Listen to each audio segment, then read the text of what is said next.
Welcome to our course, Shell Scripting. In this lesson, we will introduce the course, we'll talk about things that you will learn, what we will cover, and so on.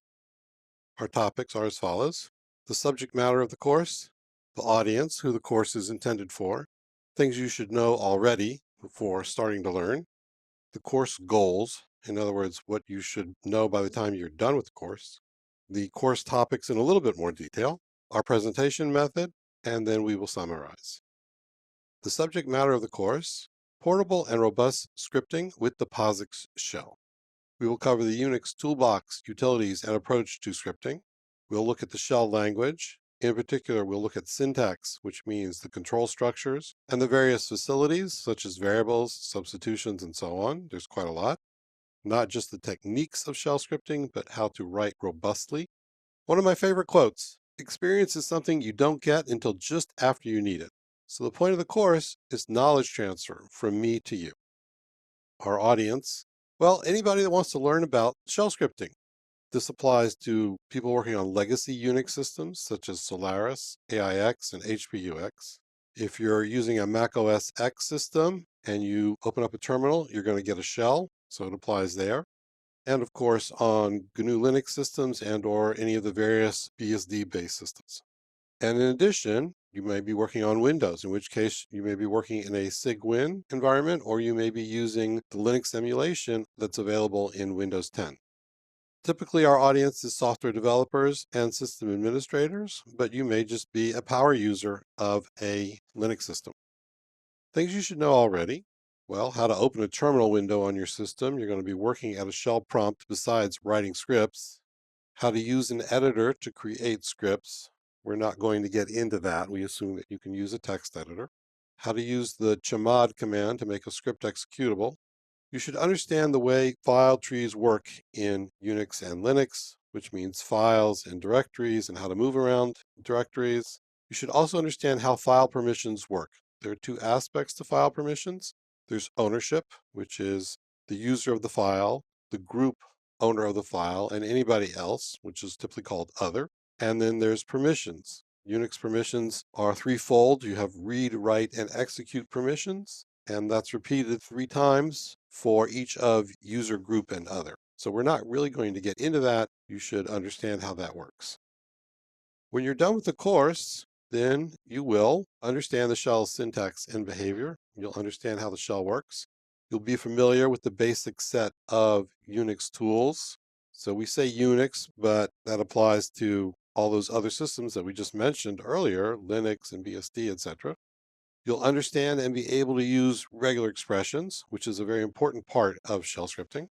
And you'll have learned how to hook components together in pipelines to do most or all of your work. And this will save you a lot of time, because instead of having to write something specialized to do a one-time or two-time task, you'll have put together bits and pieces from the Unix toolbox and accomplished your task in a few minutes instead of in a few hours. You'll also know where to go for more information, which we'll talk about towards the end of the course. Finally, and this is important, you'll feel in command of the command line. A lot of times, many people faced with the command line just don't know where to start. After you're done, you'll understand the shell and how to use it, and the command line should not be scary if it is now. We're going to cover quite a lot. Here is a chapter by chapter list. We'll start with a little bit of Unix and shell history, because understanding where things came from and how they developed will help you understand why things are the way they are. We'll discuss the software tools philosophy. This is an important part of understanding and thinking about how you put things together when you're writing shell scripts. We'll cover the shell basics, very simple things like I/O redirection and variables and so on. And then we're going to spend a fair amount of time on text processing, because that's an important part of shell scripting. We'll do some simple text manipulation. We'll spend some time on regular expression matching, which is where you get a lot of power in what you do with shell scripting. We'll look at substitutions. We'll then move on to file name expansions, which goes by the technical term of globbing, one of those funny Unix terms. We'll work with fields. We'll talk about sorting. Sorting is another important and central component of shell scripting. We'll then have a chapter where we present a very fancy pipeline, and that's all it is a pipeline, yet we do something very neat and important. We'll move on to the shell's facilities. We'll start with variables and arithmetic. We'll then describe exit status and decision making in the shell. We'll take a look at looping. Writing loops is an important part of programming in any language. We'll discuss I/O with read and file descriptor manipulation in the shell. Then we'll take a look at command and process substitution. Coming into the home stretch, we'll discuss evaluation order, subshells, and shell functions. We'll talk about handling signals, and then we'll look at some of the tools that are available for working with files. We'll wrap up a few loose ends, and then we will conclude the course. Our presentation method, slides like you're looking at now. If you're old enough to remember overhead projectors, you'll know where the term slides comes from. We will have interactive demos in a terminal window, and we'll also take a look at short scripts, which we will then run. To summarize, shell scripting is an important skill for anybody working on a POSIX-based system. There's a lot to learn, as we just saw, but with that knowledge comes a lot of power and capabilities. Your ability to do things with your computer will increase greatly. And robust software is always important. By focusing on robustness, this will help you go above the beginner's level. You'll be able to do more than just write simple scripts. You'll be able to write powerful and robust and useful programs. Shell scripting is a very productive way to write software. Often you can write a script in an hour and it will do what you need to do, and then you can put it into production, set and forget. And it's a lot of fun. It really is a lot of fun once you understand what you're doing and putting things together. It's a nice way to let the creative juices flow and do something neat and different. Thank you for your interest in this course. I really appreciate that you've taken the time to buy the course and to listen to it. This concludes our introductory lesson. Let's get started. Hello, welcome to our lesson on the history of shell scripting. Shell scripting was developed in the Unix environment. Unix was extraordinarily innovative, particularly for its time. It was developed at Bell Laboratories by a number of important computing science researchers. The early Unix systems packed a lot of power into very small machines, which were the various models of the digital PDP-11. To get some idea of what we're talking about, there was only 64 kilobytes of address space for both code and data. Today, we're used to megabytes and even gigabytes of address space. The PDP-11s were extraordinarily small by those standards. In addition, the physical memory was even less than 64 KB on some of the early models. An important aspect of Unix was that it came with source code. It allowed you to experiment with the system, to change the system, to improve it, fix bugs, and it also allowed you to learn from how things were done because you could read the code. The small systems encouraged the software tools philosophy, which we'll talk about later on in the course. Many more things were developed that were innovative with Unix. What was special about the Bell Labs environment? It was research-oriented. There was no pressure to ship product. This gave the developers the time to develop things, to think about things, to do things correctly. The developers were themselves the users of the system. They used it to solve their day-to-day real problems. They were not working in a vacuum. Because it was a research environment, they had the time to experiment, rewrite as needed, take the time to get things right. They were also experienced computer scientists, and as a result, they took a no-nonsense approach to their software. There was no, "Are you sure?" kinds of questions. Do you really want to do that? You can think of it as, you asked for it, you got it. That was the approach to writing commands and tools. In addition, there was a quest for elegance. The Unix system was developed after Bell Labs had been involved in the Multics project, where many of the ideas were initially tried out and tested. And elegance is very hard to define, but I think we know it when we see it, and that was an important part of their work. In addition, much of what we see in the shell was probably a reaction to the way things were done in contemporary systems. We'll see more about this in a little bit. What are some of the things that were not so good about Unix? A big one is that utilities were often inconsistent from one to the next. For example, the same letter for an option often meant different things in different commands. A leading minus sign was not always used to specify the options. We see this today still in the tar command, where you can leave off the minus sign for the set of flags that control how you create a tar archive. This is important because you, as the shell script developer, need to be familiar with utilities and their options and how they work. And it can be frustrating when you are learning how something is done and you see that -a on one command doesn't mean the same thing as -a on another command. And it's just part of life with Unix and shell scripting. Another issue was different regular expression syntaxes between different commands. We will talk about regular expressions later on in the course. And here too, this is just something you kind of need to learn. Today on modern systems, there are two main syntaxes that you need to learn, but it has varied quite a lot over the years. Another common issue was fixed limits. For example, the length of a line might be limited to 512 characters, maybe 1024 characters, sometimes as little as 256 characters.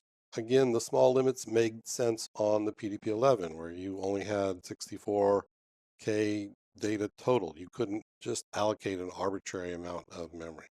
Many of the early commands lacked robustness. It was often easy to get core dumps out of commands, and the documentation, while complete, was often considered to be too terse. You could understand what a command did or what its options were, but you sometimes didn't really understand what the main purpose of the command was in the first place. If you have the time, it's a nice idea to be able to just read your manual, although today the man pages are a lot larger and that takes a long time. But that's an excellent way to learn your system, is simply read the manual from front to back. Modern systems don't really have the problem with fixed line lengths or core dumps. They're a lot less common today. Here is a shell window.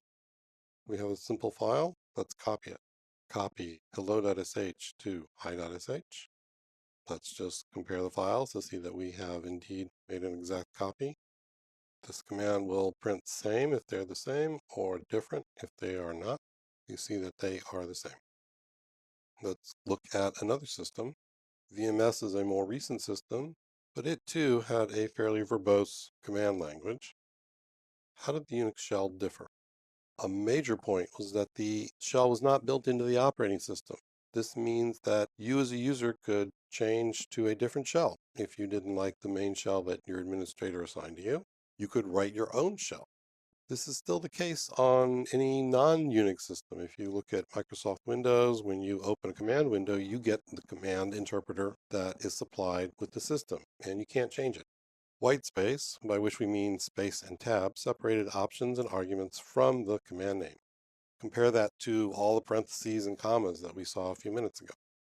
Lowercase was the default instead of uppercase. This is nicer because you're not shouting at the user or the person reading your script. Quoting was very simple. You enclose things with spaces in between quote characters. We'll talk about quoting later in the course. Each command parsed the options and arguments on its own. The author of the command decided how to do this and what each option meant. That can be looked at as less of a feature, but in any case, it allowed a lot of flexibility and was an innovation at the time. Search paths, you could tailor your environment. You could write your own commands and arrange for the shell to find them. You could write your own versions of system commands, and there was a whole lot more. An important aspect of the shell is its programmability. The Bourne shell was a real programming language. What do we mean by that? If-then-else statements, while and until loops, for loops. You had full control flow statements in the language. You also had a case statement for comparing text against different patterns. Variables, command substitution, a large number of other features such as wildcard matching. All this made the shell a powerful, capable, high-level programming language. This supported and enhanced the software tools approach to programming, which we will also talk about soon.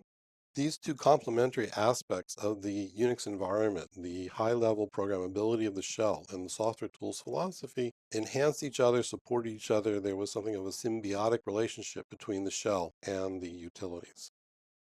Just to give you an idea of the history of the shell, the first shell was written by Ken Thompson and was used in the Unix environment from 1970, very early on, till about 1976.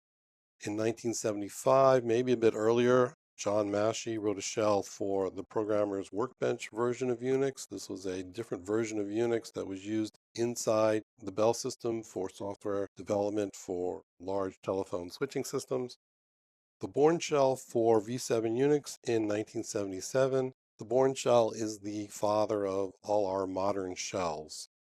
The Berkeley C shell was released formally in 1979. It trickled out a little bit earlier to different sites, and it provided interactive features that were very popular, in particular history editing and job control. Some of these features were later incorporated into the Corn shell. David Corn was a researcher at Bell Labs, and he worked on the shell. He started with the Bourne shell and added features from the C shell, such as job control and history, and enhanced its programmability as well. There were several versions. The first publicly available version was KSH 86. The next major version was KSH 88, and you can still find that on a number of commercial Unix systems, and then KSH 93. David published 2 books on the Corn shell covering KSH 88 and KSH 93. The second edition is still available. In 1989, the GNU project released Bash, the Born Again shell. It is still supported and being enhanced today. It takes features from the Bourne shell, the C shell, and the Corn shell, and has a few features of its own. If you're working on a GNU Linux system, this is going to be the shell that you're using. If you're not on a Linux system, you can certainly get the source for Bash and compile it yourself. There are many other Bourne shell clones out in the wild. This seems to be a wheel that people just like to reinvent. In general, they follow POSIX, but have their own features as well. There are also some shells that are strictly POSIX shells, and they are minimal shells, and they are useful for testing your scripts for portability. The POSIX shell standard was first released in 1992. It's an ongoing project. The idea here is to standardize the shell language, how it works, its syntax, as well as the utilities that are used with it, many of which we will see during the course. Utilities as simple as CP, ls, tr, all of the common tools that you find on any Unix system are covered by the POSIX standard. If we understand the Unix environment and the research-oriented nature of Bell Labs, we can understand why the systems are the way they are. Unix and its shells were a huge advancement in the state of the art. If you think back to the JCL slide that we saw, you can understand that. The underlying elegance of the Unix system is still there. You have to look for it a little bit harder, but if you are aware of what the developers had in mind and how the system is supposed to be used, you can still see and exploit this elegance on today's systems. Hello, and welcome to our first lesson on software tools principles. This lesson is split into 2 parts. Let's get started. The software tools approach, when working with text or processing data, it's often easier to think of the tasks as separate individual things to be done and do them in separate individual steps. This is referred to as the software tools approach. What's the idea? Basically, each tool, each program that you run should be thought of as a specialized tool, like the tools in a carpenter's toolbox. You want to avoid the idea of having one program that does everything. For example, if you have a workshop in your basement and you want to build a house for your dog, you don't use a Swiss Army knife. You use the different tools for building that house: a plane, a saw, hammers, nails, and so on. Combining your tools with pipelines and with shell glue code lets you get the job done, and you often don't have to write any new code. You can generally use the tools that are already there on your system. This approach was popularized in the 2 books by Kernighan and Plauger. Here's our first principle: do one thing well. When you work this way and you're writing programs that are tools, the programs are easier to write and get correct. They're easier to document because there's a lot less to write about what the program does. And they're a lot easier to understand and use when somebody else wants to look at your documentation and use your program. They can figure it out because they're not reading something that's 40 pages long. As an example, the original cat program would only concatenate files together. That's all it did. As a second example, the CP program just copies files, and the NV program moves and renames them. They are separate programs. Contrast this to the VMS copy program, which does a lot of things. It creates a new file from one or more existing files, copy an input file to an output file, normal.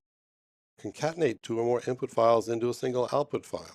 Copy a group of input files to a group of output files. You have one program doing a lot of different things that are not necessarily totally related. The next principle: process lines of text, not binary. Why do we want to use text? What's the advantage here?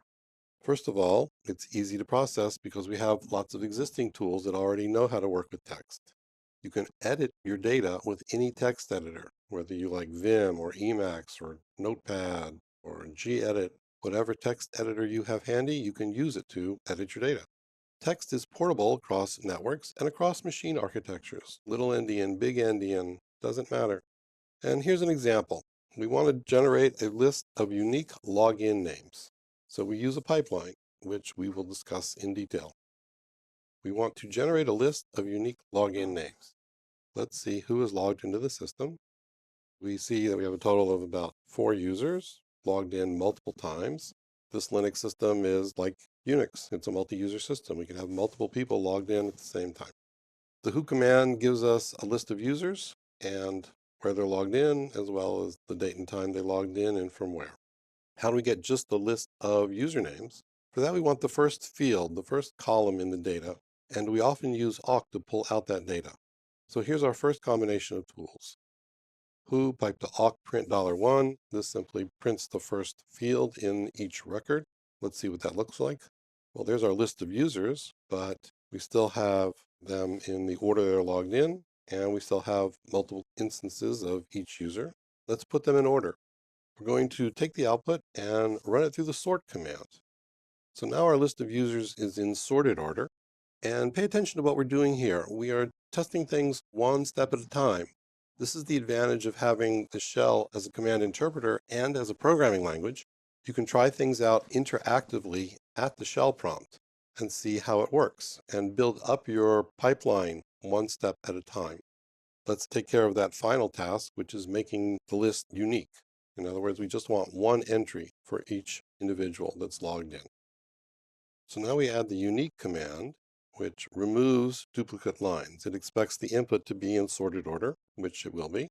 And there we have it, a list of unique login names in sorted order. Having processed our text and produced a list of unique login names, notice how easy it was to do with just the tools that are already there. Use regular expressions.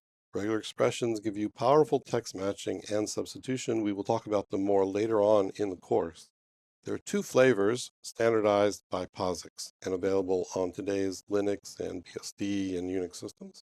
Basic regular expressions as used by grep and sed and other utilities, and extended regular expressions as used by egrep and awk. Here's the same example, but this time with a regular expression and the sed program. Let's take a look at what happens when we do that. We're going to do the same thing again, generate a list of unique login names.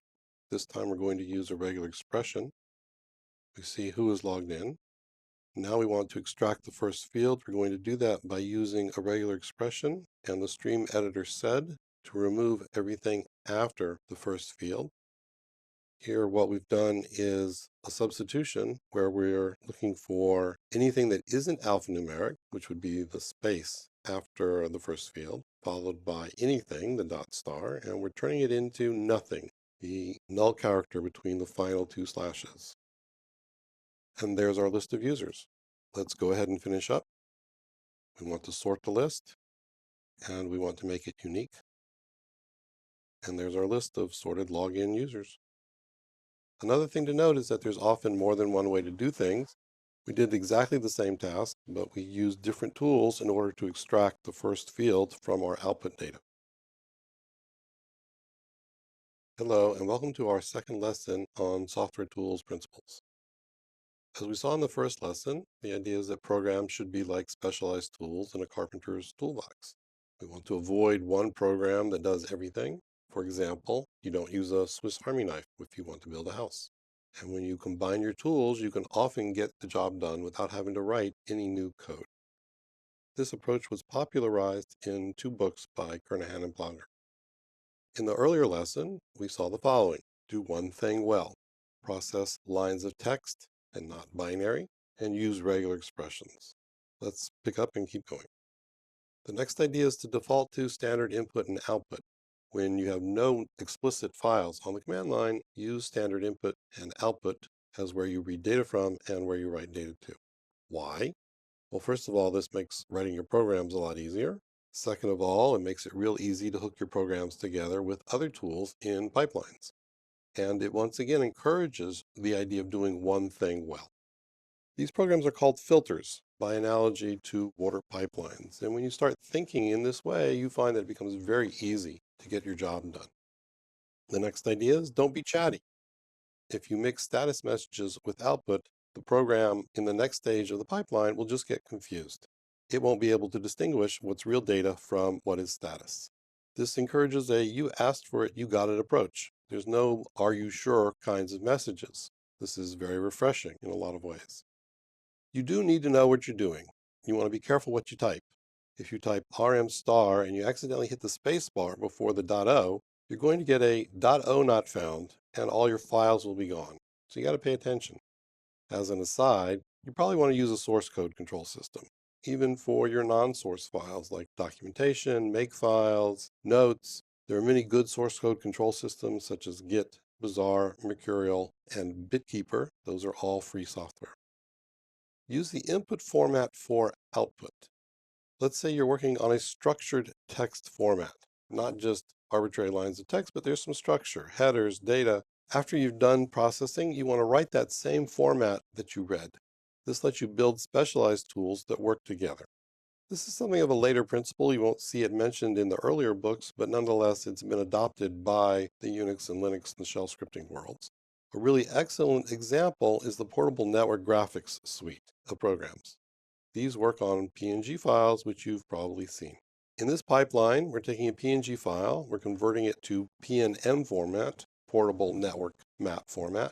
We're going to flip it left to right, and then rotate it by 45 degrees, and finally convert it back to PNG format. Let's see what that looks like. We have a single PNG file. Let's take a quick look at it. This is one of my favorite cartoons from XKCD. Let's do some processing on it. We're going to convert the PNG file into portable network map format, flip it left to right, rotate it by 45 degrees, and finally convert it back to standard PNG format. Let's see what it looks like. There we go, flipped and rotated. What's important to notice here is that the processing of a file in stages can be done even when your data isn't text, simply by reading and writing the same structured format. The next idea is let someone else do the hard part. You can generally use existing tools such as grep and awk to select the data of interest. It's often useful to sort it if that makes sense for what you want to do. And then if necessary, you can write a specialized tool to do the final step of processing your data. But let's think about that for a minute. It's often necessary to detour for a bit and write a specialized tool to do whatever processing you need that a standard tool will not do. It's not there, so you need to write it. Let's stop and think though. Is this something that other people might want to do? If so, can it be done in a general fashion? If that's the case, try to design and write your tool as a general purpose one. You can often use a scripting language to write your specialized tool, whether it be awk, Perl, Python, Ruby, or of course you want to use the shell. That's the idea. Thinking in the software tools mindset gives you a framework for programming and scripting. Combining tools to solve problems is flexible and powerful, and it gives your inventiveness free rein. You can use the tools in any way that you want. Thinking this way lets your scripting go a lot more smoothly because you know the individual tools, what they do. You can apply them to your task one at a time, each at the appropriate stage, and it becomes a lot easier to hook things together.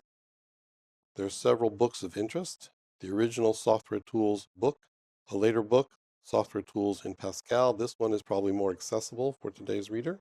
And the Unix Programming Environment by Kernan and Pike, which also discusses the tools approach as well as other tools that are more specialized that are available in the Unix and Linux environments. Hello, and welcome to our lesson on self-contained scripts. We're going to talk about the following items: creating and running a script, how do simple scripts work, what's the mechanism that happens inside the shell, using any interpreter in a script, and we'll summarize at the end. So how do you create your first script? You write it, put it in a text file, you make it executable, and then you run it. It really is that easy. Let's take a look at that. Let's say that we want to count the number of login sessions on our computer. Typically on a laptop, there's just you, but since this is a Linux system and it's like a Unix system, you can have lots of users logged in. To see who is logged in, we can use the who command. Bunch of people on different terminals. So we might do it as follows. Send the output to a file. Now we need to know how many lines are in that file. Each line represents a logged in user. For that, we can use the wc command. WC stands for word count, but word count can indeed count more than just words. It counts lines, words, and characters. We use the -l option to say, all I want is lines. So now we're going to read from our file, and we should get a count of logged in users. 9 different login sessions. We want to combine this into a script, because now we have the ability to know how many people are logged in. Let's call our script n users for a number of users.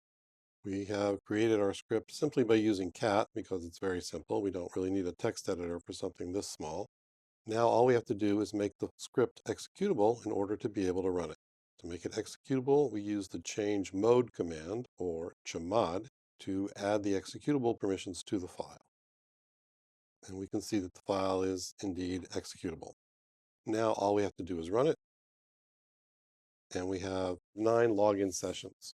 We can enhance this based on what we saw in the earlier lesson about software tools and print out just the number of unique logged in users. Let's do that real quick.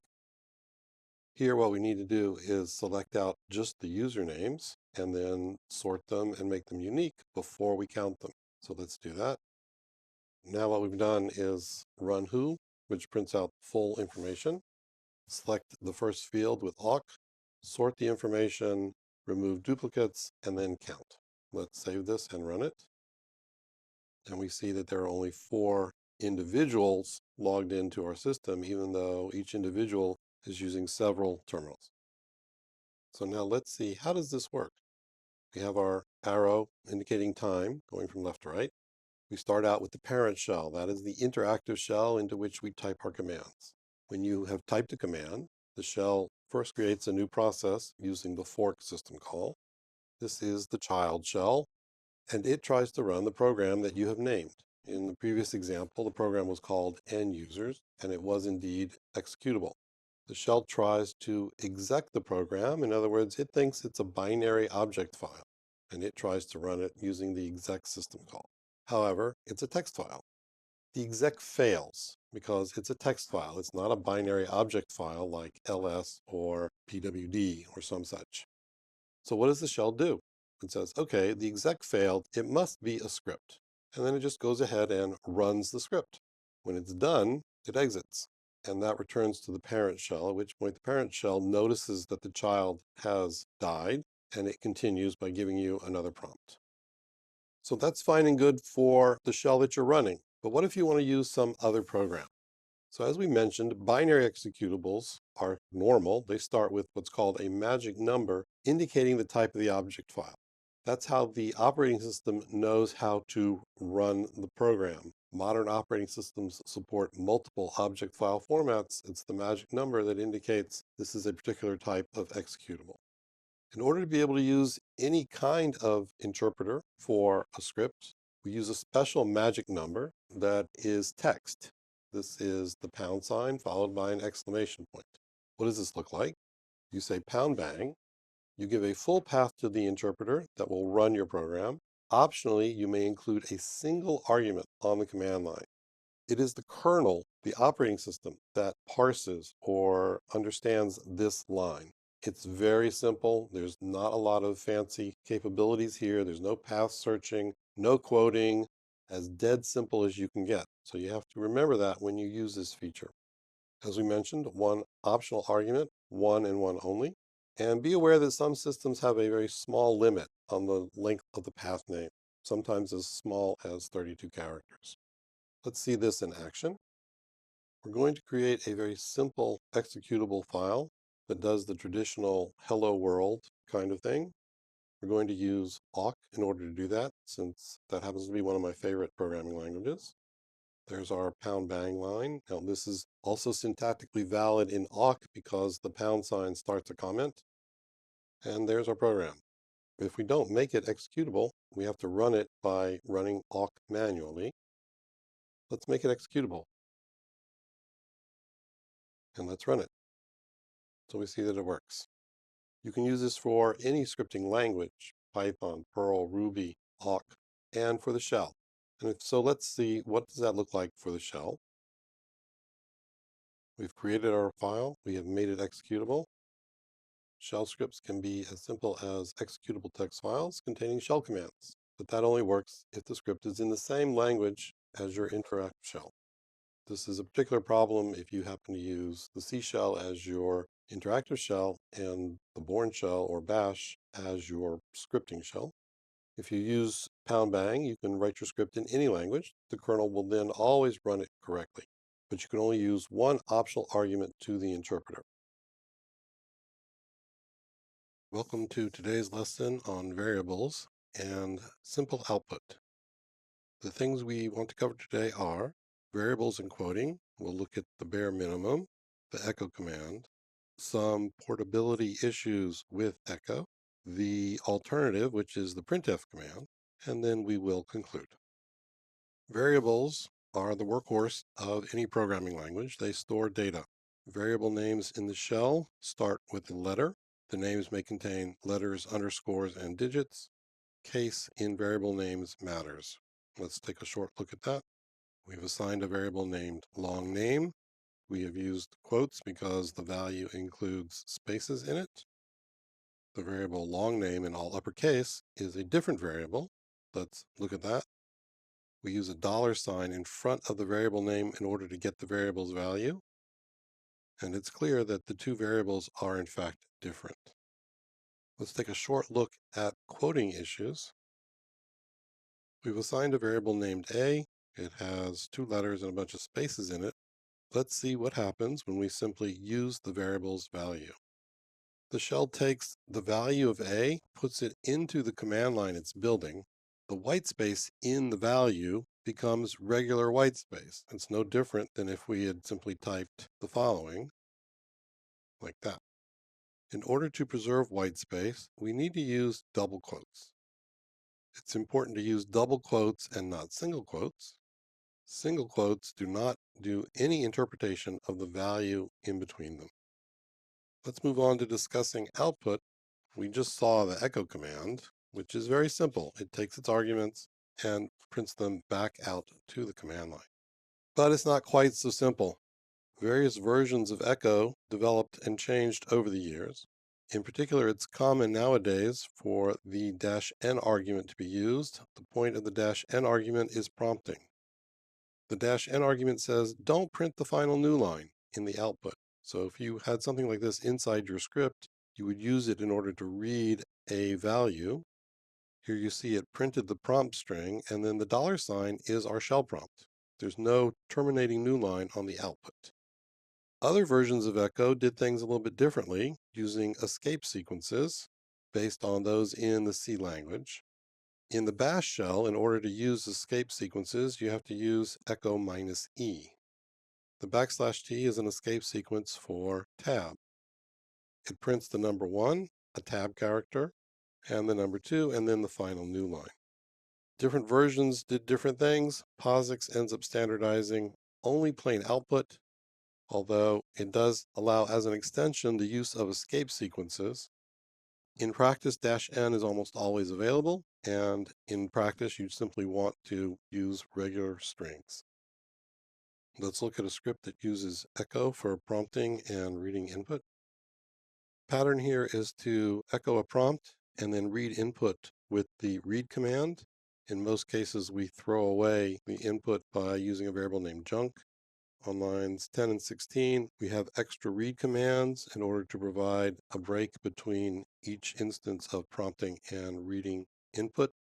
Line 3 prompts without any escapes or the -n. You'll note that the -n is not special since it's not the first thing on the command line. Line 6 uses -n. Line 12 uses the \c escape sequence, which means don't print the final new line. Line 18 demonstrates that anything after \c is ignored. Let's run this script. Here there's no special output. Now we're prompted for our name, and we see the result printed back. Let's try again. This time this is with the \c.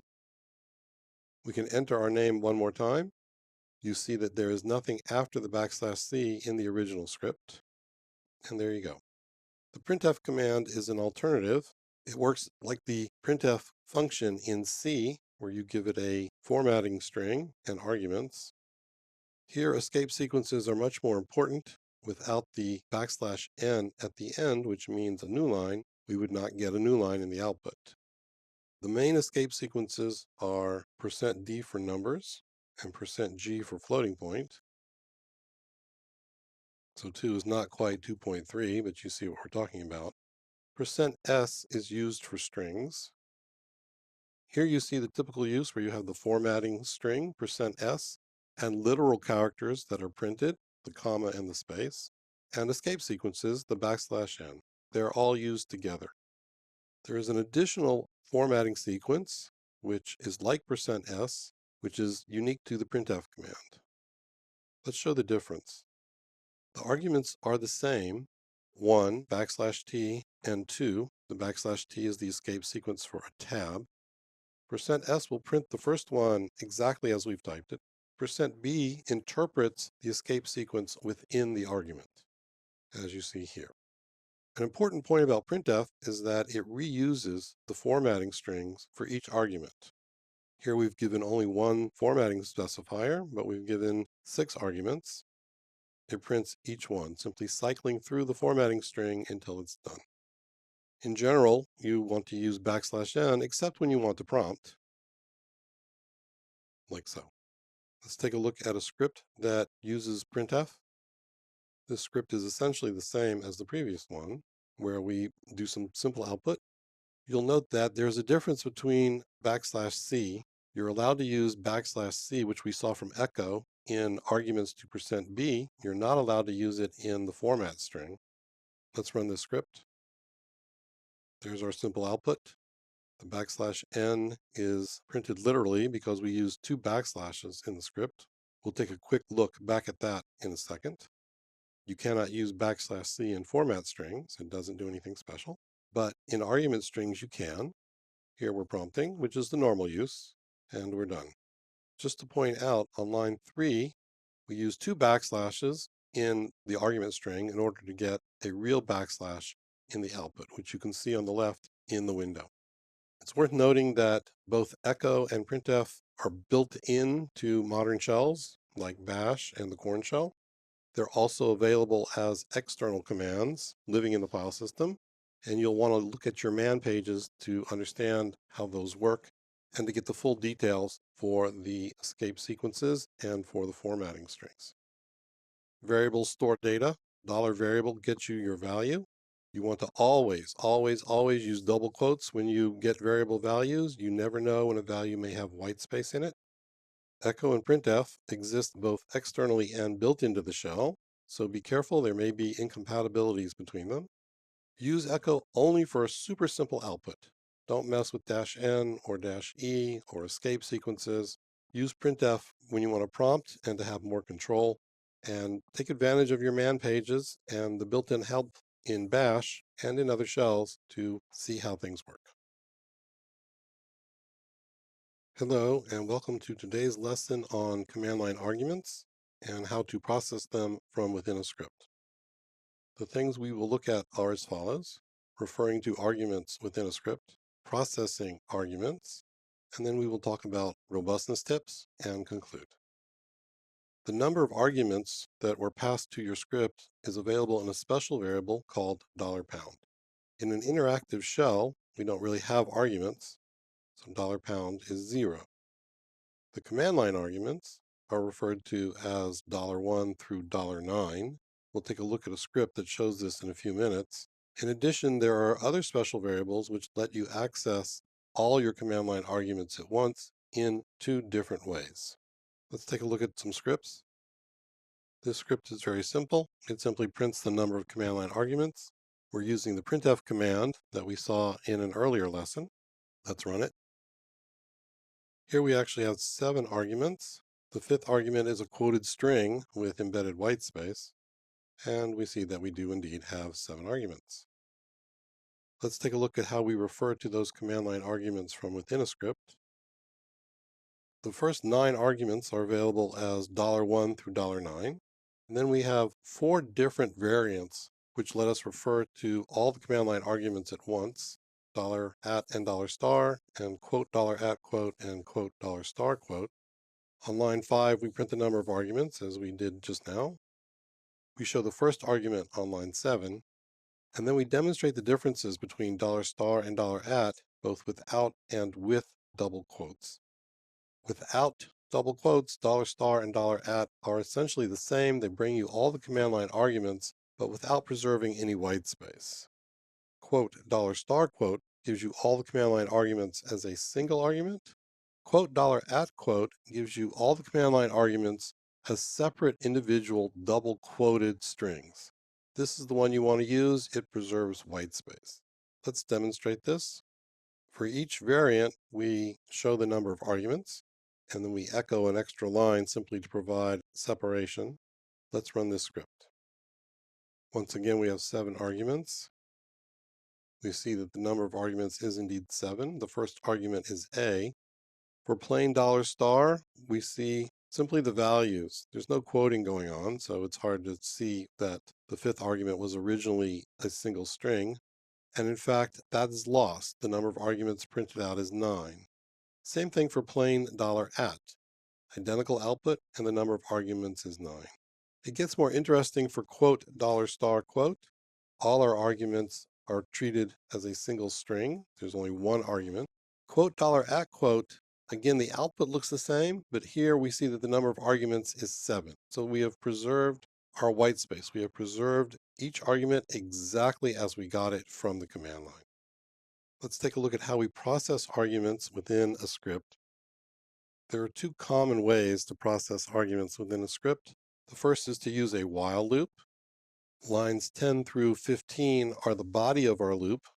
Line 8 is the condition. Line 8 says, while the number of arguments is greater than 0, do what's in between the do and the done. That's where we do our processing. The processing looks at the first argument each time. That happens on line 11. In a real script, you would do something with $1 instead of just printing it out. Line 13 increments a count variable using the let command. That is specific to bash. It's available in other shells, but it's not available in bin sh on many systems. This is why we have bin bash in line number 1. What's going on here is that we always process $1, and then at the end of the loop, we use the shift command, which shifts the arguments off the end. $1 is thrown away, $2 becomes $1, $3 becomes $2, and so on. Once you shift the arguments away, they're gone. You can't get them back. You want to be careful to do that only when you know you want to get rid of the argument. Let's run this script. And here we see that we process each argument because we've been using double quotes. We preserve the value of $1 in argument 5. Let's take a look at the other way that you can process arguments. It is very similar, except that this time we're using a for loop on line 8. We say for I. Typically, we would say for I in something, some list of files or variable values or strings. Without anything after the for I, the default is quote $@ quote, which means process each argument exactly as we got it. Inside the loop, we use $I because that's the loop variable. And we no longer are using the shift command to shift things off because we're going through each argument, not always working with $1. Let's run the script.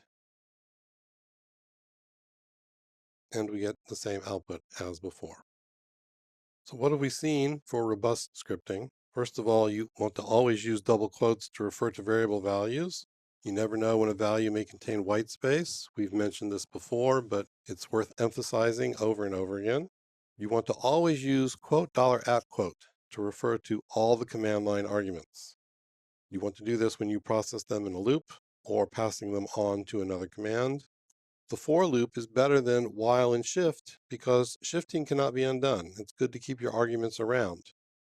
To summarize, the first 9 arguments you can access individually, $1 through $9. You can process all the arguments in a loop and pass them on to other commands, either one at a time or all together. Thank you very much. Welcome to our lesson on quoting and execution tracing. The topics we will cover are \escaping, single quotes, double quotes, execution tracing. We will look at robustness tips and then conclude. Our first topic is \escaping. Backslash escapes, or you can think of it as quotes, the single character that follows it. We have a variable a. The $sign is special to the shell. It means take the value of the variable that's named after it and put that into the command line. By preceding the $sign with a backslash, we quote it or escape it, and now the shell will treat the $sign literally. That's pretty much all there is to it, but we will see it used a little bit later in the lesson. The next thing is single quotes. Let's assign another variable. When we use the values, we get the famous statement, hello world. What happens when we single quote? So we see that we get a literal $A space and $B. The content between the single quotes is treated 100% literally. Nothing between the quotes is processed. There is no way to embed a single quote into a single quoted string. When you need to do that, you simply close the single quoted string, put in a real single quote, and then continue. Let's take a quick look at that. We can backslash escape the single quote. What we actually have here is 3 strings put together. String 1, a single quote, and string 2. Quoting is important when you want to embed white space or new lines in the value of a variable. Here we see the shell gave us a secondary prompt, which is the greater than sign. That means you haven't finished typing in complete input yet. If we just print the value of the variable, we get ABC because the shell treats white space as separators. That includes new line. If we want to see the value of the variable with the embedded new line, then we move on to double quotes. So now the new lines come out as they were originally entered. Let's talk a little bit more about double quotes. We have seen them already, and we know that they are used when we have a shell variable. That means the shell is doing some processing. It scans the contents, and when it notices a $sign, it treats it specially. There are other kinds of processing which the shell will handle inside double quotes, such as command substitutions. We will talk about those later in the course. What's important here is that we can use backslash inside double quotes, and that escapes the following character. Let's take a quick look at that. By preceding the $sign with a backslash, we get a literal $sign. We can use backslash to get a real double quote inside double quotes. Finally, we use backslash to get a real backslash. Let's move on to execution tracing. Execution tracing is useful when you need to debug your script and see what it is actually doing. To enable execution tracing, we use the set command with the -x option. A quick look at that interactively. So now, before it runs your command, the shell prints out what it's going to do, preceded by a plus sign. Let's turn it back off. The plus says disable the option. It's a little bit counterintuitive, but the fact is that Unix commands use minus to mean options, so plus means turn an option off within the shell, and it's no longer doing execution tracing. We have 2 demos. Let's take a quick look at the first one. This file we are running with binsh. We're on a Linux system. We saw this program earlier in the course. It simply processes arguments with a for loop. Line 13 does arithmetic using the expr command, which is an older way to do arithmetic in shell scripts. expr is what you need to use for full portability to any shell going backwards. Let's run this command. We're going to run it interactively by using the -x option on the command line. We're passing it 3 arguments, one of which is a quoted string. You see that the shell prints out what it's going to do, each time preceded by a plus sign. You have real output intermixed with the shell's diagnostic or tracing output. That's why the plus sign is there, so that you can tell what is what.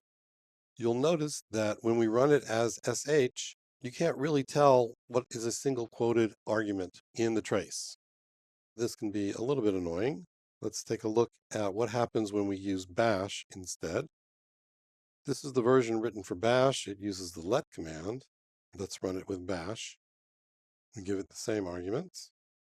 Now what's interesting here is that whenever an argument to a command that's being traced contains a shell meta character, bash quotes it for you with single quotes. The general idea is that such output could be fed back into bash as input. That's one of our software tools principles. You see this in particular on the printf lines. If you look at the first printf line, you have a very strange looking first argument. But if you look at it slowly, you see that it's actually the concatenation of about 5 different elements. The first is a quoted string, \t argument %d colon space. The next is an escaped single quote. Then you have %quote s%, another escaped single quote, and then a quoted \n. The same thing repeats itself on the following printf lines because we're running in a loop. Bash itself uses the concatenation trick in order to give you a single string that includes embedded new lines. Execution tracing is almost your only debugging tool. Bash has a fancy debugger, but we won't get into that because it's specific to Bash. You may want to look into that on your own. What does all this mean for robust scripting? In general, you need to quote the text that you pass to commands because you want them to get the arguments as single arguments, particularly if they include embedded whitespace. This usually means you want to use double quotes because that allows for variable expansion. Therefore, it's important to understand how double quotes work, what's treated literally inside them and what is not. Execution tracing is your most important debugging tool. It's the only tool that's universally available on any version of the Bourne shell. Bash is a little bit nicer than others because it quotes arguments that contain meta characters. To summarize, \ quotes the following single character. Single quotes are totally literal. There's no escapes or expansions inside single quotes. There's no embedded single quotes. Double quotes do some expansions. You want to use a \ inside double quotes in order to escape the double quote, the $, and the backquote character, which introduces a command substitution. Execution tracing lets you see what the shell runs, and quoting is involved in that so that you can determine what was a single argument and what was not. Hello, and welcome to our first lesson on redirection and special files. In this first lesson, we will cover the following items: file redirection with less than and greater than, piping, appending to a file with double greater than. We'll list a few commands that you should investigate on your own. We'll have a few tips on robustness and then summarize. Okay, let's see what we have in our working directory today. Several files. First thing we will talk about is redirecting standard input and standard output. We're used to doing that. Standard input is redirected with the less than sign. We have a file named greetings.txt. Cat reads standard output. We can use this to copy files if we really want to by using greater than for standard output. If we compare the files, we will see that they are identical. We don't need the second copy. If you are new to the Unix shell and getting confused between what does less than do, what does greater than do, it often helps to think of them as being funnels turned on their side. With a regular funnel, water or flour or sugar goes into the big end, comes out the small end. So too here, the data goes into the big end and comes out the small end. The greater than sign truncates the file to which you apply it. The double greater than sign appends. Let's just see how that works real quick. We have 2 lines in this file. We can truncate the file if we use greater than. The original contents are lost. We now have new contents. Let's append to the file. So now we have 2 lines. We're familiar with pipelines. They hook 2 files together. Let's show a quick pipeline. Our file greetings looks like a normal file on the screen. Let's see what it's really made of. We will use the od command.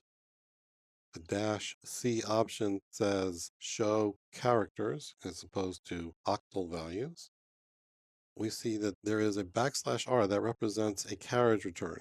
This is in fact a file like you would find on a Windows system where line endings are carriage return new line instead of plain new line. So now let's say we want to convert this into a regular Unix text file. We use the tr command, which generally transliterates characters, turns uppercase into lowercase, and so on. The -d option says delete the character specified in the following list. We read from standard input, pipe standard output to sort, and then create a regular file. If we look at it, we only have new lines, no carriage returns. It happens that the file was already in sorted order. Something that you see a lot in shell scripts is using cat at the beginning of a pipeline, like so. This is what's known as a useless use of cat. Because tr is capable of reading from standard input, there's no reason to run the extra process in order to provide a single file as input to tr. We get the same result, but if we're doing this a lot inside a loop or with very big files, we're wasting resources. So we want to avoid the useless use of cat. Let's take a look now at redirecting standard error separately from standard output. We have a C program which has a problem. The printf line is missing a semicolon at the end. The make program can take hello.c and compile it into an executable called hello. Let's see what happens when we ask it to do that. So we get output and errors all mixed together on the screen. Let's say we wanted to separate those. We can do that as follows. The key here is the redirection of standard error with the 2 greater than. This says run make hello, send the output into make.out, send the errors to make.errors. The 2 represents file descriptor 2. File descriptor 2 is standard error. We have now separated standard output and standard error into 2 different files. Let's see what that looks like. There's our output. There are our errors. You can combine standard output and standard error into the same file. You can do that in 2 ways. The first is to say, send standard error to the same place as standard output. That's what the &1 means. Both of them become essentially standard output that goes down the pipeline to T, which sends the data to a file and also to the screen. This way we can see our errors and also capture them. We can also just send them to a file and then look at the file later. This says send standard output to out, send standard error to the same place as standard output. It's important to do this in left to right order. You have to redirect standard output before you redirect standard error to be the same place as standard output. And we have everything in the same file. Things for you to look at. Remember to read the find manual. That's what it's there for. TR transliterates and or deletes characters. OD stands for octal dump, but it can also print things out in hexadecimal and as characters. T is the pipe fitting for sending input into several output streams. We'll have a few more things to look at in the following lesson. Things that we learned with respect to robustness. First of all, avoid the useless use of cat syndrome. Capture standard error when it's appropriate. Throw away output if you don't need it. There are times when you just need the exit status. And to summarize, redirection with less than, greater than, double greater than, and piping are fundamental. We do those things all the time in shell scripts. Redirecting standard error with 2 greater than is both powerful and useful. And we looked at some tools, TR, OD, and T. Hello, and welcome to our second lesson on redirection and special files. We'll have a quick review of what we covered in the previous lesson. We'll discuss here documents, which you indicate using double less than and double less than minus. We'll discuss the special files, dev null and dev tty. We'll review the list of commands that you should study on your own. We have a few more than we did in the previous lesson. We will summarize the robustness tips and summarize both lessons. In the previous lesson, we covered the following topics. Redirection of input and output with less than and greater than respectively. We can think of less than and greater than as data funnels. Data goes into the big end, comes out the small end. Standard error can be redirected separately using 2 greater than. There are essentially 3 different ways to do that. Run a command, send the output into one place and send the errors into another. Run a command and send the errors into the same place as the output. Run a command, send the errors and the output together down a pipeline to T to a file, and then also it will come to the terminal. Note that you don't always have to use T on the right-hand side of the pipeline. You can use any command or any set of commands that you like. You can redirect and append output with the double greater than sign. The next thing we'll look at is the double less than redirection. This is what's called a here document. The way it works is you give a command, double less than, and then a marker. The shell gathers up everything after the marker until it sees an instance of the marker and provides that as standard input to the command.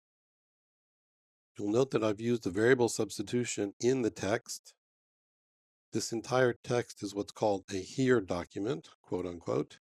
The shell does the substitution when it produces the standard input for cat.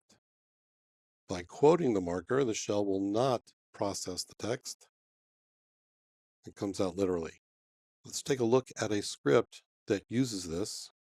Let's say we want to write a form letter to people that owe us some money.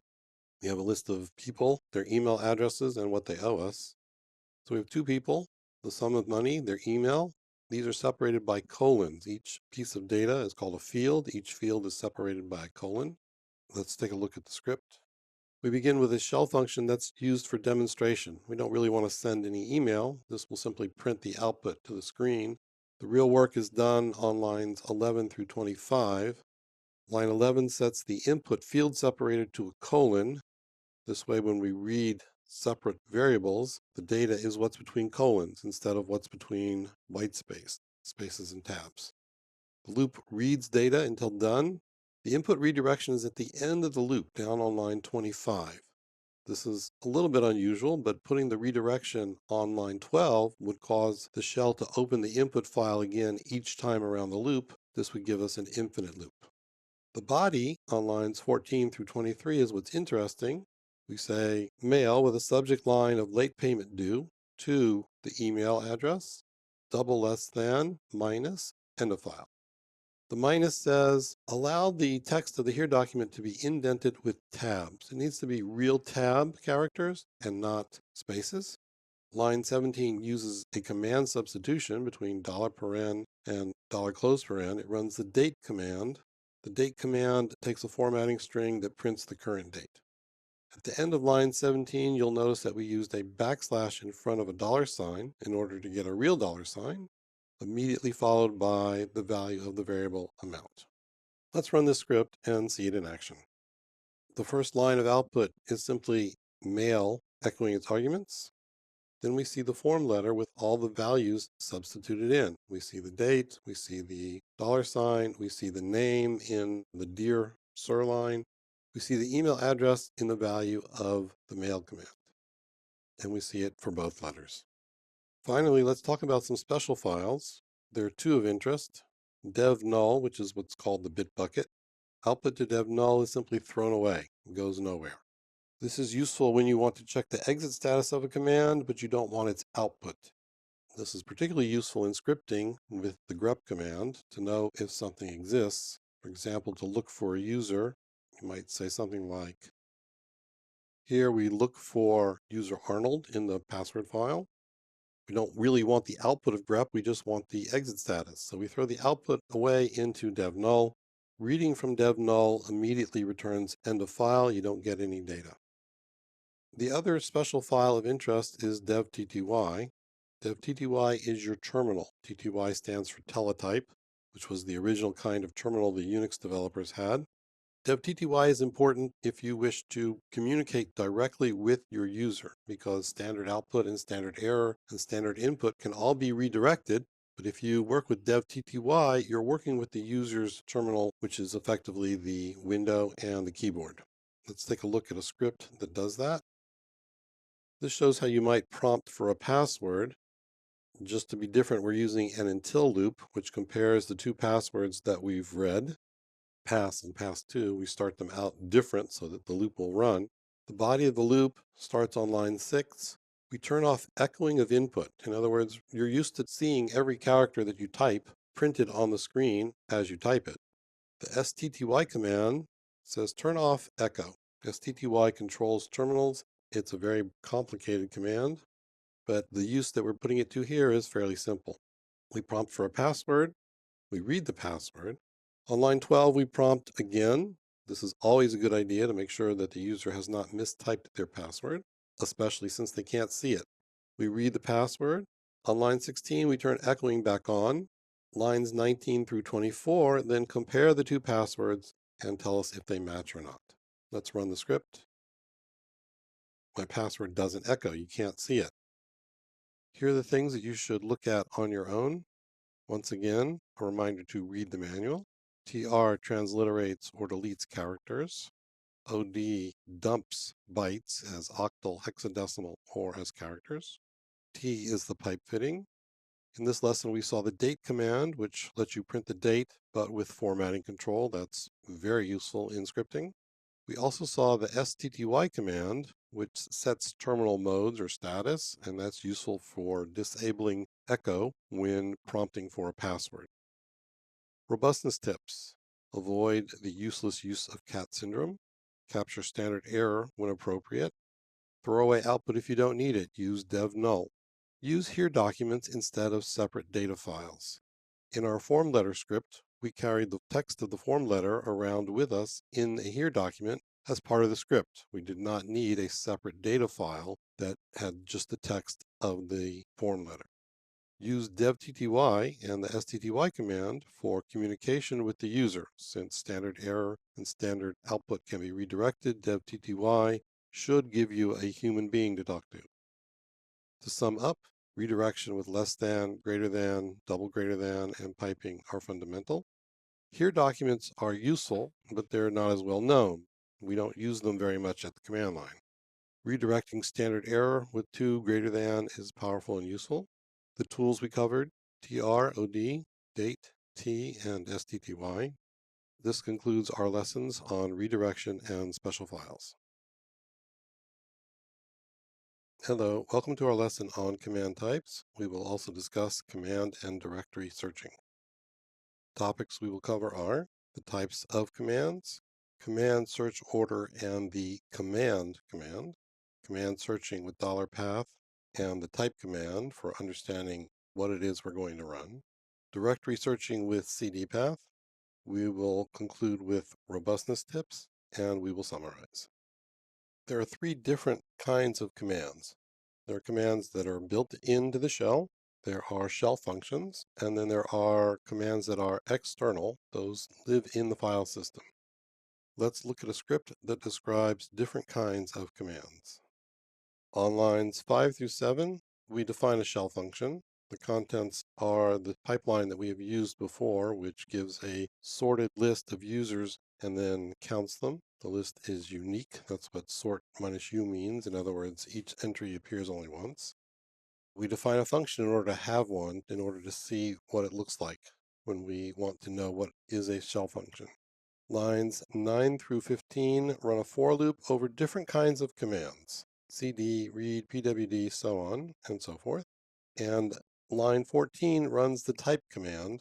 The type command takes a word, like a name of a command, and tells us how the shell will interpret it. Let's run this script. We see that quite a number of commands are actually built into the shell. Some commands are built into the shell because they have to be, like cd and read. Other commands are built into the shell for performance reasons. The latter 3, pwd, test, and printf, fall into that category. Count unique users is a shell function, and then we see 3 commands that live in the file system along with a full path to them. How does the shell find commands that live in the file system? For this, we have the path variable. Let's see what it looks like. This is the setting on my current system. It might be different on yours. The path starts with 2 directories in user local, and then the rest of the directories are in more standard places like /user and /bin. Whenever you type a command like ls, the shell looks for ls. Is it a built-in? No. Is it a function? No. Then it starts going through all the directories named in $path. The colon is the path separator. Eventually, the shell finds ls in /bin. In our current directory, we have a program called end-users. It's a script. It runs our little pipeline. Let's run it. So the shell didn't find it, even though it's right there. The reason is that the current directory is not in $path. In general, this is a good idea because you want to look only in standard places. If you want to have your own collection of programs and scripts, you typically create your own directory to hold them and add that directory to the path variable. We will do that in a few minutes. How do we get the shell to find programs in the current directory? There are two ways. You can use a null entry in the path variable. The leading colon in front of the colon, where you can't see it because it's invisible, is an empty entry. The empty entry means the current directory. You can do this by having a colon at the front. You can do this by having two successive colons, one after the other, or you can do it by putting a colon at the end. If you're going to search the current directory, it's probably a good idea to have it at the end. You can also put an explicit period into the value of the path variable. If you do that, then it's a lot more clear what's going on, that the shell will always look in the current directory first. Now the shell finds the end user script because it looks in the current directory. The better way to do this is to set up your own directory to hold scripts or programs. This is typically called bin, like user bin, but you put it in your home directory. So now we've put end users into our personal bin. How do we get the shell to find it? We put that directory into the path. So now we will look in our personal bin first in the current directory because that's how we set it up previously. And then all those other directories that the system gave us. End users is gone, but if we run it, the shell finds it. And it knows that it lives in our personal bin. In general, you want to have your private bin directories first. It's also a good idea to put things like the user local bin first, so that if you want to install a more recent version of a standard command, then the shell will find that. When you are scripting, let's say you have a software package with a lot of scripts or a lot of programs, you want to adjust the path variable to find those related programs first, and you want to do that usually at the very beginning of your script. We talked about the search order for commands. There are 4 different kinds of things that we can look for or find. There are what are called special built-ins. These are things like the break and continue command, which are used in loops. Then there are shell functions. Then there are what are called regular built-ins, things like cd and test. And finally, external commands. The reason that shell functions are found before regular built-ins is that you might want to enhance a built-in command. You might want to wrap it in a shell function. But then you have a problem, which is I've written a shell function with the same name as a built-in. How do I call the real built-in from within the shell function? For that, we use the command. Let's see what that looks like. This script tells us what cd is. It then defines a function cd, which on line 7 uses command to call the real cd. It prints out the name of the directory that we moved to. After defining the function, we use type again to see what it is. Then we actually call our cd function with an argument. Let's run this script. Unlike what I usually do, I have not bothered to start the command name with // because earlier we put dot into our path. And that works. We see that cd is initially a built-in. We then define it as a function, and the shell prints out the body of the function. And then we run it, and we see the printf command is executed, telling us that it moved to user local bin. The type command is normally verbose. It gives us a long statement, and the full path is included in parentheses. Sometimes you just want to know the path to a command. For that, you use type -p, and there's your path. That is common in Bash and in the Korn shell. It may not be available in other Bourne style shells. Let's move on to the cd path variable. This is our current directory. Cd path is currently unset. If I'm in /temp and I want to go back to the directory I was in, I have to type the full path name. And then I'm there. But if it's common for me to get to my home directory, I want to do that all the time, I can use cd path. This says look in the current directory because I have that null entry at the very front. And then I look in $home. In /temp, I have several files. I don't have a directory named searching, but I can still get there. So now I'm back in the directory I was in. Because I got to this directory through a CD path search, the shell tells me, okay, this is where you've ended up. It might not be what you thought. So it prints out the full path name in order to let me know what's going on. What's important here for writing robust scripts? First of all, you want to be careful with $path.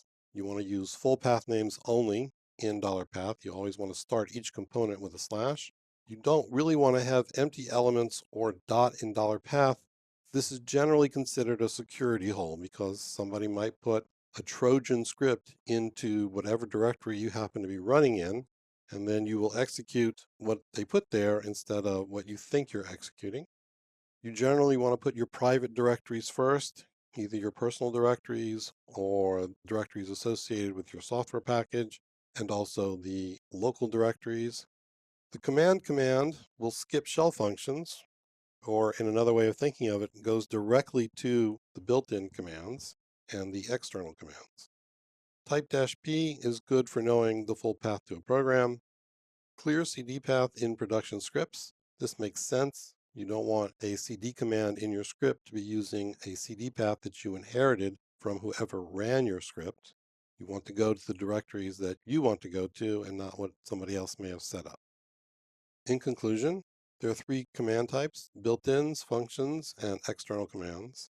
The search order is special built-ins, functions, regular built-ins, and then external commands.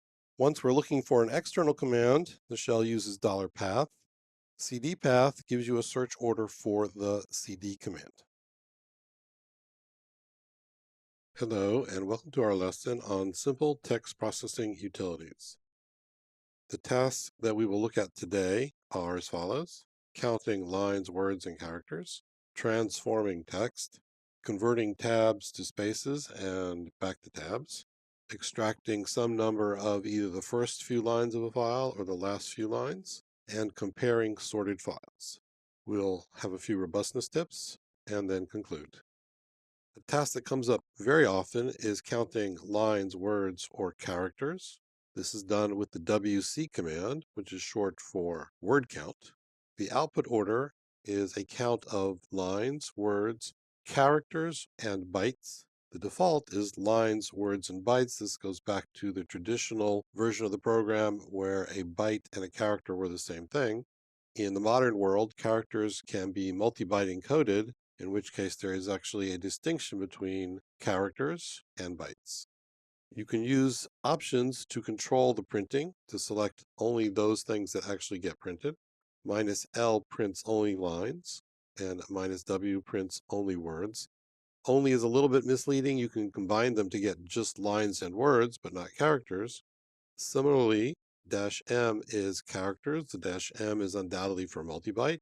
And -C is bytes. And that goes back to the original Unix world where characters and bytes were the same thing. Thus, C stood for characters at the time. Transforming text. This is done with the TR command.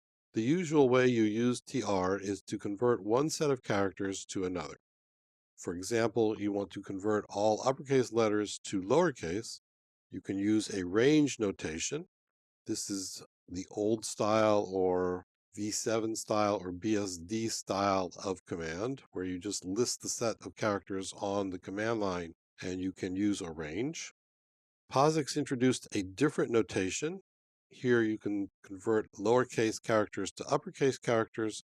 The notation using brackets and colons is borrowed from regular expressions, and that's discussed further in our lesson on regular expressions. There are a few options. TR-D, and then a set of characters says delete characters in the set.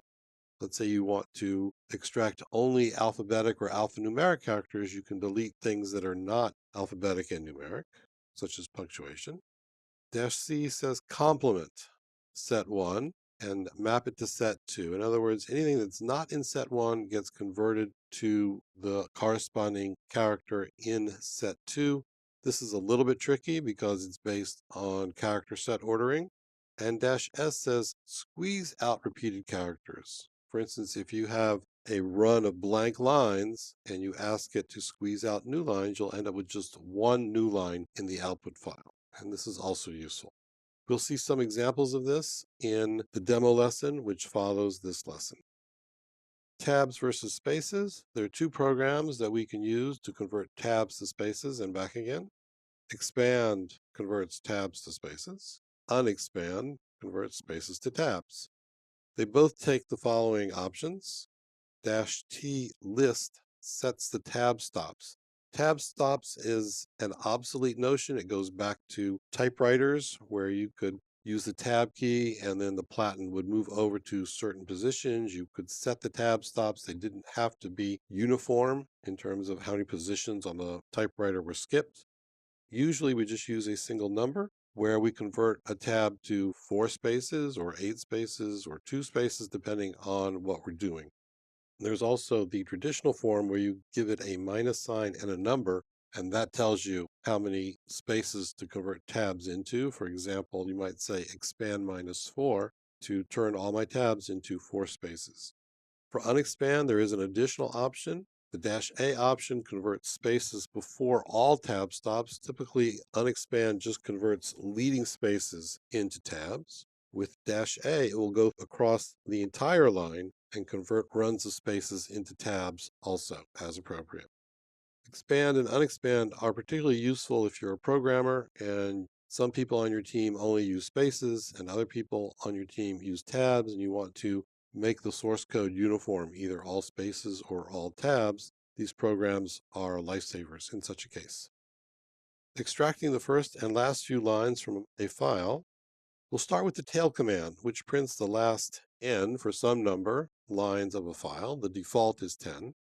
The way you control the number of lines is either by saying -n and a number, which is the POSIX style, or dash immediately followed by an actual number, which is the traditional form. Both are supported.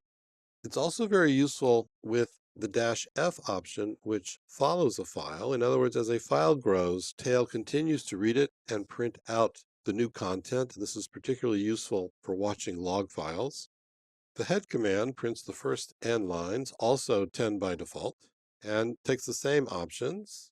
Historically, the tail command was first, and then somebody said, well, what if I want to look at the first lines of a file and not the last few lines? I'll create a command called head. We'll now take a look at comparing sorted files. This is done with the com command. Com is short for common. You want to use a file name of minus to represent standard input.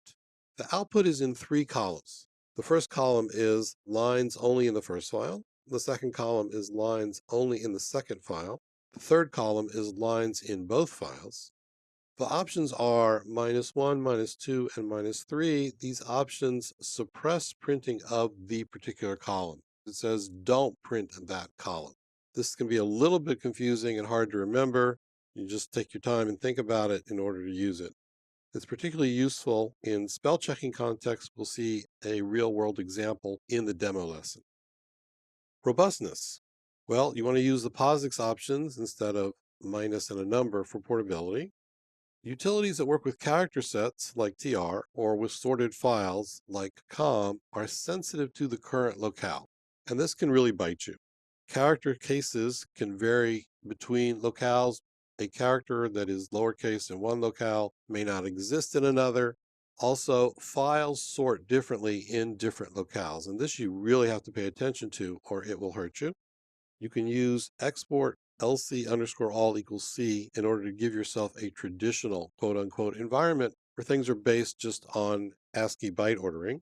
Or if you're concerned that your file was sorted in one locale and you're now in a different one, you can resort the file before you use it.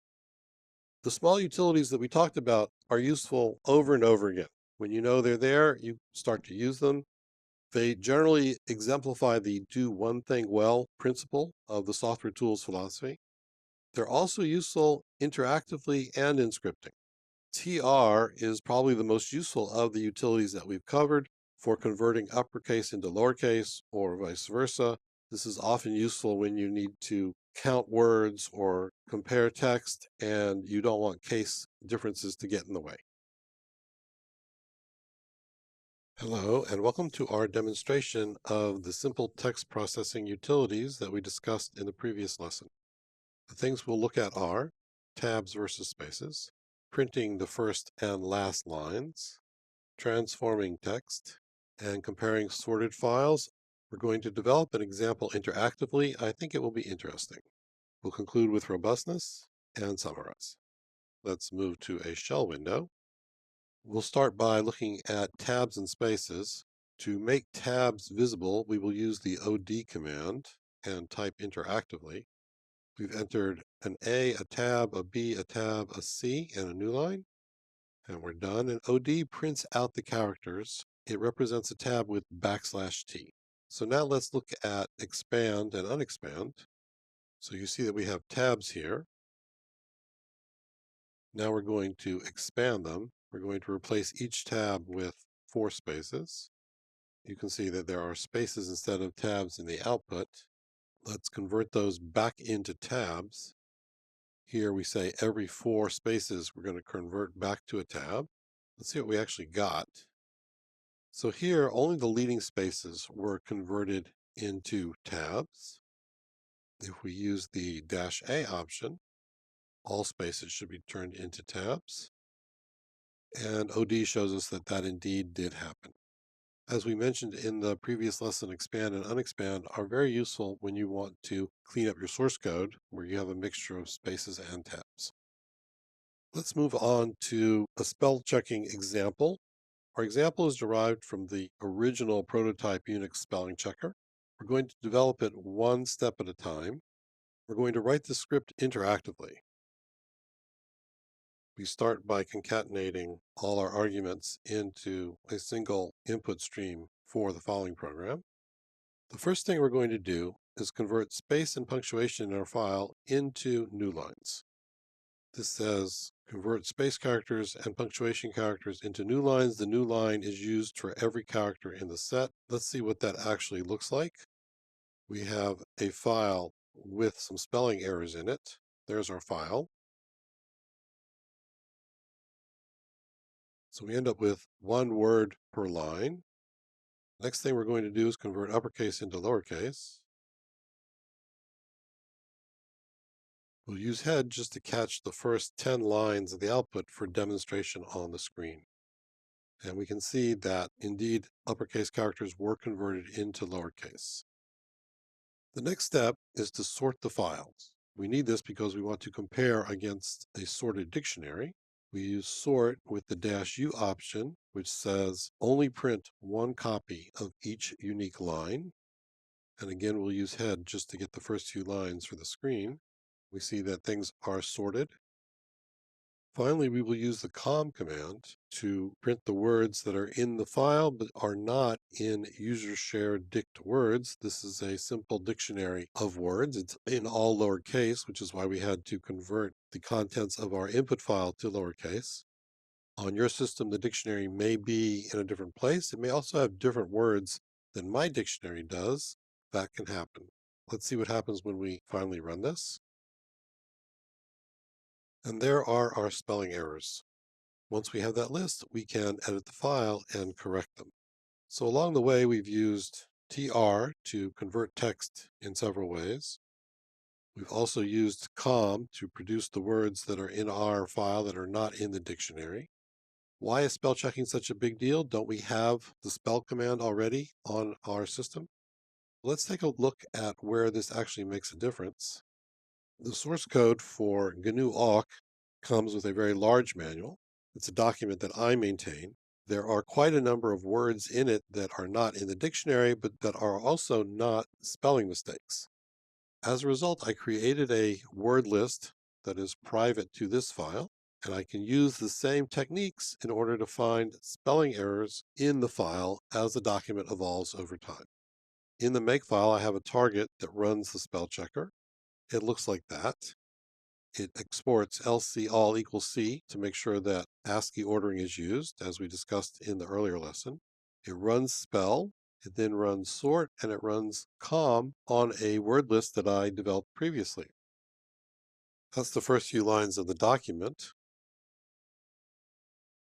That's the first few lines of the word list. To save time, I ran the spell command earlier. It's in a file called spell.out, which has quite a large number of lines in it. The reason it's so large is that duplicate words are not removed, as we can see here. They're also not in sorted order. So there's our command. What happens if we run it? Well, we get some output, which shows that we need to update our word list. We also get an actual spelling error. Noticeable has an E in it after the C, so that's something that needs fixing. Robustness. You want to think in terms of tools. Combining the simple tools with more powerful ones like sorting and regular expression matching lets you do quite a lot of things. Know your toolbox. Use the right tool for the job. Thinking in terms of software tools lets you do things that you can't do with a single program. If you know your toolbox, this lets you get things done more easily, but you have to learn the tools, and that is a learning curve. To conclude, TR is very useful for letter case transformations and for breaking files into one word per line. Shell scripts show up in many places, not just files. Makefiles are perhaps the best example, where you also need to know how to use the shell, because the recipes in a makefile are run by the shell, and therefore being able to use shell commands correctly in makefiles lets you do interesting and useful things as well. Hello, and welcome to today's lesson, which is an introduction to regular expressions. This is the first of several lessons on regular expressions. We will have several lessons where we introduce the topics just using slides, and we will also have several lessons that are just demos. Let's get started. We'll start with the concepts behind regular expressions. What are those? Matching text and the regular expression flavors provided by POSIX on different kinds of Unix and Linux systems. We'll talk about the different programs that use regular expressions. We'll review some of the important options to grep. Grep is the main workhorse when doing regular expression processing in shell scripts. We'll talk about robustness and conclude. Regular expression concepts, what do we mean? What is a regular expression? It's a language that describes text to be matched. For example, I might say, I want to find an A, followed by a single punctuation character, and then 0 or more digits. Regular expressions let us describe that kind of text. How do we build regular expressions? They're composed of the following components. First of all, regular characters that stand for themselves, such as an A or a digit. Meta characters that stand for a regular expression operation such as repetition. Thus, we take a character and we say it doesn't match itself, it indicates some sort of operation that we want to do. And then expressions that denote either a single character or subparts of a larger regular expression. Historically, different programs have used different kinds of regular expressions. They're all very similar, but they're not exactly identical. This reflects the developments of the tools and the research interests at Bell Labs during Unix development. POSIX standardizes 2 flavors. There are other tools out in the world, mainly scripting languages, that enhance regular expressions beyond what we're going to cover here. The 2 kinds of expressions are as follows. First, we have what are called basic regular expressions, or BREs. These are easier to learn. They're not as complicated, and they're less computationally expensive. They're not as expensive in terms of CPU time to match. Extended regular expressions, or EREs, they're much more powerful, but they're also more expensive in terms of CPU time. Today, there's no real difference in expense. On the small PDP-11s, it made a difference. On today's modern systems, we can use EREs without worrying about cost to run a program or execution time. There's not a big difference. Let's take a look at the different programs that use regular expressions. The first one is the grep family. Grep is your main workhorse for regular expression matching in shell scripting. Originally, there were several programs. POSIX standardizes a single program. The program is called grep. By default, it matches basic regular expressions. The next option is egrep, or grep minus e. Originally, there were multiple programs. POSIX said, let's merge them. So grep minus capital E gives us extended regular expressions. In practice, egrep is still available, and you can rely on it. fgrep stands for fast grep. What it does is string matching, not regular expression matching, but it had the capability of matching multiple strings in parallel. Under POSIX, this is called grep-capital F, but again, fgrep is commonly available. Sed is the stream editor. We use that for matching and substitution when we want to not just find strings, but we want to change them. awk is in fact a programming language that enhances the pattern matching and do something with the text paradigm of sed. It gives you extended regular expressions and a programming language. Your text editors all know how to use regular expressions. Your standard Unix editors, ed, ex, vi, vim, emacs, as well as just about any other editor on a Linux system or on a Windows system. The scripting languages typically provide their own flavors of regular expressions, which are based on the traditional Unix regular expressions, but with their own enhancements. For example, Perl, Python, Ruby, and all the rest that are out there. As we said, grep is the main program for doing regular expression matching. It has a number of options. We'll take a quick look now at those that are most important for shell scripting instead of a thorough review. -E says use the following as the pattern to match. That lets you use a pattern that starts with a minus sign, which occasionally comes up. You can read a list of patterns from a file with -F. -I is very important. It says ignore case in input, and that can be very useful. Otherwise, case is important and is distinguished. -L says just give me a list of the matching files instead of showing me the file name plus the text.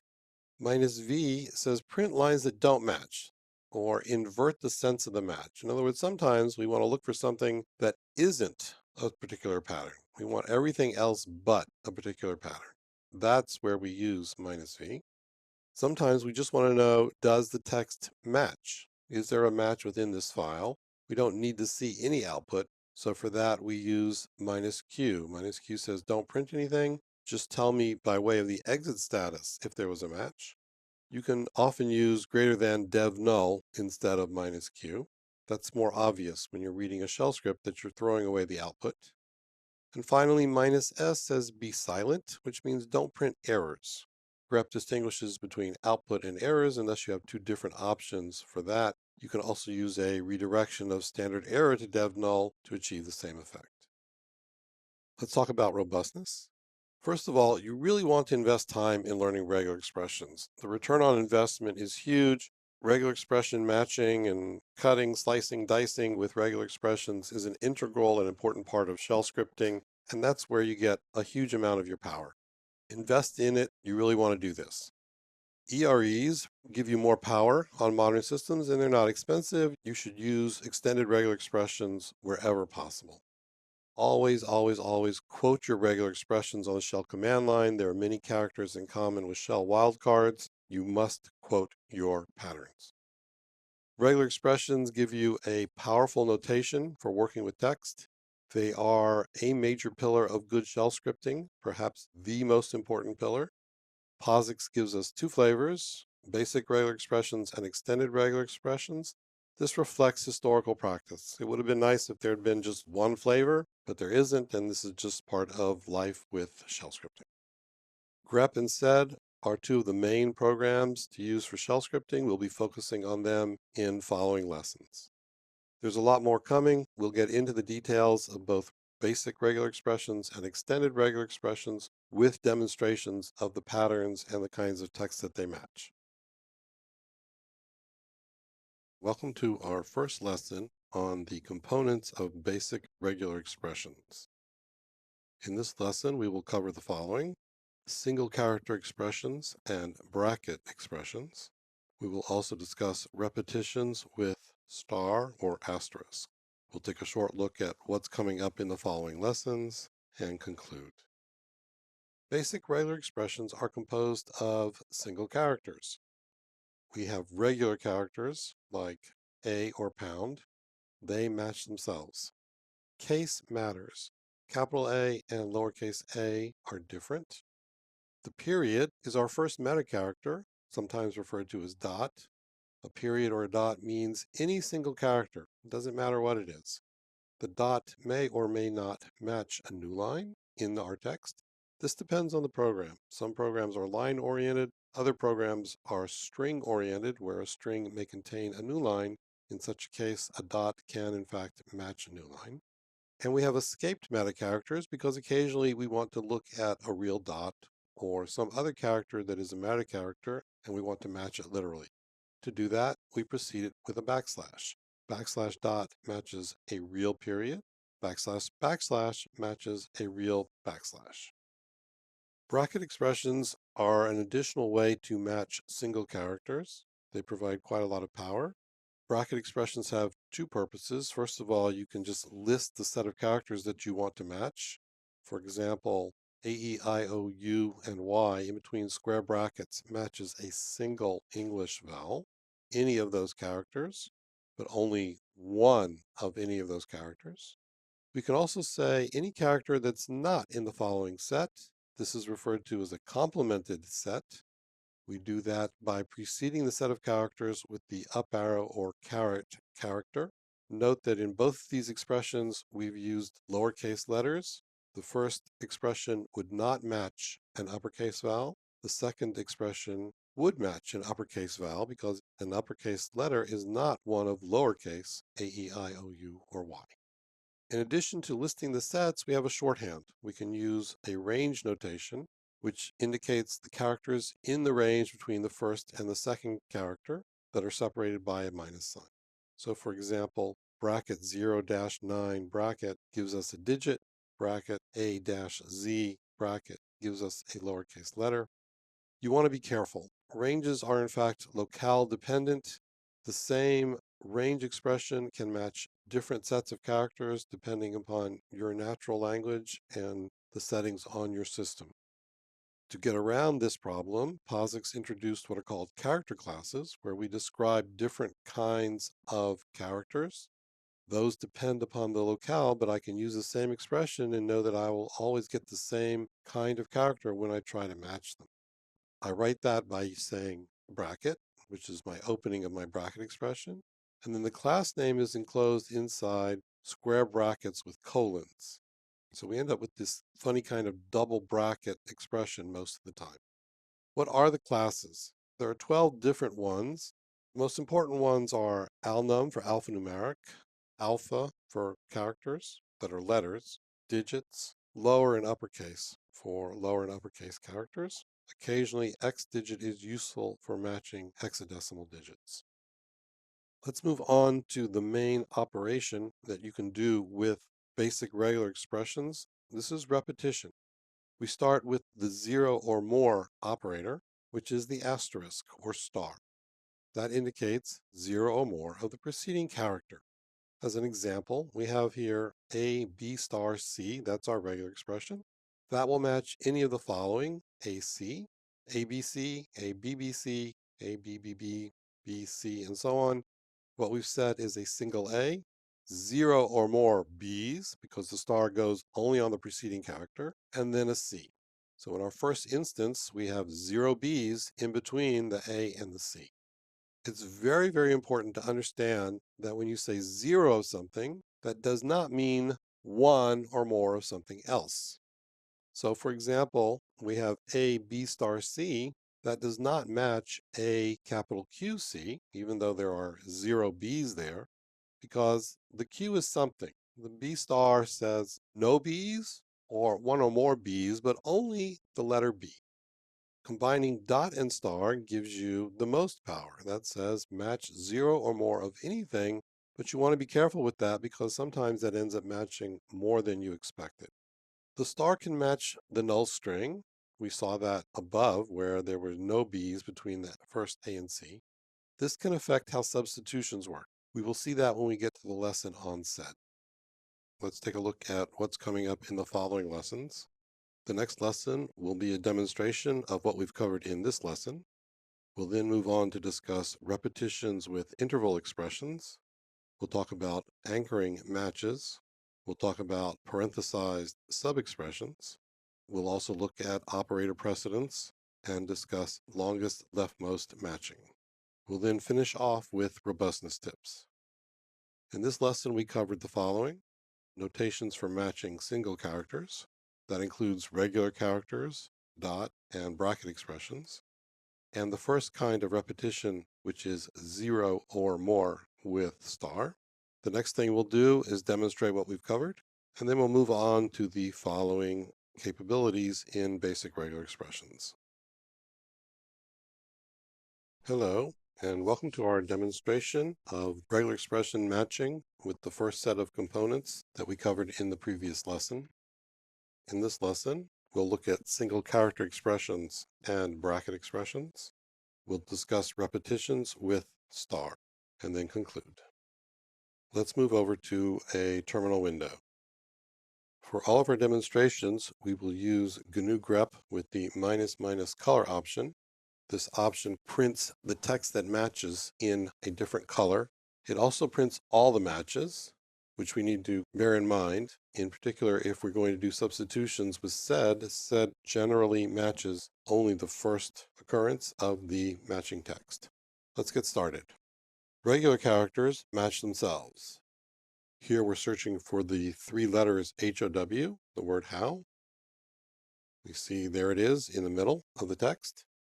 It's important to bear in mind that case in regular expressions makes a difference.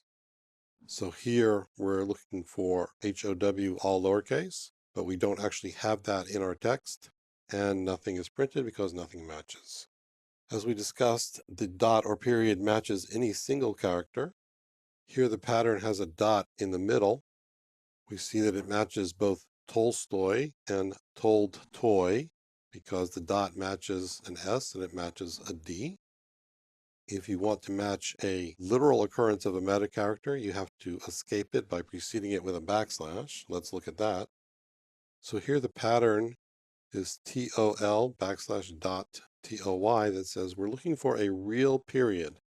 And the text that matches is at the end where we have a literal period in the text. Let's move on to bracket expressions. Our pattern says match a single lowercase English vowel. Note the use of single quotes to prevent the shell from interpreting the bracket expression. Grep prints all the matches, so both the E and the A match the pattern. But sed is different. Let's see that. This command to sed says substitute for the pattern between the first set of slashes with the text in the following set of slashes, where the slashes are separators. Here, only the first lowercase vowel is substituted and replaced with an X. Let's move on to complemented bracket expressions. This says match any character that is not a lowercase vowel. So the 1, 2, and 3 match. The space also matches, but since it's a space, you can't really tell that that's matched. Let's take a look at character classes and complemented character classes. Here we're looking for anything that is a digit. So we have the outer brackets, which delineate a bracket expression. And then inside we have the character class, which indicates we're looking for a digit. All the digits match. This is a complemented character set. The outer brackets enclose the set. The leading caret indicates complement what follows. What follows is the class name for a digit. So what we've done is say match anything that is not a digit. Here the letters match. The space also matches, but again, you can't see that. Let's take a look at the same thing, this time with the alpha class, which matches alphabetic characters. Here the letters match. This is a complemented character set, except that this time what we're looking for is anything that is not alphabetic, so we get the digits and the space. Let's move on to repetition with star. This says match 0 or more alphabetic characters. So the Y, O, and U in the middle are matched. This says match 0 or more of anything that is not alphabetic. So what we've matched are the numbers. And as before, the spaces also match, but you can't really tell. We can do the same exercise looking for digits, and we see that the digits match. And we're looking for anything that is not a digit, and the letters in the middle match. That concludes our demo on the first set of regular expression operators that we've covered so far. To summarize, you want to take your time crafting regular expressions. Using grep color and sample data to test your expressions as you write them is a really good idea. It's a great way to see what's going on and if you've written your regular expression correctly. There will be a lot more to come in the following demo. Hello, and welcome to our second lesson on the components of basic regular expressions. We'll take a quick look at the previous lesson.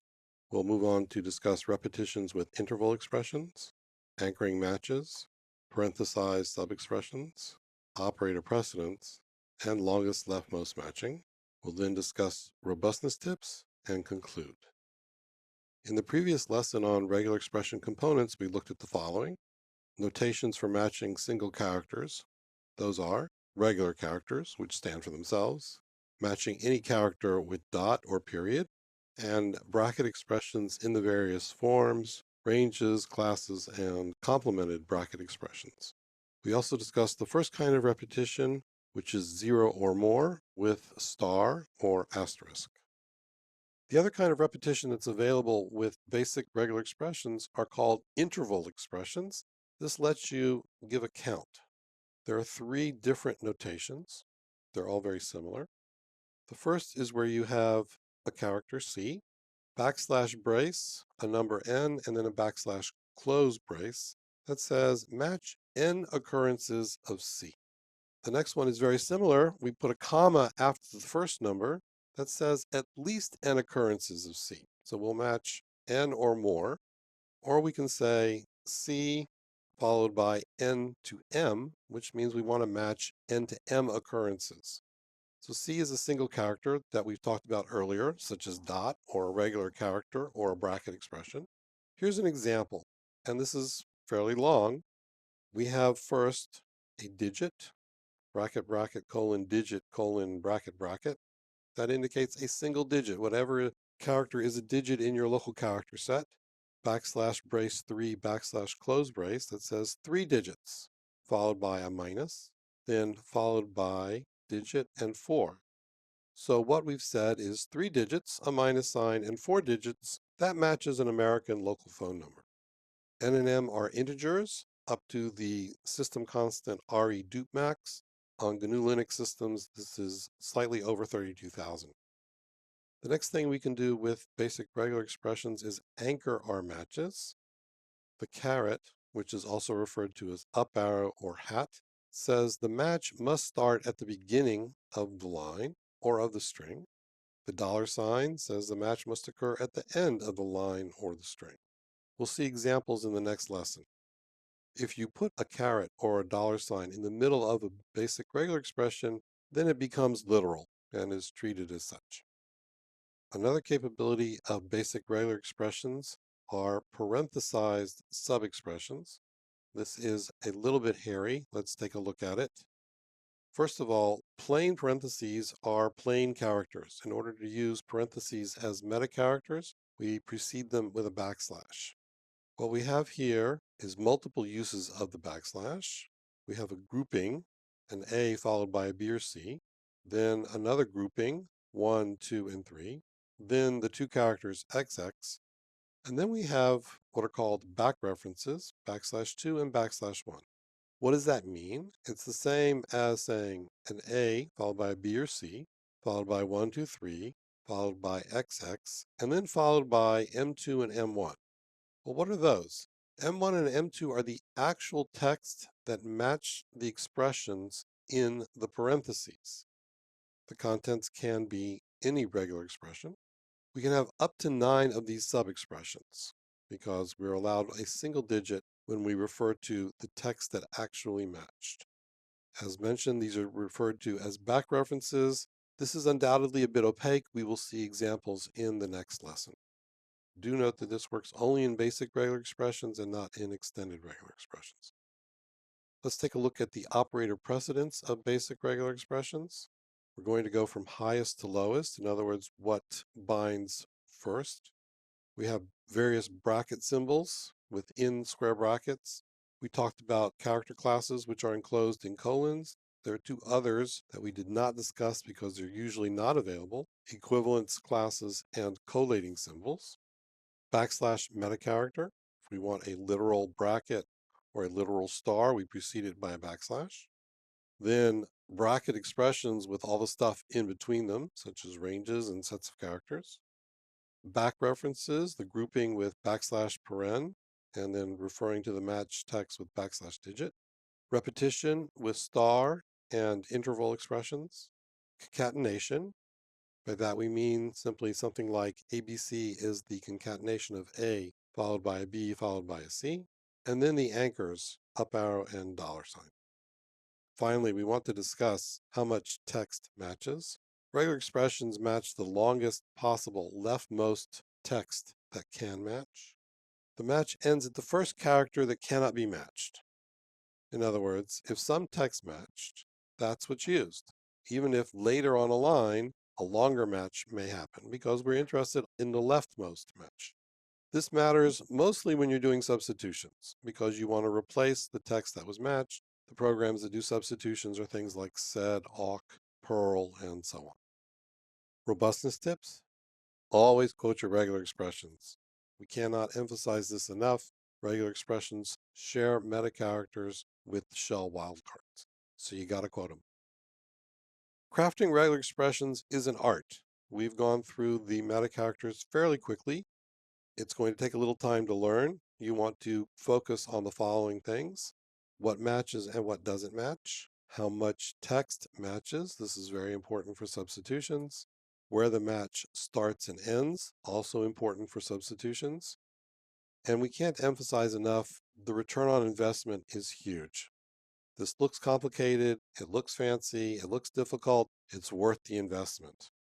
Once you spend some time on it, learn it, it becomes second nature, and then you can do absolutely amazing things. To conclude, basic regular expressions give us the following capabilities. Notations for matching single characters. Those are regular characters, the dot, bracket expressions. We have two kinds of repetitions: the 0 or more with the asterisk, and interval expressions, which let us count.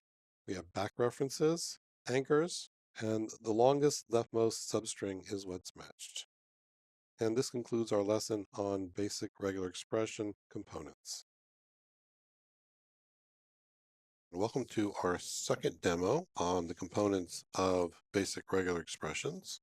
The things we'll cover in this lesson are repetitions with interval expressions, anchoring matches, parenthesized sub-expressions, longest leftmost matching. We'll then look at some robustness tips and conclude. Let's move over to a terminal window. Interval expressions let us count the number of items that we wish to match. Here we want to match two alphabetic characters. What matches is the Y and the O. Those are the first two alphabetic characters on the line. We have complemented the character set. In other words, anything that isn't an alphabetic character, match two of them. This is interesting because we actually have four matches. The first pair is the 1 and the 2. The second pair is the 3 and the space. The third pair is the space and the 1. And the fourth pair is the 2 and the 3. Since matching spaces isn't really part of what we wanted to do, we can extend the character set as follows. This says match anything that is not alphabetic and is not space. We want two of them. So here the matches are the first 1 and 2, and then again the second 1 and 2. Let's move on to anchoring with up arrow and $. This says match any number of digits at the beginning of the text. So here what matches is the first 1, 2, 3. Without the caret or up arrow, grep would have shown us both sets of digits. Note the different uses of the caret character. Outside the bracket expression, it means the first part of the line, match the text only at the beginning. Inside the bracket expression is the first character. It means complement the following characters. This says match at the beginning of a line, 0 or more non-digits. So we match the YOU. The space also matches, but we can't see that. This says match 0 or more non-alphabetic characters at the end of a line, and the space and the 1, 2, 3 at the end of the line match. Let's move on to back references. This is the pattern we're going to use. It's a little bit messy with all the backslashes. This says an A followed by a B or C, followed by 1 or more digits, followed by 2 X's, followed by whatever match the set of digits, another X, and then whatever match the A and the B or C. We're providing some text that will match this expression. Indeed it does. Now let's contrast that with something that doesn't match. We're using the same expression. This time the input text will not match because the 321, although it is a sequence of digits, does not match 1, 2, 3. It's not the same text. Similarly, the AC at the end, although it matches the A followed by a B or C, is not the same as AB, and so it also does not match. And grep does not print anything. Finally, let's move on to longest leftmost matching. Here we're looking for matches of lowercase English vowels. Grep -- color shows us all the matches. The E and the A match, and then the UU at the end also matches. Leftmost longest matching really is important when you start to do substitution. So let's take a look at that with sed. This says look for 0 or more lowercase vowels and replace what you find with an X. So now let's take a look at what happened here. Remember that we've said that 0 or more matching with the star can match the null string. And in fact, there is a null or empty string at the very beginning of the text. So the star caused it to match, and we got an X at the very beginning of our generated output.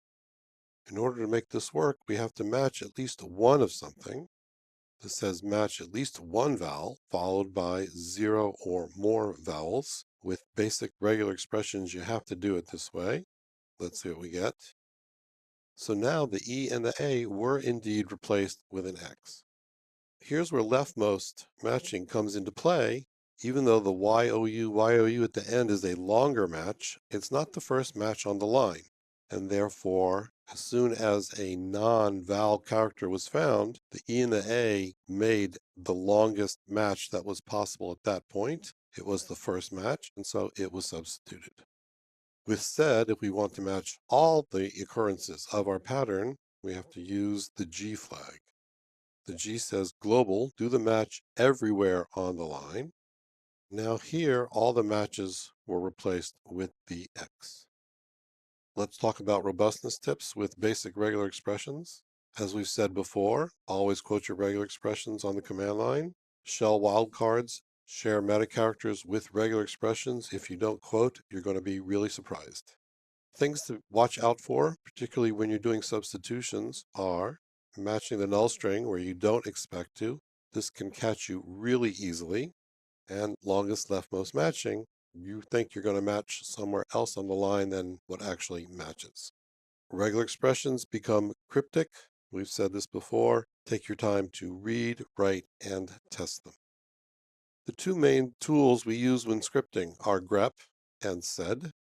Other important tools where regular expression use are very handy are your text editors. Typically Vim and Emacs if you're an old-time Unix programmer, or gedit or some other editor. Using grep -- color and sample data to test your basic regular expressions as you write them is a really good idea. Put time into learning regular expressions. You will be amply repaid. As you learn to use them and they become second nature, you'll find that you can just do things you would have never believed possible. And after a while, you will wonder, how did you ever live without them? Welcome to our lesson on extended regular expressions. In this lesson, we will focus on the components of extended regular expressions and then provide a demo in the following lesson. Our topics will be the components that are the same or almost the same as in basic regular expressions. There are a number of additional repetition operators. We will talk about grouping. We'll also talk about alternation. We'll then look at the operator precedence in extended regular expressions. Because there are more operators, we need to be aware of the precedence of those operators. We will then finish off with robustness tips and conclude. We're building on what we covered with basic regular expressions. Extended regular expressions are like basic regular expressions, only extended, more stuff. What do they have in common with BREs? Matching single characters works the same. That includes regular characters, dot, which matches any character, and escaped meta characters, and bracket expressions, as we discussed in the earlier lesson, both ranges and character classes. Repetition with star for 0 or more, and interval expressions are also in EREs. In this case, we use plain braces instead of backslash braces, but the facility and the matching are the same. Anchoring with up arrow and $sign to the beginning or end of a string, respectively. One difference is that up arrow and dollar are special even in the middle of a regular expression. So if you want to match a literal up arrow or a literal $sign, you have to put a backslash in front of them. And longest leftmost matching also applies. There are additional repetition operators in EREs as follows. A regular expression followed by a question mark means 0 or 1 of the regular expression. You can think of it as optional. It's either there or it's not there. If it's there one time. A regular expression followed by a plus means 1 or more of the regular expression. You can think of it as at least one of.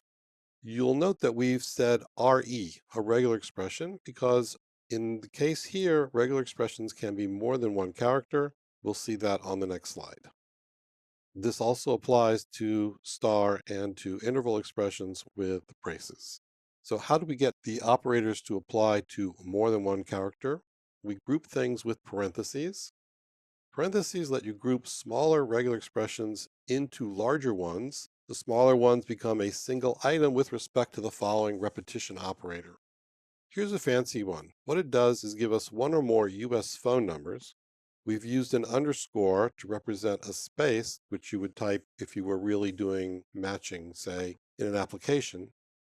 We have a very large regular expression grouped inside parentheses, followed by a plus. It means one or more of what's inside the parentheses.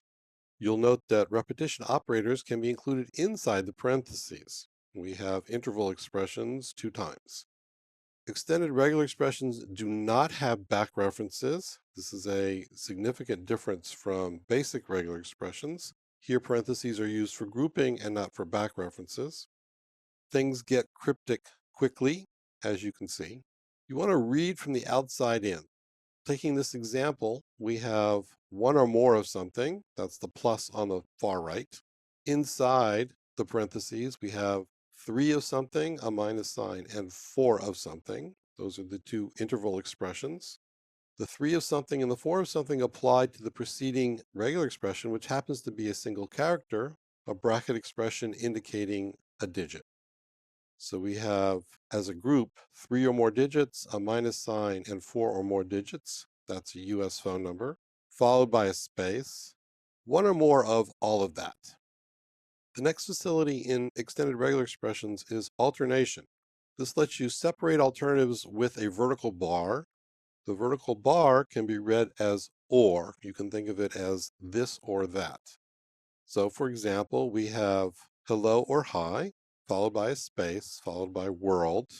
Here too, we've used an underscore to represent a space on the slide. Alternation is often used with parentheses, as we've shown here, because it makes sense. What we want to say is either hello world or hi world. Alternation has the lowest precedence of all the operators. Let's see what that means. If I type up arrow hello or hi $, that means either hello at the beginning of a string or hi at the end of a string, and not a string that is exactly hello or hi. Okay, so if you look at our 2 alternatives with the parentheses, either up arrow hello or hi $. But just looking at the original expression, we might read it as a string that starts with either hello or hi and then ends. So you have to be careful. It's not the case. Alternation brings you a huge amount of power. This really is perhaps the most powerful facility in extended regular expressions. Let's look at operator precedence. We start with the various bracket symbols, class name, equivalence classes, and collating symbols. As we mentioned in the last lesson, equivalence classes and collating symbols are often not available. Going down in precedence, we have escaped meta characters. We have full bracket expressions like ranges, parentheses for grouping, the repetition operators, star, plus, question mark, and interval expressions with braces, concatenation, up arrow and dollar sign anchors, and then alternation, as we just discussed. Robustness. Always quote your regular expressions. You're probably getting tired of me saying that, but it applies. Single quotes are much better than double quotes. With single quotes, as we've seen, nothing in between is interpreted. With great power comes great responsibility, as Spider-Man will tell us. This means you need to pay even more attention to what you're doing when you're using extended regular expressions, and you want to test as you go. Using grep minus color to see what's going on is a great way to understand. Extended regular expressions have the basics in common with basic regular expressions, but you get a lot more power from the additional repetition operators combined with alternation, combined with grouping. Altogether, those three facilities give you a lot more expressive power, and longest leftmost matching still applies. We'll have some demos in the following lesson. Hello, and welcome to our lesson where we will demonstrate the additional operators in extended regular expressions. The topics we will cover today are the additional repetitions, grouping, alternation. We'll also take a quick look at how GNU programs let you use extended regular expressions with slightly different syntax. We'll have some robustness tips and conclude. Let's start by looking at the additional repetition operators in extended regular expressions. Here we've used the question mark operator, which means 0 or 1, or an optional B. We're also using the color option. We're using egrep. We could use grep minus capital E, but we're going to use egrep since that's what I learned when I was growing up. We see that the first two items match. AC does not have a B, so that's the 0. ABC has exactly 1, that's the 1. Here we've used the plus operator. Plus says 1 or more. We see that the second, third, and fourth words have matched because each one has at least one B in its text. Let's move on to grouping. This pattern is something of a mouthful. We're saying one or more of the things in between the parentheses. What's in between the parentheses is 3 digits, a dash, 4 digits, and a space. That matches an American local phone number followed by a space, one or more of those. And we see that our numerical text, which looks like American phone numbers, does indeed match. There are 2 of them, so each one matches. Let's move on to alternation. Here we've said look for the word hello or the word hi. The text that we're sending as input is actually 2 lines. We accomplish that by not closing the quoted text until the second line. You'll notice that the shell prompted us with the greater than sign, which is its secondary prompt. That means you haven't finished typing enough input yet. So we see that both the hi and the hello match. Let's talk about the precedence of operators with extended regular expressions. So at first glance, this looks like a pattern that says a line consisting of either hello or hi. The up arrow is an anchor that says must match at the beginning. The dollar is an anchor which says must match at the end. And the text in between is either hello or hi. So that's what it looks like. But in fact, what we have is 2 different matches. We have matched either the word hello at the beginning of the text or the word hi at the end. Since the color option shows us everything that matches, we see that hello matches and that hi matches, but we don't have a line that's only those words. The precedence is not correct. If we want to get what we thought we had, we have to do as follows. We have to use parentheses to indicate how things are meant to be to contain the alternation.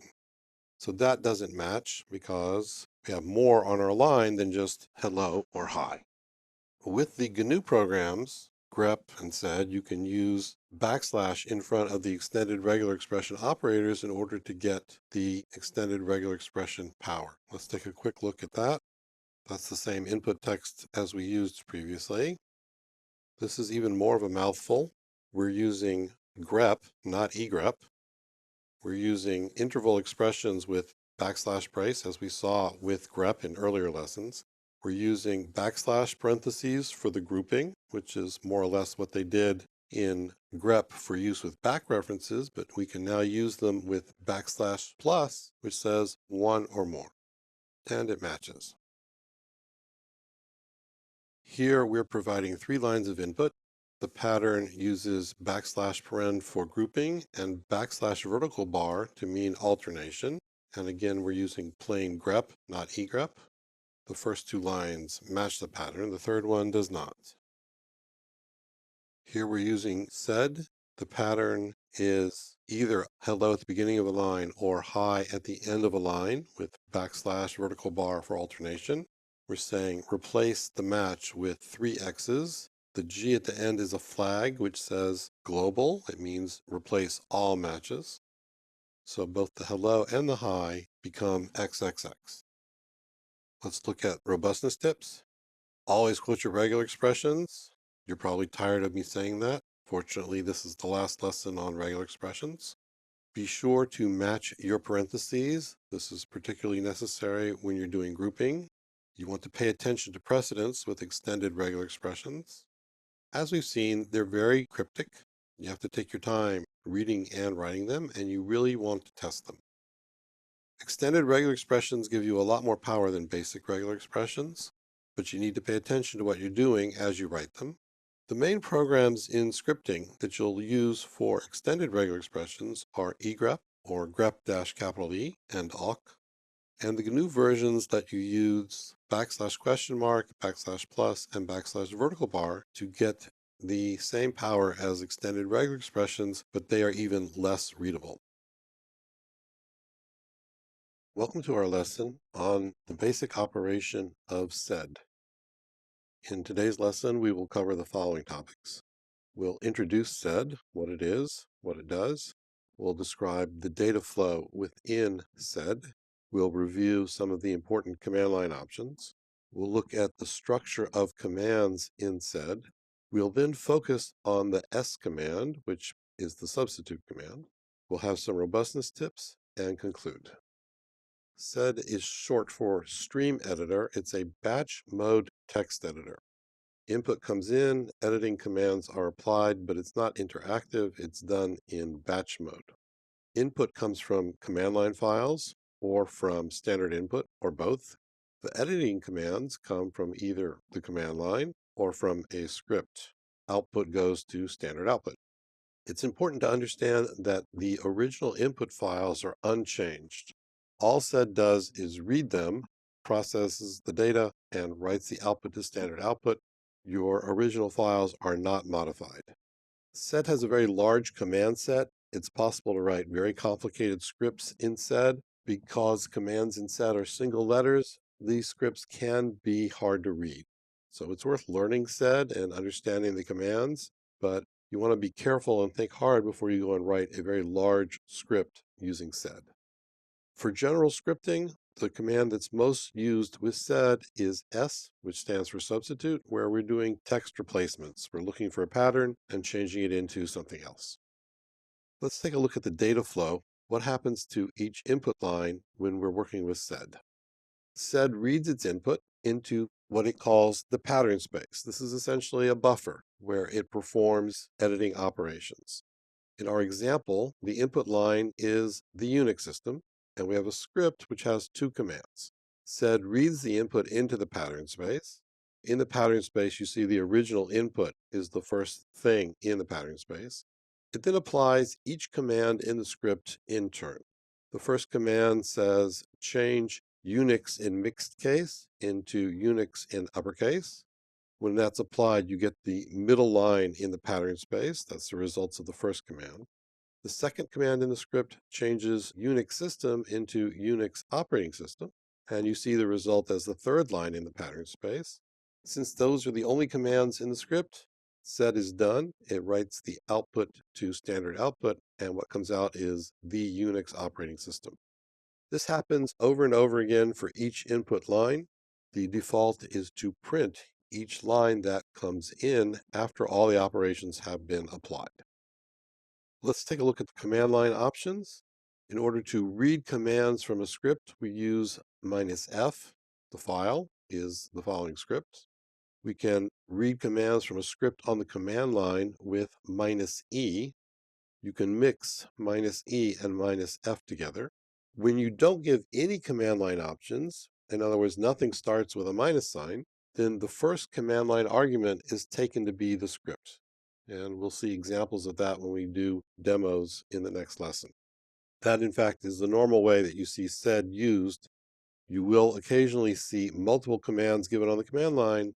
In order to do that, multiple -e options are used. There are cases where we don't want to print every input line, in which case we use the -n option.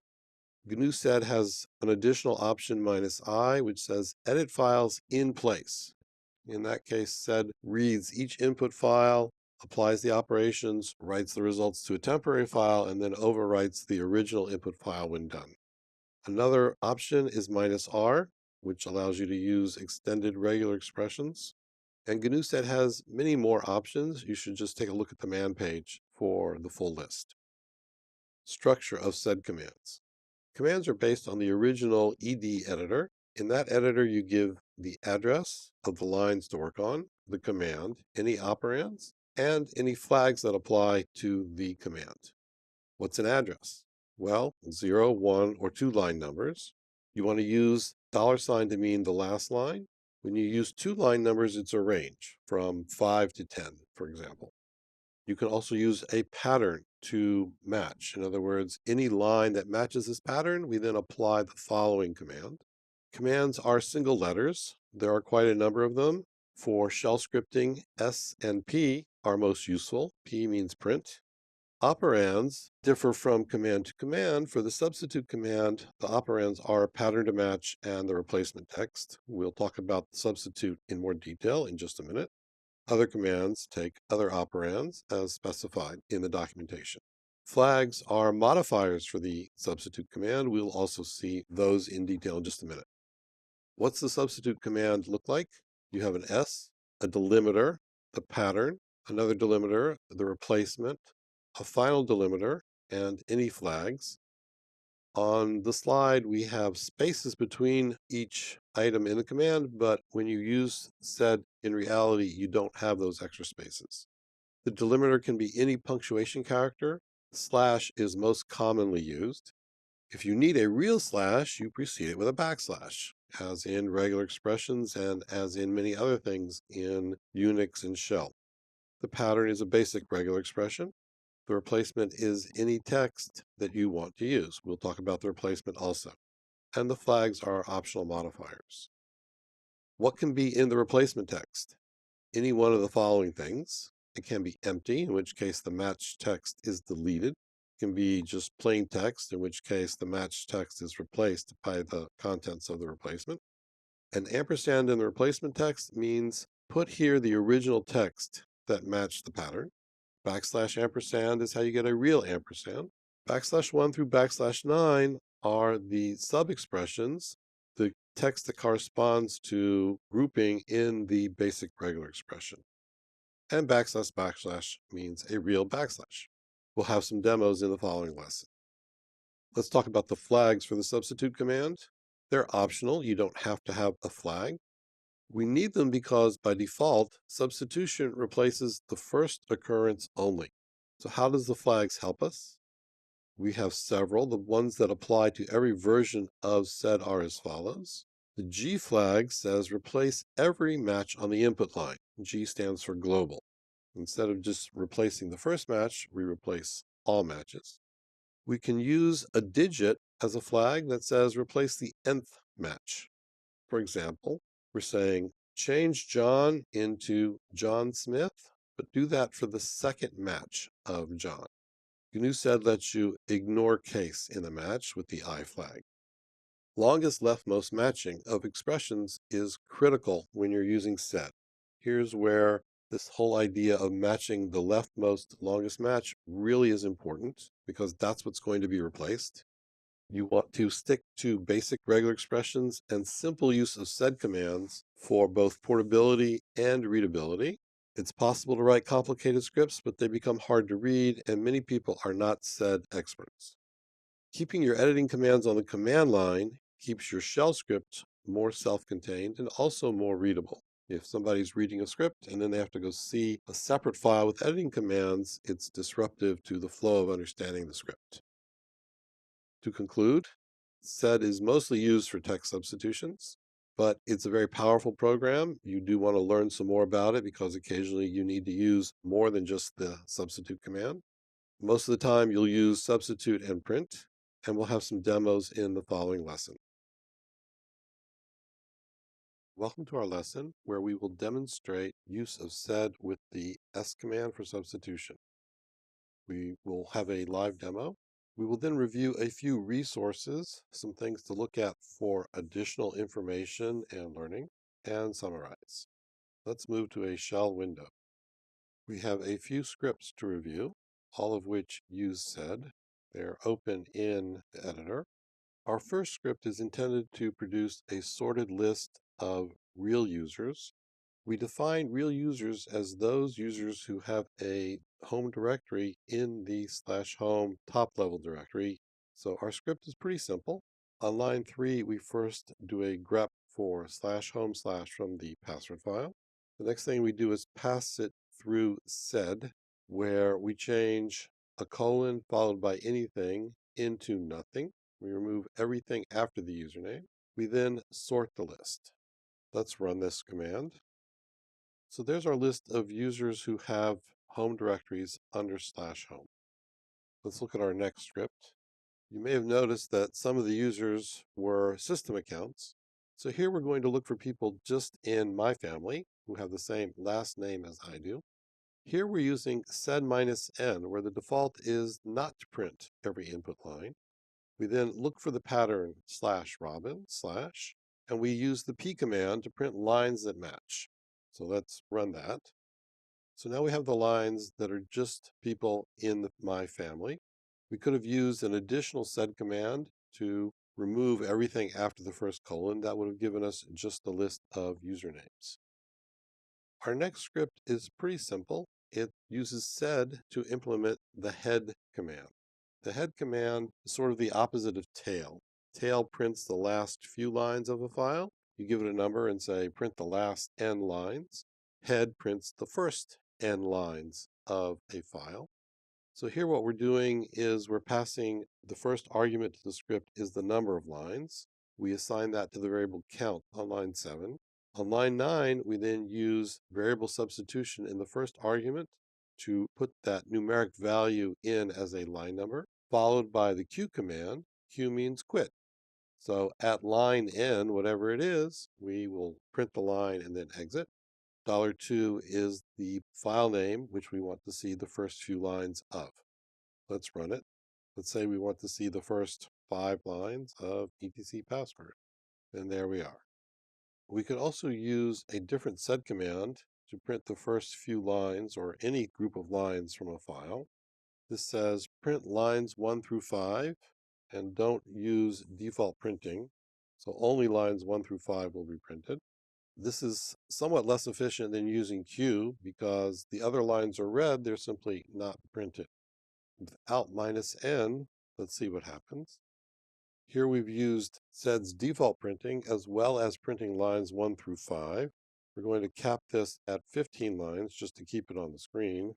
So you'll see that the first 5 lines are printed twice, whereas from then on only printed once because of sed's default printing. This final script is a little bit complicated. We're going to use the find command to print a list of a particular user's home directories. We're then going to make backup directories. We're going to make new directories, each of which has a suffix of -back. That would be in preparation, say, for doing backups of files, and it's an interesting exercise. The script works by assigning the username to the variable user on line 3. Line 4 runs the find command, printing the names of directories. We then use sed to change /home user into /home user -back. So for example, we would have /home Arnold become /home Arnold -back, and then the rest of the directory names underneath are not touched. We then pipe that into a second sed command, which inserts the mcdir command on the front of the command. Let's see what this looks like when we run it. We're going to print the last 10 commands that it outputs, simply to avoid scrolling the screen. And there's our commands. We've done something interesting here, which is we've used a script to generate a list of commands. Those commands can then be piped into sh for execution. This is a useful technique, generating a script, so to speak. You can then review the results, and if it's correct, then run it separately. Also of interest is the use of double quotes, both on lines 4 and lines 5, in order to get variable substitution into the sed commands. That concludes our demo. There's quite a lot more to sed, and we recommend that you put some time into learning it. Resources, all about sed. If you go to sed.sourceforge.net, you have quite a lot of information and a lot of links. O'Reilly's book, Sed and Awk, talks about those two programs. First half of the book talks about sed pretty exhaustively and is a very nice tutorial. O'Reilly's Mastering Regular Expressions is everything you wanted to know about regular expressions and then some. And the GNU sed manual has a nice discussion of sed, as well as quite a number of interesting and unusual programs. To conclude, sed is a key component in shell scripting. Pattern matching is done with basic regular expressions. Text replacement or deletion is accomplished via substitution, the S command. You most often use sed in the middle of a pipeline in order to do some sort of transformation on your data. Learning the basics is a must. You really need to understand at least the sed command, the -n option, the p command, q command. Learning more will give you a lot more power and flexibility. This concludes our demonstration of sed.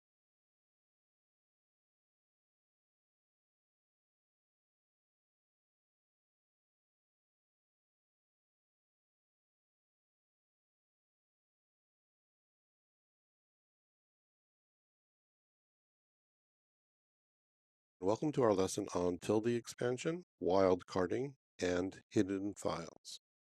We will look at the following today: Tilde expansion, wildcarding, hidden files. We'll talk about robustness tips and then summarize. Tilde expansion is a shorthand for a user's home directory. There are two main forms. You can use tilde/file for whatever file in the current user's home directory.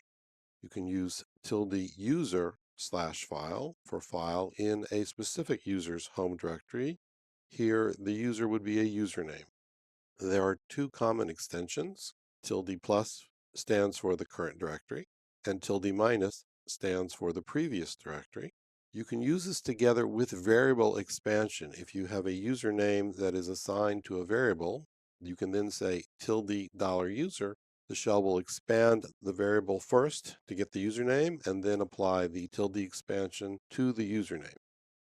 Wildcarding is common. You're probably fairly familiar with it already because it's one of the things we learn as soon as we start to use the shell. Wildcards are based on regular expressions, but they're much simpler. Let's take a look at that. First of all, we want to remember that wildcards apply to file names, whereas we use regular expressions for file contents. We want to keep them separate. Star in a wildcard matches any sequence of characters. It's the same as .star in a regular expression. It means 0 or more. Question mark matches any single character. It's the same as period in regular expressions. Bracket expressions are very similar to those in regular expressions. You have ranges and the ability to use class names like digit and alnum for alphanumeric. However, you want to use an exclamation point instead of an up arrow in order to complement a set. Anchoring in wildcards is implicit. Star.c as a wildcard is the same as the regular expression up arrow dot star backslash dot c $. In other words, we match an entire file name with our regular expression as opposed to just part of a file name. Finally, let's discuss hidden files. By convention, files and directories whose names start with a dot act as follows. ls does not show them, and they are not matched by wildcards. You can see them by using ls-a, the a is short for all, or you can put an explicit dot at the beginning of your wildcard in order to match them from the shell. Let's take a look at that in a shell session. Let's start with Tilde expansion. This says, tell me information about the .profile file in my home directory. The shell has expanded the tilde into the full path name of the home directory. Now we say, take a look at the .profile file in user Arnold's home directory. And it again expands the tilde shorthand into the full path name. Let's take a look at the extensions we talked about. We're in the directory home videos X. We change our directory. This will tell us where we are now, and this will tell us where we were. Let's go back to where we were. Now we'll take a look at wildcarding. Let's look at all our .c files. We have 2 of them. Let's compile them. This compiles each one separately. For each .c file, we will now have a .o file, which is an object file. We can compile them together into an executable. We can look at them by themselves. Now we've used a complemented set. This says list file names that are anything ended with a dot and then anything that is not a C. This shows us the .o files. Let's take a look at hidden files. In our home directory, we have some files and directories. Let's use the -a option. There's a lot more stuff there. Let's say we want to see information just about the files related to bash. By putting the explicit period at the front, the shell will match the wildcard. And there you go. Robustness tips for what we've covered today. You want to be very careful about star and spaces. You want to avoid something like rm star space.o. You'll get a message rm.o not found, and you'll be very frustrated because all your files will be gone and you can't get them back. So be careful what you type. Quote your wildcarding characters if you want them to be treated literally. This is particularly true because you have a set of characters that are shared in common with regular expressions. Occasionally you have such characters in your file names, and then you need to quote them. A lot of older shells don't support tilde expansion, although it's been part of POSIX for a long time. Be careful with it in your scripts if you have to move your scripts to such an older system. To summarize, tilde expansion gives you user home directories. Many older versions of min.sh don't support it. Wildcarding is for file names, and regular expressions are for file content. Files are hidden by ls and by wildcards. That concludes our lesson on tilde expansion, wildcarding, and hidden files. Welcome to our lesson on extended pattern matching in Bash and KSH93. Our topics today are an introduction to extended pattern matching, the actual notations themselves. We'll describe briefly the use cases where you would use these extended patterns. We'll have a short demo, and then we will finish off with a discussion of robustness and conclude. Extended patterns are available in both Bash and the Corn shell. In Bash, you must enable them. The command is shopt-s-extglob. Set the extended globbing option in the shell. These are not part of POSIX. You don't want to use them if you want to move your script to a very old system. Most modern systems, you can use them. You have power similar to those of extended regular expressions in this pattern notation. But the notation is different because we need to be able to have backwards compatibility with the regular wildcarding that's been in the shell forever. In this lesson, we will focus on things that will work both in Bash and KSH93, There are some additional features in the Corn Shell. You can look at the Corn Shell documentation to learn more. What are the notations themselves? Well, we'll summarize them in the following table, where we have the pattern on the left and the equivalent extended regular expression in the middle, and a summary of what it means on the right. In order to provide the backwards compatibility, the pattern matching notation puts the operator on the left, and it requires that you put parentheses around what it is that you are matching. Otherwise, it's pretty straightforward. Star means 0 or more, plus means 1 or more, question mark means 0 or 1. The at is new. It means match what's inside the parentheses, or match exactly 1.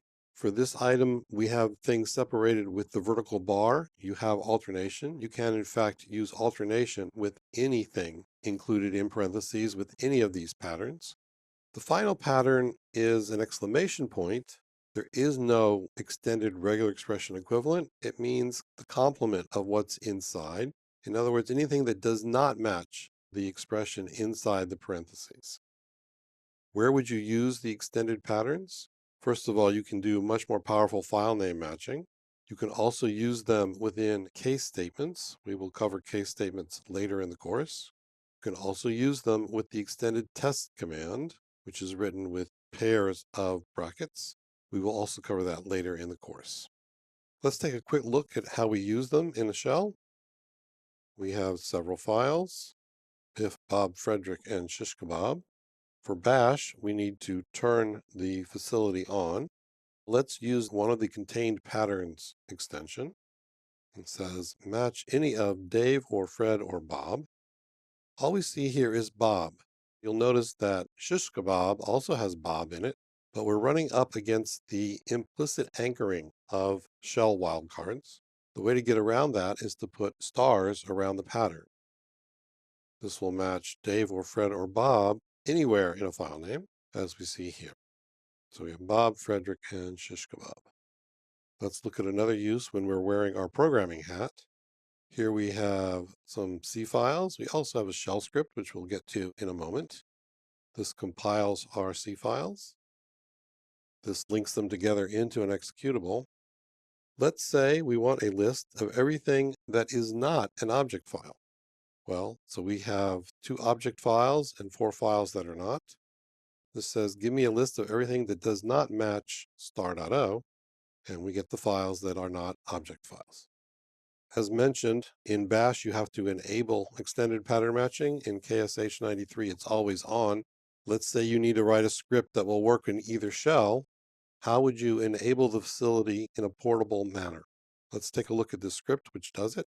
Line 1 runs the shopt command in a subshell. That's the single parentheses. It throws the output to standard output and to standard error away by sending them to dev null. Based on the exit status, if this command works in the subshell, we know we're running in bash. That's the check on line 5 and line 6, where we print out what's going on, and then we enable the facility in our current shell on line 6.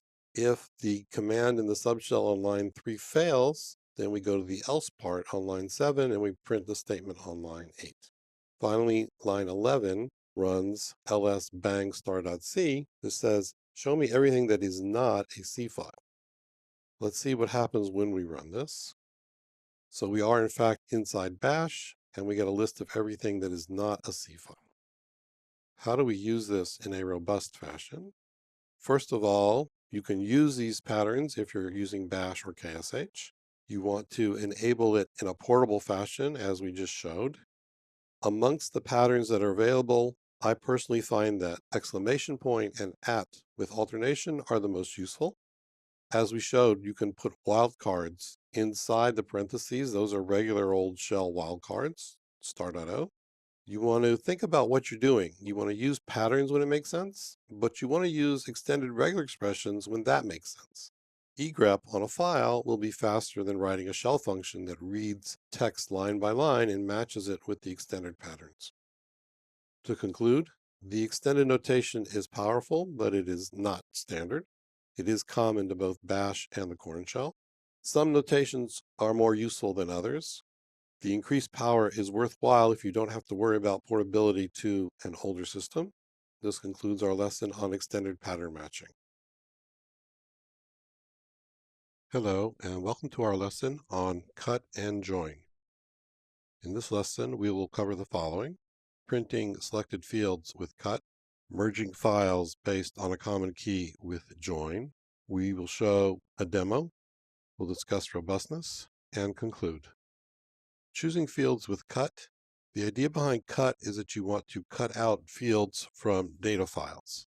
The way it works by default is that fields are separated with a tab character. You may use the -F option to indicate that you want to do field-based cutting. You can change the delimiter character with the -D option.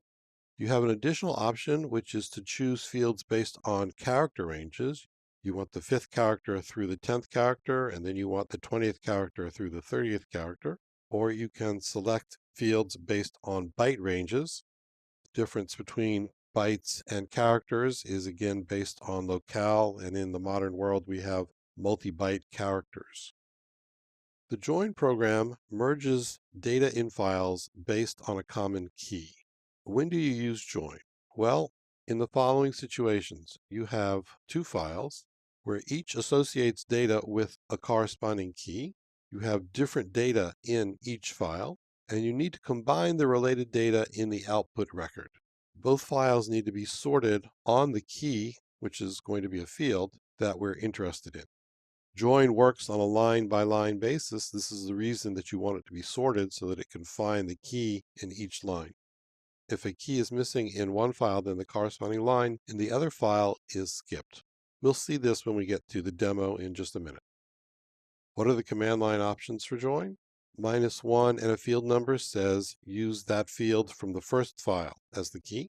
-2 and a field number says use that field number from the second file as the key.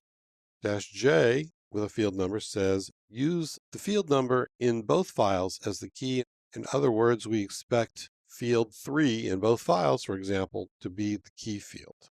-T sets the delimiter to a particular character. Again, the idea behind T is to change the tab character, quote unquote. -O lets you specify which fields to print and in what order. The specification is file number, period, field number. This lets you pick and choose the output fields where they will come from with respect to the corresponding input files. The GNU version of join has additional options. You should see the man page if that's what you're using, for example, on a Linux system. Let's move to a shell window. Let's see an example of cut. Let's say we want to find all the users on our system who like bin bash as their shell. So we find users who use bin bash with grep. Fields in the password file are separated by a colon. So we set the delimiter to a colon with -D, and then we say print field 1. And there's the users who use bash. Let's say we have a checkbook ledger.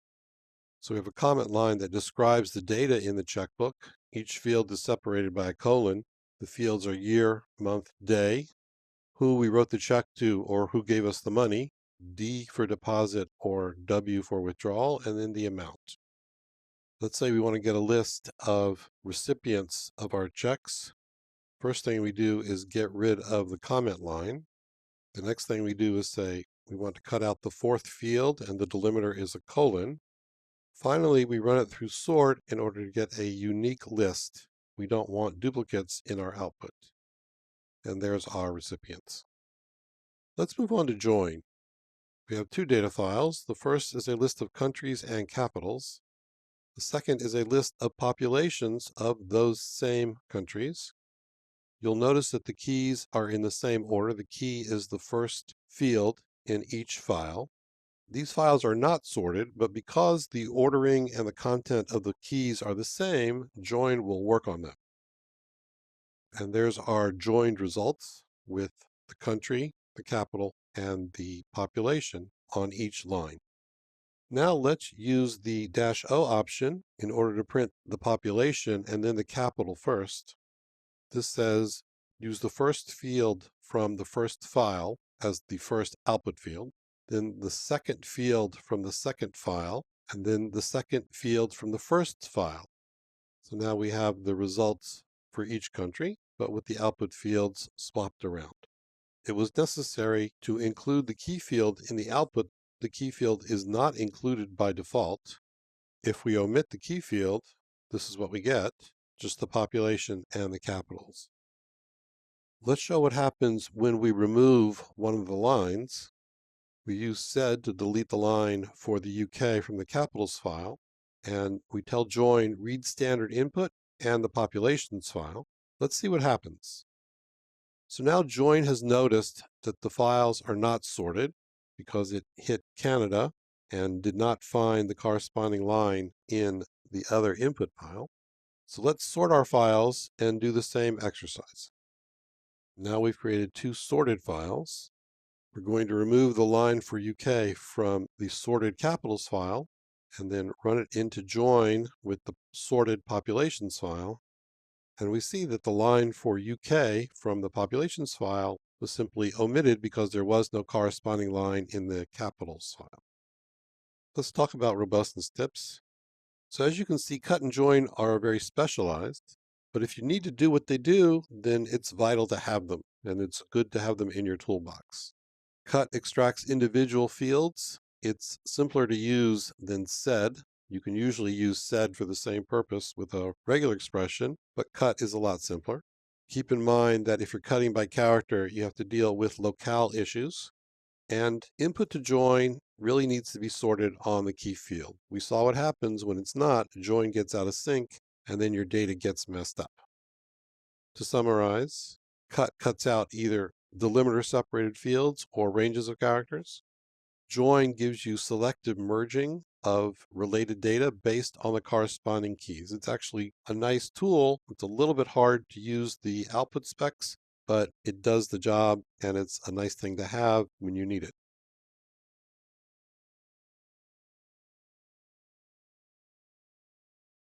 Welcome to our lesson on rearranging fields with awk.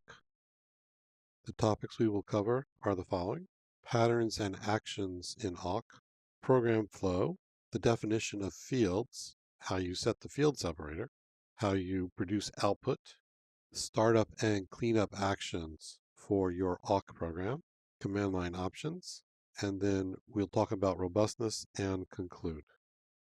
Awk is actually a programming language. You specify what you want to do. Basically, you say, here's the data I'm interested in, and then what to do when I see it. This is done with what are called patterns and actions. You place them one after the other in a series. For example, the pattern is on the left. It says if the first field is equal to Arnold, we execute the action, which is to increment the number of cool users. In a pattern, you typically match a regular expression. You compare a string or numbers, or you can do any kind of general test. When doing regular expression matching, you have the full power of extended regular expressions. Actions are enclosed in braces. That's how awk distinguishes the actions from the pattern. You can do pretty much any kind of computation that you want. Awk automatically initializes variables to 0 or to the empty string. It's a dynamically typed language. Variables are either numbers or strings as the program runs. You may omit one of the pattern or the action, but of course not both. If you omit both, you just have a blank line. How does this work? What is the program flow? So the first thing that awk does is process the command line options, and then it parses your program text to understand what it needs to do. It runs any startup actions. You can tell it do this before you start reading data files. It then enters a loop and does the following for each input record. It reads a record and it splits the record into fields. Both of these are done automatically for you by awk. You don't have to tell it to do anything. You don't have to handle reading records from input files. Your program sees one long string of input records. For each record, it tests the pattern that you supply against the record. If the pattern matches, it then runs your action. When it's done, it will execute any cleanup actions that you have specified. We'll see how to do that in a few minutes. Awk splits the record into fields for you. As we've said, each input line is called a record. Fields are separated by runs of white space. That's the default. You can change that by setting the field separator on the command line or by assigning a value to the variable fs, field separator. To designate a field, you say $1, $2, and so on for the first, second, and third field, etc. The variable nf is the number of fields in the current record. Awk automatically sets it for you. You can just say $nf to indicate the last field, and then you don't have to worry about how many fields are in each record. Awk figures it out. You can say $0, and that refers to the whole input record exactly as it came into awk from the file. How do you set the field separator? Well, on the command line, you can say -F and give it a value. In a program, you simply assign a string to the fs variable. There are three different ways that awk splits the record into fields. When fs is assigned a single space, which is the default, then runs of white space separate fields. If you assign a single character to fs, then each instance of that character separates fields. Or you can assign a regular expression to fs, then text that matches the regular expression becomes the field separator, and this is very powerful. As a simple example, if we want to process the password file, we say awk-F:, because the colon is a separator. We provide the program text as a single argument, and then the password file as the data to be read. We typically pipe the result into something else. Now that we've split our record into fields and we've decided that we want to do something with them, how do we print them? Well, print statements can only appear in the action part of a pattern action pair. For simple formatting, we can just use the print statement, and we list things to print one after the other, separated by commas. So if we have an amount and a name, we can switch the order. We want to print the string name, and then the second field, and the string amount, and then the first field. For fancier formatting, we use printf. This does pretty much the same thing. We print the name and the amount. The name is a string argument, and the amount is a floating point numeric argument, and again in the order $2, $1. With printf, don't forget that final new line. The simple print statement automatically gives you a new line. Printf does not. You need to supply it with the \n at the end of the formatting string. We mentioned earlier that you can provide startup and cleanup actions. How do you do that? Well, the code that runs before reading any records looks like this. You say begin, and it has to be in all capitals, and then you give an action enclosed in braces. Similarly, you can provide code that runs when you're done processing all the records, and you say end and enclose your code in braces. Begin and end rules can go anywhere in the program. You can put your end rules before your begin rules, there's no problem. And you can also have multiple begin and end rules. Awk puts them together in the order that it sees them, and then runs them all at once. What are the command line options? Well, we've already mentioned -F to set the field separator. -f says read program source from the given file. You can use that multiple times if you have multiple source files. It's possible to have libraries of awk functions, which we're not going to get into in this lesson, but you might have a library file and then a regular source file. You can combine them by using -F several times on the command line. -V, variable equals value, lets you set a variable to a given value before the program starts. And this is occasionally useful when you need to parameterize a program, but from outside the text of the awk program itself. You simply use it several times, once for each variable if you have multiple variables that you need to initialize. When you don't use -f to provide program source, the first non-option argument is the program text. The rest of the arguments are input files, or they may be variable assignments. Let's talk about robustness issues with awk. Regular expression matching and string comparison are sensitive to the locale.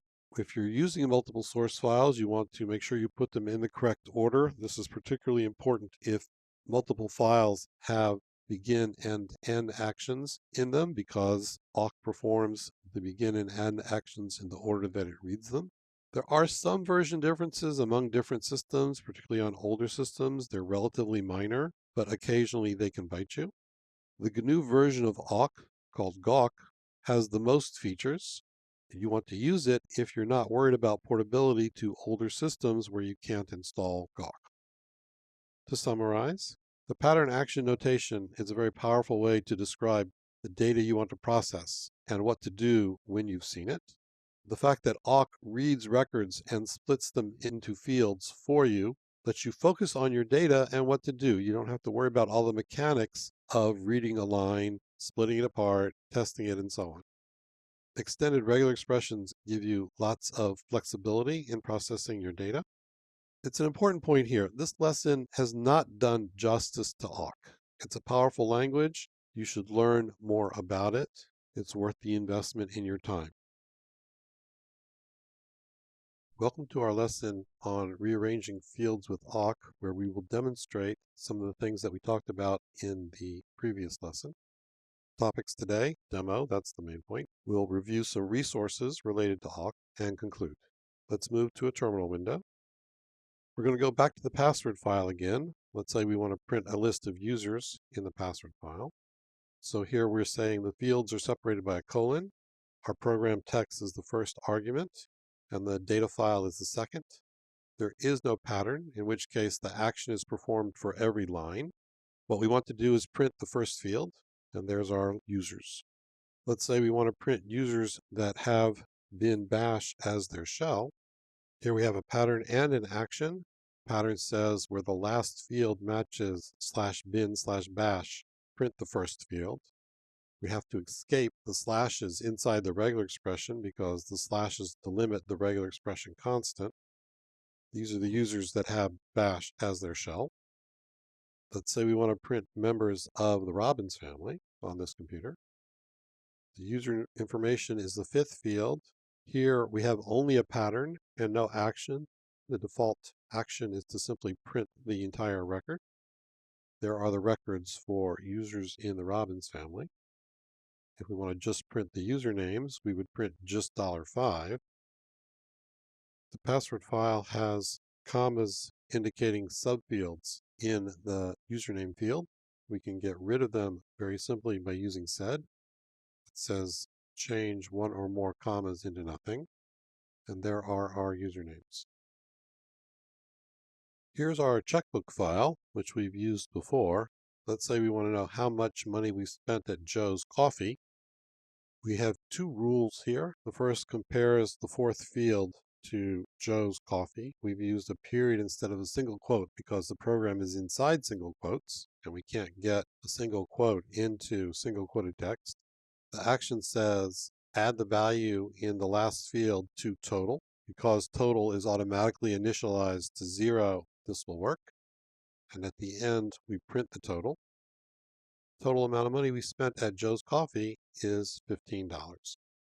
Now let's say we want to be a little bit smarter about our checkbook file, and we want to process it, get a list of total amounts of money that went in and total amounts of money that came out. There's our data. We're going to write a script that processes this file, and we'll do it one step at a time. We start out with a #bang comment, and then we have a comment describing the data. This is always a good idea inside your awk programs to describe the data. That makes it a lot easier to read the program. First thing we do is have a begin rule that sets the field separator to a colon. The next thing we're going to do on line 7 is look for lines that begin with a #. We've enclosed the # in brackets just so that the colors will come out right in Vim. The action says next. That says just skip this line, go read another input record, and start over again. On line 9, we say if the fifth field is W, which is a withdrawal, then in withdrawals sub $4, add the value of $6. The sixth field is the amount. $4 is the person that we wrote the check to. We're using that string as an index into what's called an associative array. For each check recipient, we add up the amount of money that we wrote to them. We do the same thing with $5 equal to D for deposits. We keep track of where we got money from by adding up deposit amount from each person that sent us money. The end action is where we do all our output. We print a header, the deposit totals. Lines 15 and 16 are a for loop where we loop over all the elements in deposits and we print out the subscript, which will be the person that sent us the money, and the value. Line 18 prints an empty line. Lines 20 through 23 do the same thing for the withdrawals. Let's run the script. And we see we have a nice summary of our checkbook information. Resources, O'Reilly's book Sed and Awk. O'Reilly also publishes Effective Awk Programming, the 4th edition, by yours truly, which describes Awk and GNU Awk, and the GNU Awk homepage, which has links to download information for the source code and also has links to online documentation, is given here as well. With awk, you can cut out fields and also print them in whatever order suits you. Printf gives you full control over your output formatting. Extended regular expressions as field separators give you much more flexibility than cuts, single character. Awk can also process your data. Go and learn about it. There's a lot there. It's a very fun language to use. It's very normal to see good-sized awk scripts embedded in larger shell scripts. They're often used for summarizing and condensing data as an intermediate stage in the pipeline. Welcome to our lesson on sorting text. Topics we will cover today are why sort your data, important command line options, sorting by line, sorting by field. We'll have a few examples. We'll talk about robustness and conclude. So why do we want to sort our data when we're working with shell programming? Sorting brings related data together, and then you can process it further down the pipeline. For example, you might want to count the number of occurrences of something. You might want to remove duplicate data, and you can bring related items together. For example, if you have a checkbook and you want to process all the checks that you wrote to a particular business, you want to bring them all together, you do that with sorting. Sorting is usually the key thing in almost any fancy, complicated pipeline. Sort has a number of command line options. We'll look at them. The sort utility acts like a filter. This is important. You can stick sort in the middle of a pipeline. It actually has to read all the data before it can sort it, and then it writes it all out. But in terms of how you use it, it acts like a filter, and that makes it very easy to use. Sort has a number of command line options, particularly GNU sort. We will look at the major ones. -F says fold case in comparisons. That means ignore case. -K defines a sorting key. You often have several subparts of a line or a record, and you want to sort by year or by person you wrote the check to or by dollar amount, so on and so forth. -N says compare as numbers. This does an integer comparison. GNU sort provides -G for doing general comparison of numbers.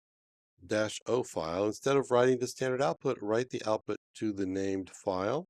The file can be one of your input files. Sort will wait until it has totally sorted the data before rewriting the output file. -R says reverse the sort order. When you go from Z to A or from large to small when you're sorting numbers. -T says use the following character as the tab character. What that means is use that as the field separator. And -U says print only unique records. This is based on sorting keys. They are unique based on how they sort, not on the total text of the line. Sorting by line, that's the default way that sort acts. Normally it just compares full lines, character by character. The sort order is defined by your current locale. Therefore, you might want to use export lc all equals C if you want to compare by byte values instead of by character values. Using lc all equals C will give you the same results everywhere. It also might be faster because it's doing a simple byte comparison instead of converting bytes to characters and then comparing characters. But you should time that. By default, sort leaves duplicate lines in the output. If two lines after comparison are considered to be identical, sort prints them both. You can use the -U option to print only one copy of each duplicate. You may also process them by the Uniq program, and we will talk about Uniq in a later lesson. Sorting by field, this is where a lot of the power of sort comes through, but it's a little bit more complicated. Fields are separated by runs of white space. those blanks and tabs, unless of course you use the -T option to give a different field separator. Leading and trailing white space are ignored. That's the easiest way to use it. You want the first bit of real data to be your first field. You can use -T to give a different field separator, sort -T colon, other options, and then etc password. In the password file, fields are separated by colons, so this tells sort, okay, when you process lines from the password file, use colon to separate fields. You say -K and you give it a field specification to define the sorting criteria. We'll talk about that in the following slides. As you would expect, it sorts on the first field, then by the second, and so on until it's done. So what do field specifications look like? You give it a number. The number starts at 1. You can also specify a character position within the field by following the number with a period and another number. That seems to be less useful day to day, but occasionally it's something that you need, and then if you need it, you're really glad that you have it. The best way to use field specifications is to say -K, start, end to say start at this field and end at the following field. Without an end, then sort starts at the field that you've given it and continues to the end of the line, and it basically ignores following field specifications, in other words, additional -K options. So usually you should specify both the starting and end position with each -K option on the command line. You can specify how to sort each field by giving one of the following letters. N says sort numerically. R says reverse the sort based on this field. And F says to fold case. There are some additional options. Check your man page. Let's see some examples. Let's say we have the password file. We want to sort by username. So we say sort -T colon, separate the fields with a colon, and sort field 1. Field 1 is the username. We can sort by user ID. The user ID is the third field. It's a number. So here we say -K3, the third field, and sort it numerically. Let's say we want to sort by group ID, get all the groups together, and then sort by user ID within the group. Sort -T colon, as before. Now here's where it's interesting and important. We say start with the group ID -K4, 4, start and end with the fourth field. That's our first sorting criteria. Sort numerically, and then sort by user ID -K3, 3n, start with the third field and end with the third field also. And again, sort numerically. If we want to sort words and remove duplicates, we might run spell on a file. On many systems, particularly on Linux systems, the output from spell is not sorted and duplicates appear more than once. So we want to run the result through sort -u. And we have some more examples coming up in the following lesson where we will do a live demo.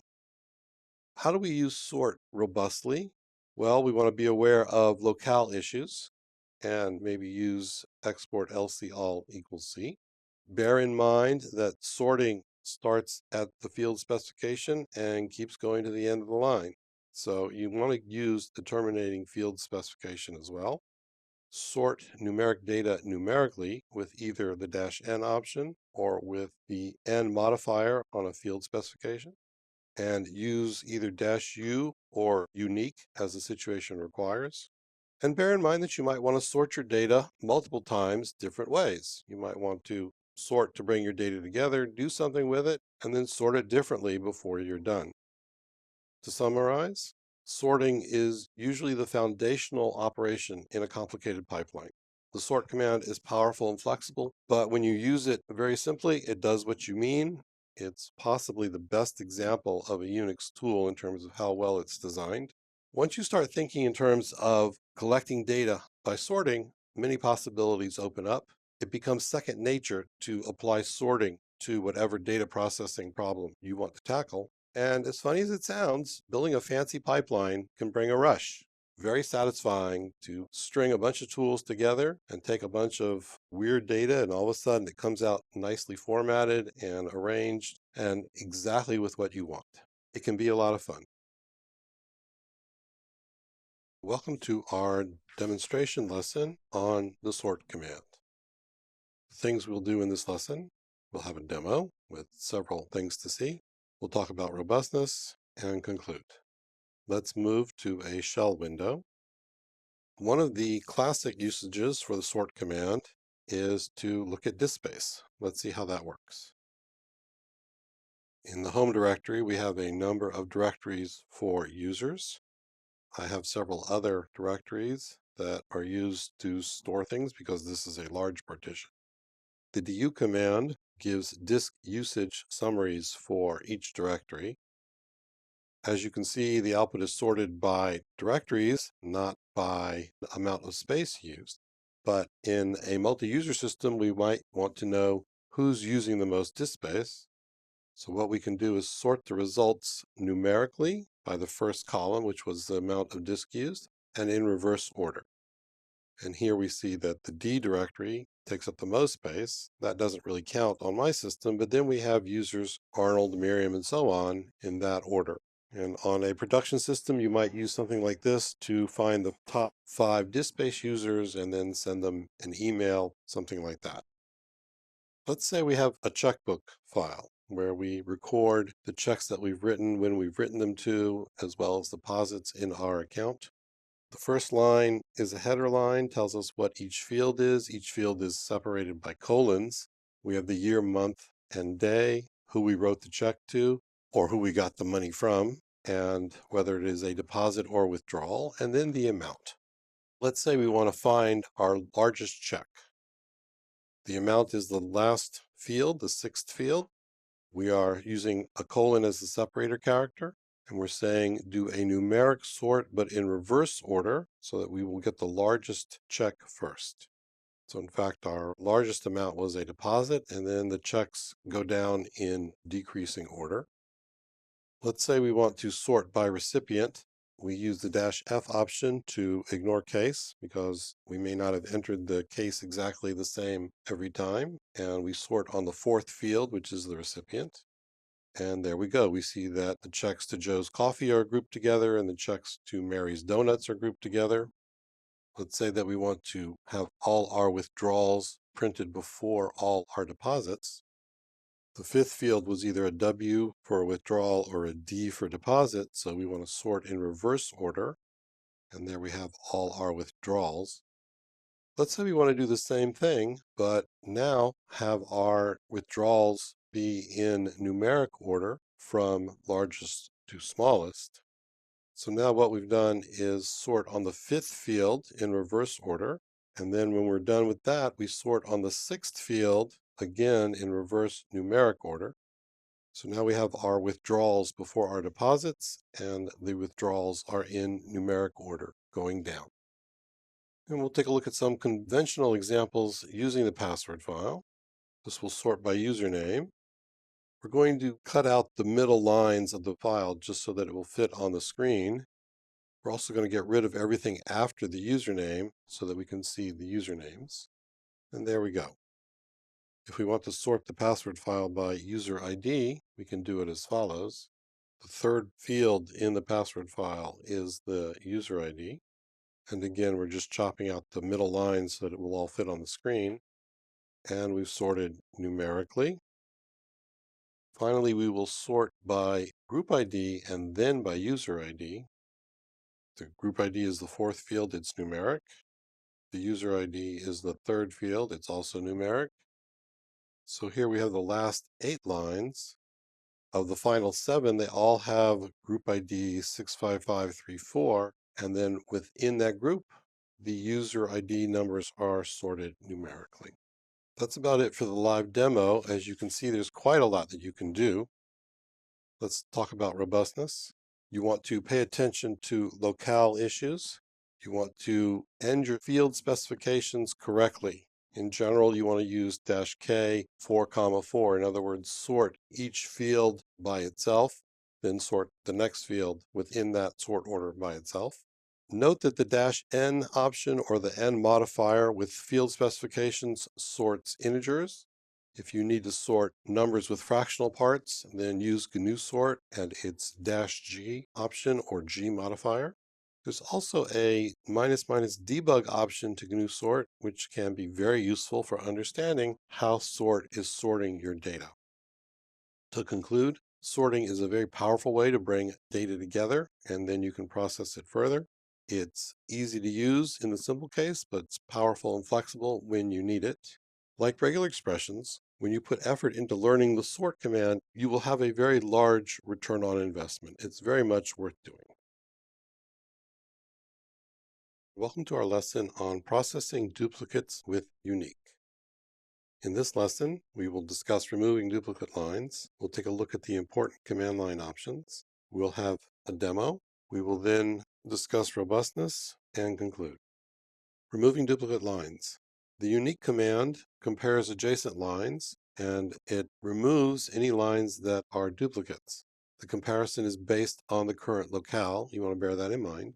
And you may need to use export lcall equals C to do comparison based on byte ordering. Various options let you change the behavior, including producing counts of duplicate lines. And this might be obvious, but for this to work correctly, the input must be sorted so that all the duplicate lines follow each other in the input. What are the command line options? Well, the main ones are as follows. -C says precede each line with a count. -D says print only duplicated lines. A line must appear at least twice for it to be output. -U says print only unique lines. Only lines that appear once are output. You can control the comparison a little bit by skipping fields at the beginning of the line. The N is a count of how many fields to skip. You may also skip characters. The characters are skipped after the fields are skipped. GNU Uniq has a number of additional options. Let's move to a demo. We're going to interactively develop a script that will produce a count of words, listing the words from most frequent to least frequent. We're going to do that one step at a time. Our document is called gawktecheye.in. It's written in the TechInfo markup language. All of the text of the script is here, but for now, let's focus on what's not commented out. Let's start with line 5 that says, convert punctuation and space characters into new lines. That's how we get one word per line. Let's see what happens when we run that. So there's our output, one line per word. That becomes the input to the next stage. The next stage converts uppercase to lowercase. This time the word this, which was in uppercase previously, is now in lowercase. Now what we're going to do is run each word through sort to bring all the words together. We will then run it through Uniq-C to produce a count of each associated word or line, but there's only one word per line. So our inputting includes some funny words. These have to do with binary data, but you can see that there are counts associated with each line. And here's where it gets interesting. We're going to run our new input, which is a count in the first field and a word in the second field, through sort. And we're going to then sort in numeric order and in reverse order so that the most frequent word comes out first. And there you go. The word the is the most frequent word in the document. It's used almost twice as much as the following word, which is code. And then the word a is used a lot, and so on and so forth. This is a neat thing that you can do. All we've done is string together standard shell tools, and we have a word frequency count, which is something that would require a bunch of time if we were to write a special purpose program to do the same thing. Robustness. For simple uses, you can use either sort-u or sort pipe to Uniq. Take your pick. Why do we have both things? Well, Uniq was first, and then later on, the -u option was added to sort. You want to bear in mind locale issues, but you want to use Uniq when you need its unique capabilities. To conclude, duplicate processing is a useful skill in its own right. You can do interesting things with the Uniq command. It does more than sort-u does.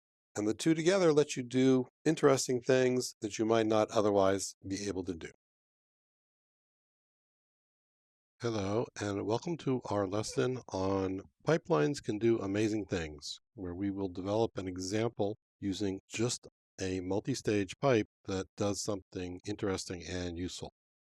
Our topics today: Cross-checking XML tagging in a large manuscript. We will briefly remind you about some other examples that we've seen and then summarize. DocBook XML is a markup language for large-scale document production. Books, manuals, and so on. A number of professional publishing houses use DocBook XML for book production. O'Reilly is among them. There are other free software projects that use DocBook XML for their documentation. If you're involved with anything like that, you might want to learn a little bit about it. It's similar to HTML. You have an opening tag, the content, and a closing tag. Here we have the word very surrounded by emphasis tags. This typically comes out as italics in printed documentation. You want to have consistent tagging so that your documentation looks good, and it's also useful to be able to process your document and generate other information if you have correct tagging.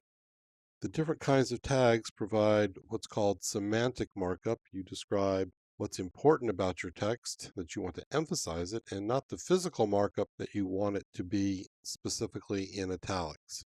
Our mission as authors of text written in DocBook XML is to produce a list of words with each markup. In other words, we might have the same word, but with different markup each time.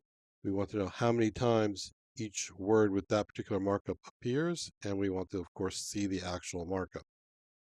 We're going to develop the script one stage at a time. Let's move over to a terminal window. We have here chapter 5.xml, which is a chapter out of a book marked up in DocBook XML. We have the final script taglist.sh, which we will show actually at the end. And then we have each stage in the pipeline in a separate file. This will make it a little bit easier to look at. Here's a few lines out of the end of the file, just so you can see what the markup looks like. We don't have any inline markup here, but we will see some as we go along. Let's look at the first stage of the pipeline. This first stage takes the input file, runs it through cat. That way, if we want to stick other stages in between our producing of input and our processing it, we can. The comment tells us what we're going to do. There's a particular markup called system item, role equals URL. That's a mouthful. For our purposes, we just want to turn that into a simple URL tag. That's not a real DocBook tag, but for checking the file, that's what we want. Let's see what we produce. We transform the system item tag into URL tags. We want to see some examples of that, and we just want to show about 10 lines. And there we go. The next stage in our pipeline turns punctuation into new lines. We want to be able to get one word on a line. And there we go. We're starting to get one word on a line. That makes further processing a lot easier. The third stage pulls out words with tags around them. It says find a greater than sign, anything that's not a less than or a greater than, then a less than and a slash. The less than and the slash indicate the closing tag. Now you can start to see the markup in line. We have a bunch of file names. We also have a few things that are quoted, and we even have a command. At stage 4, we're going to get a little bit fancier. Our input is marked up words. We're going to use awk and split this apart into 4 words. The first word will actually be empty, the first field in what we're producing. And then we have the opening and closing tags surrounding our actual text. The way we do this is with awk on line 13. We set the field separator to be either a less than or a greater than sign. We set a variable named file to be the name of the file. And then we have a printf statement that prints the word $3 and the actual tag, which is $2, and then the file name. This makes things easier to process further down the pipeline.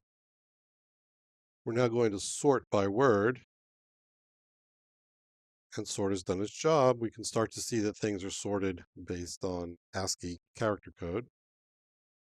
The next stage is where we merge the lines, and then we add a count to each line. We do that with Uniq -C. So there's our output. In the last line, we can see that the word awk as a command appears 16 times in this chapter. Our final stage is to do the formatting. Our input is a count, a word, and a tag, and then the file name. If the tag is different from the tag in the preceding line, we're going to mark the line with an arrow, and then we save the preceding line's tag. Let's see what that looks like.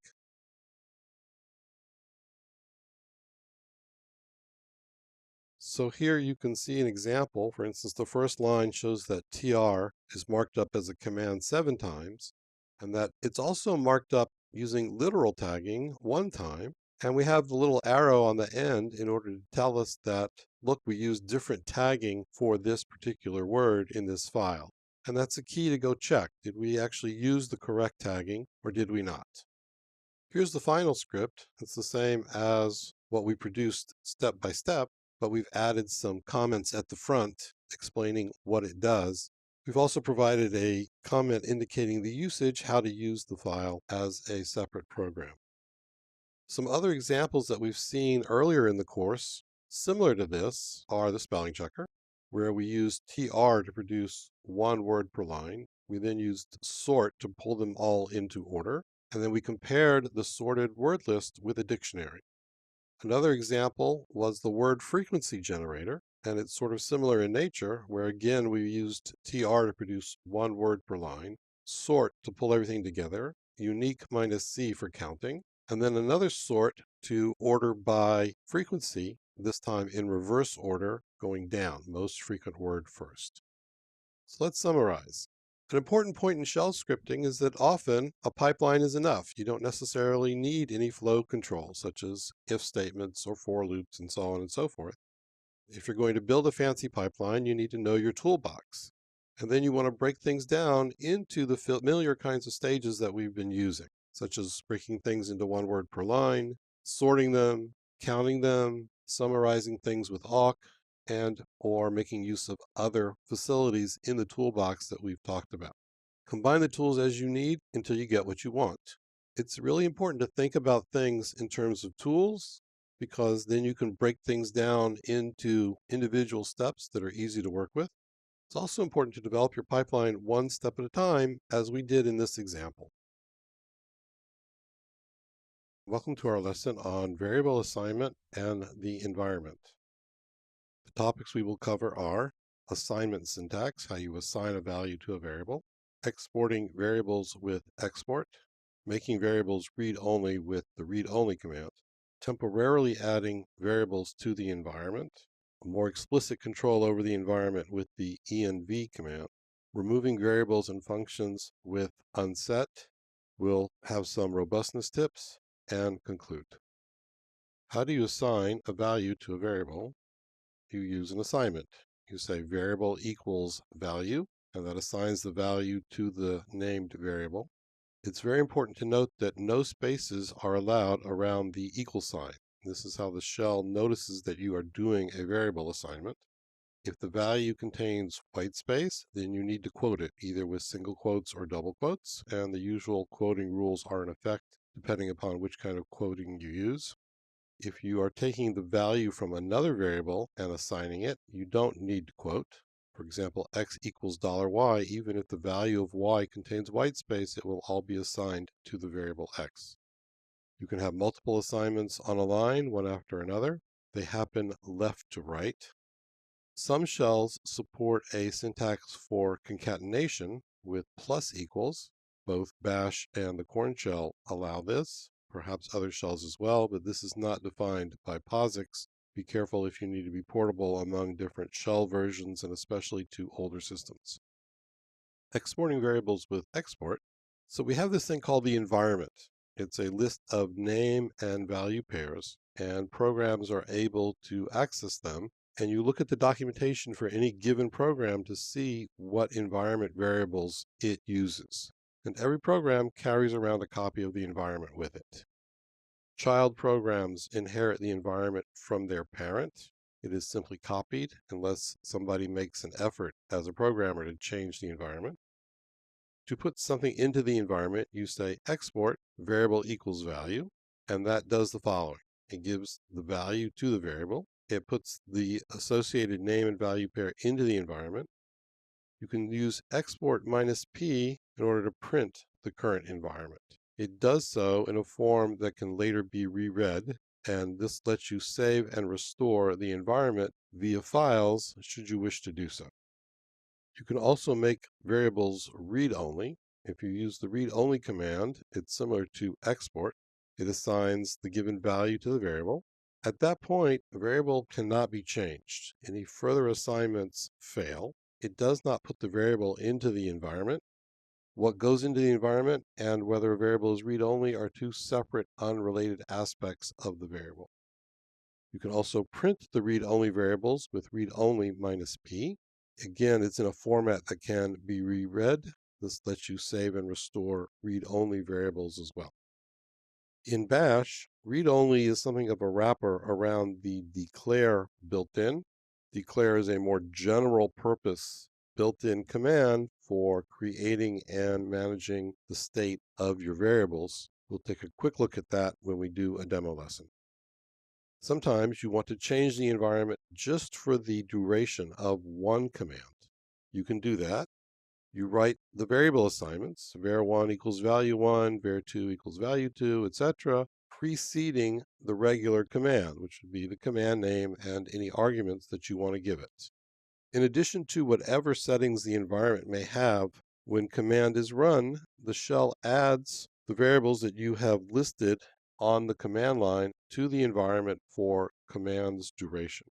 The global environment does not change, and it does not create any unexported regular variables either.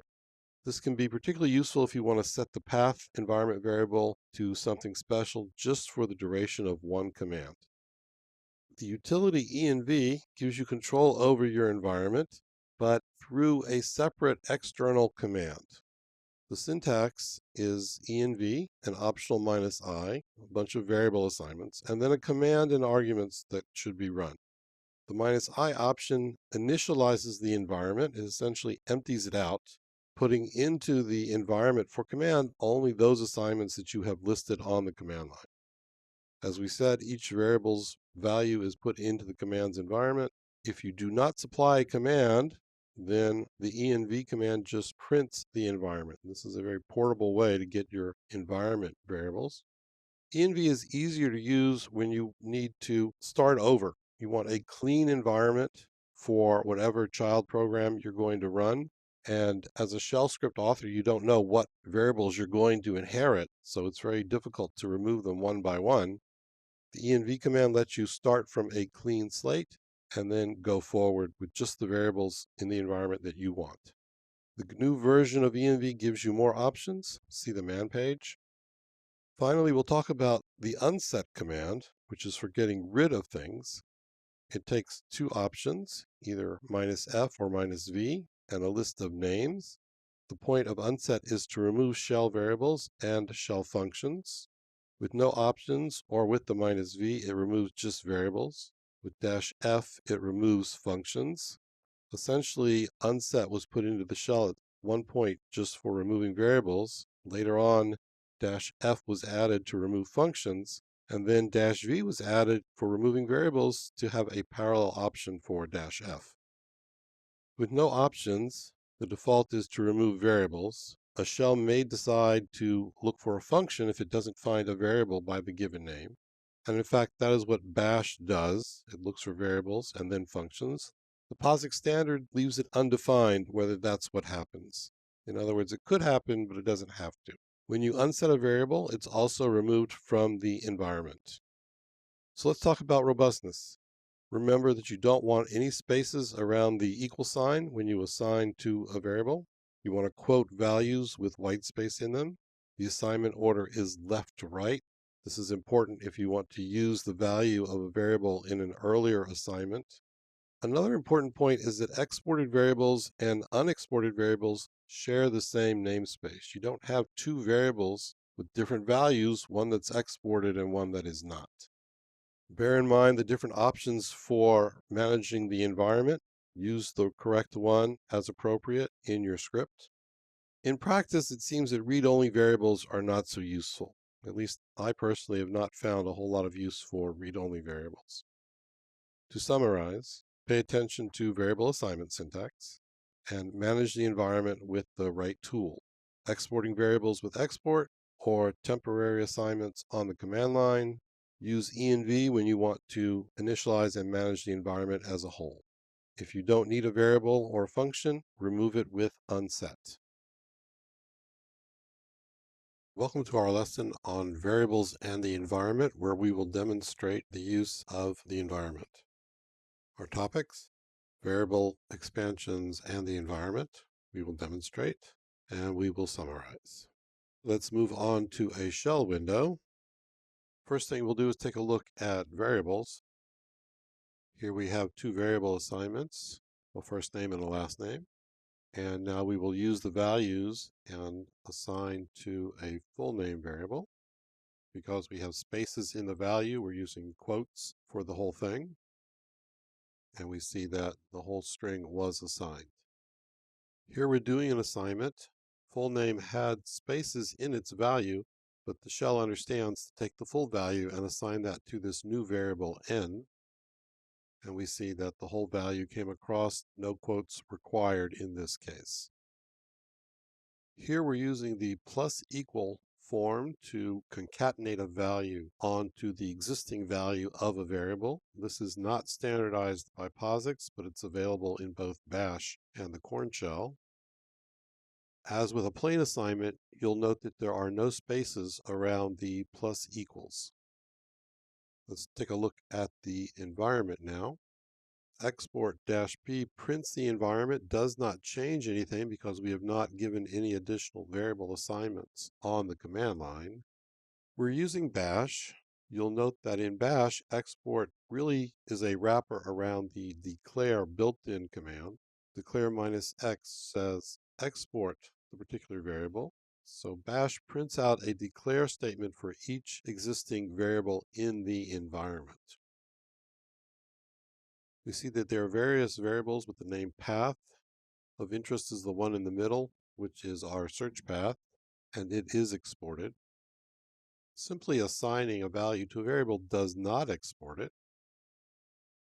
The foo variable has not been exported. Let's take a look at the read-only command. We'll also use the env command at this point. And even though we made the foo variable read-only, it is not exported.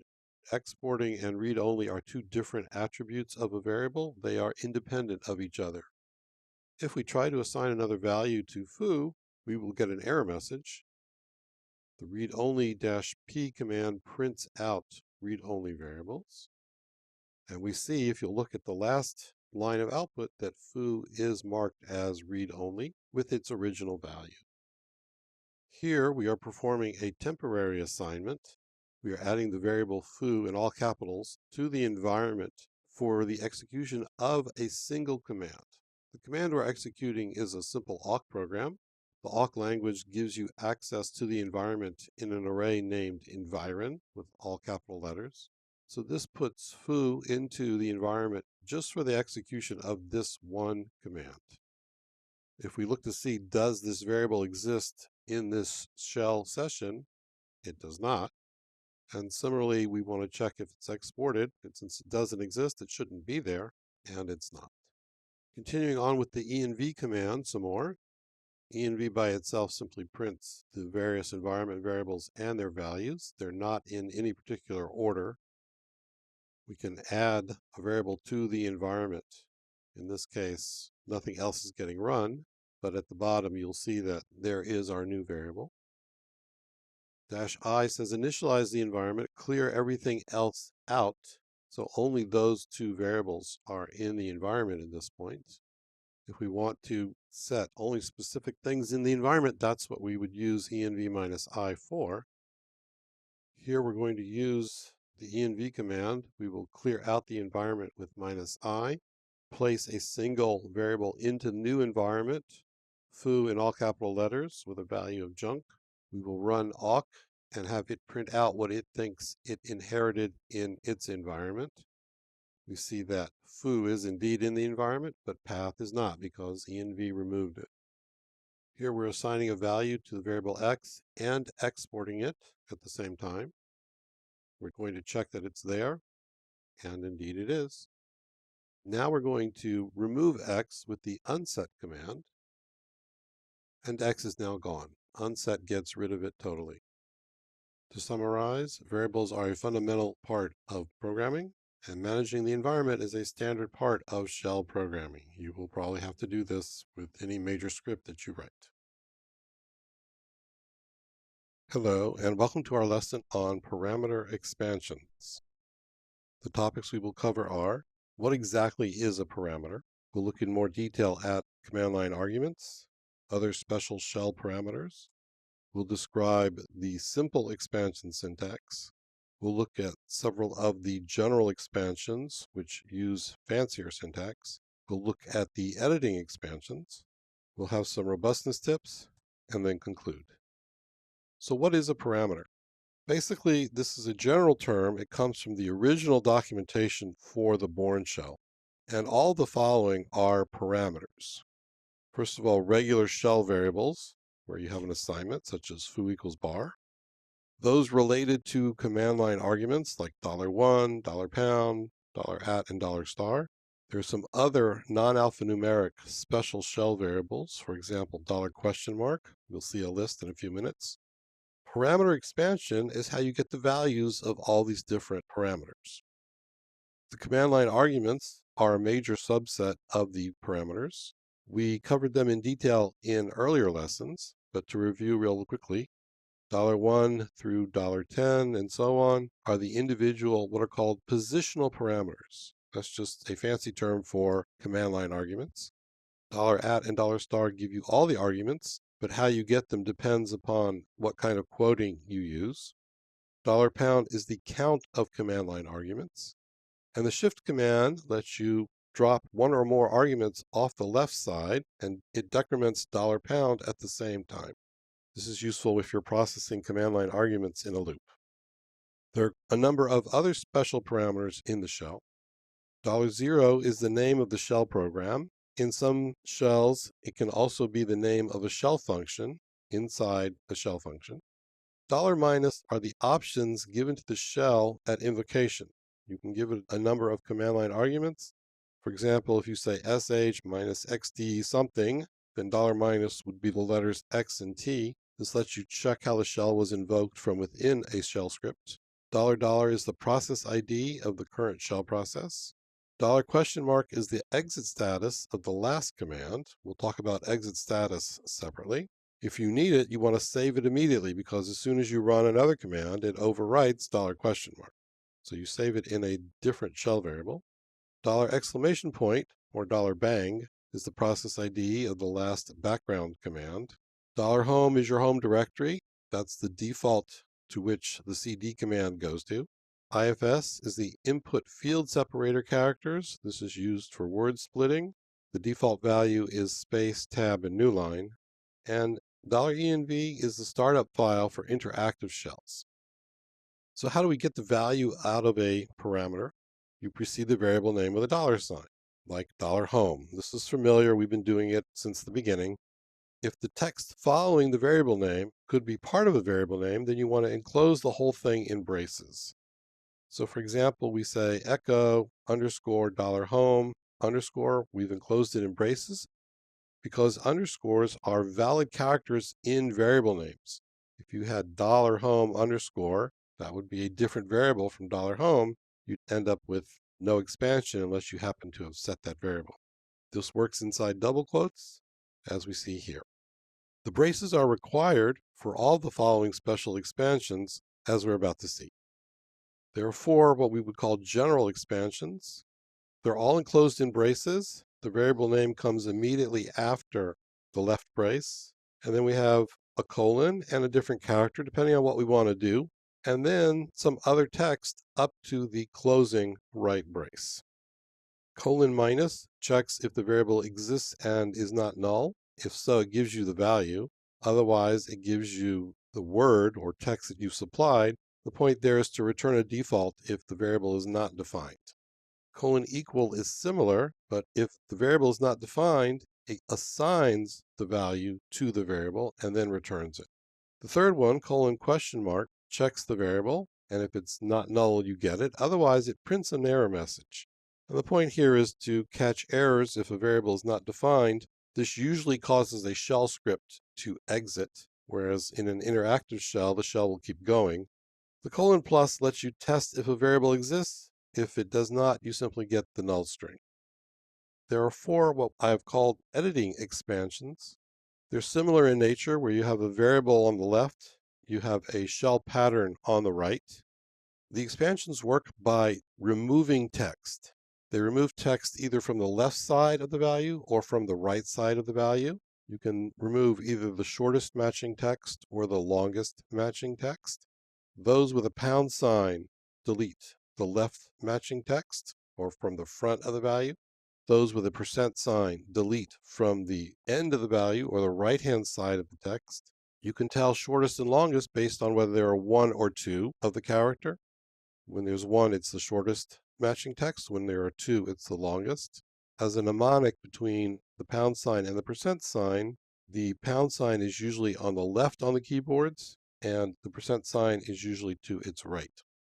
These are useful when you want to manipulate path names and file names. We'll see some examples in a separate demo lesson.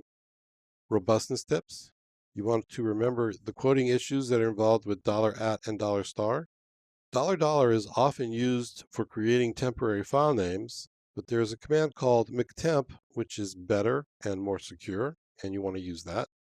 Of the general expansions, the :-, which returns a default, and := which assigns a default, are the most useful. The editing expansions are good for manipulating path names and file names, as we will see. Bash and the Corn shell have quite a number of additional expansion syntaxes. They're not defined by POSIX. You want to just look at your man pages and see what's available. To summarize, parameters are values that are set and manipulated by the shell, such as command line arguments and the other special variables that we saw. Some of them have non-alphabetic names. You just have to learn what's what and remember them. Expansions let you check if variables exist and are not null, and you can do various actions if so, such as returning a default or setting a default, and so on. And the editing expansions do simple text manipulation. They're valuable because they don't create a separate process. And if you're doing a lot of it inside loops and so on, then that's a lot of overhead that you save. Welcome to our lesson on parameter expansions, where we will have a demonstration of what was covered in the previous lesson. Our topics: parameter expansions, we'll have a demo, and then conclude. Let's move to a shell window. That's a simple use of variable expansion. You put the $ in front of the variable name, and you can see the home directory for the account we're using to record videos. So now I want to put underscores around the value of the home variable, and all we get is a leading underscore, because underscore is a valid letter, quote unquote, in variable names. Therefore, it was looking for a variable named HOME underscore, and it didn't find one, so the shell just gives us back an empty string. So we have to use braces around our expansion in order to get what we really want, like so. We're going to put a process into the background. In this case, the process doesn't do much. It just sleeps for 10 seconds and then exits. The point is to illustrate that we can put something in the background and then have access to its process ID number. The process ID number is available as $! or $bang. The ampersand acts as a command separator similar to semicolon. So this is 2 commands on the same line. Normally in a shell script, we prefer to write 1 command per line. It's more readable. Since we're messing with the process IDs and so on, we're going to do it on 1 line. So the shell prints a job number and a process ID number, and then echo $bang gives us that same process ID number. The shell here is interactive, so it's printing job ID numbers and process ID numbers. In a shell script, it would not do that. The process is done, but $bang has not changed. We still have that process ID. Somewhat more useful is the exit status of the last command. Here we're going to look for a string that's not in etc password. grep prints nothing. The exit status is in $?. grep exited 1, which is failure. The process ID number is $. This is the process ID of the shell. And we see that associated with our terminal is a bash shell with the same process ID 3850. Several other processes are also running at the moment. Let's move on to the expansions. This gives us the value of the count variable if it exists. Otherwise, it returns a 0. Since count does not exist, we should get a 0. We now assign a value to count, and this time we will get the value of the variable instead of the 0. We'll unset count so that we can start over again. The := assigns a default value if count does not exist and does not have a value. So we get our default here. And we see that it was also assigned to the variable count. Let's move on to the editing expansions. Here we have a path to a file with several components, directory components, as well as file name components separated by periods. This removes the shortest match of the pattern from the front of the file name. The pattern is slash, then anything, then another slash. Remember that in shell wildcards, the slash has to be matched explicitly. So we see that it has removed the /home/. We're now going to remove the longest match of the pattern from the front of the value of the variable. We see that we're just left with the final component of the file. There's our variable again. We'll now use the corresponding editing expansions that work from the end of the value. This says remove the shortest match of the pattern, which is a period followed by anything. So it removes the .name at the end of the value. And this says remove the longest match of the pattern, which is a period followed by anything from the end of the value. So it removes both the file and the .name part. These expansions are very useful for working with file names and path names. It lets you avoid the base name and dir name commands, which run as separate processes. If you're doing a lot of processing of file names or reading a long list and processing them, this lets you avoid the base name and dir name commands, which each run in a separate process.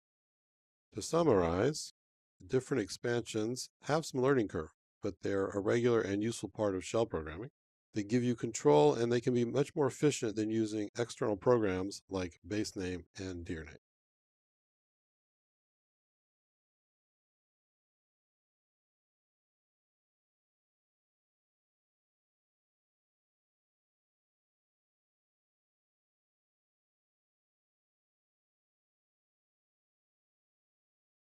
Welcome to our lesson on arithmetic expansion. In this lesson, we will cover the following: the syntax for arithmetic expansion. We will present the operator table, those operators that you can use in mathematical expressions. We will discuss the let command and the double parentheses command, which are available in bash and the Korn shell. We will demonstrate arithmetic expansions. We'll talk about robustness and conclude. Arithmetic expansion originated in the Korn shell.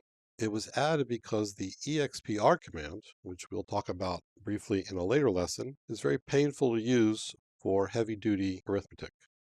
The way you do this is you use $parentheses, a mathematical expression, and then the closing double parentheses to get the result of the arithmetic into your command line or for variable assignment.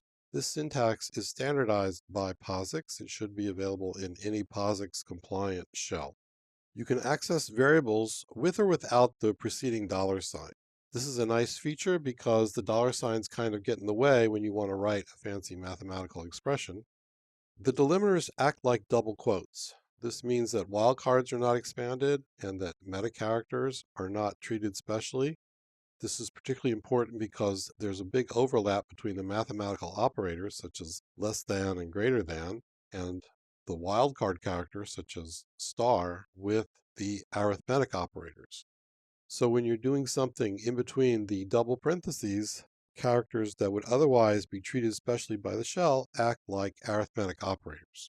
The result of the arithmetic is placed into the command line, but you can achieve side effects using variable assignments. Here's the operator table. There are quite a lot. This is basically every operator that's available in the C language. If you're familiar with C or related languages, then all this will look familiar. If you're not, then you'll just have to kind of read up on it a bit. But basically, you have all kinds of arithmetic as well as bitwise and logical operators. Let's discuss the let command.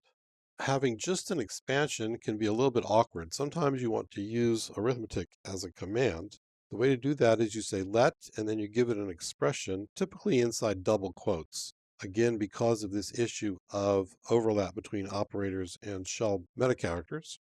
This lets you do arithmetic and test the result in an if or in a loop, such as a while or until. Now, this is a little bit weird, but it kind of makes sense.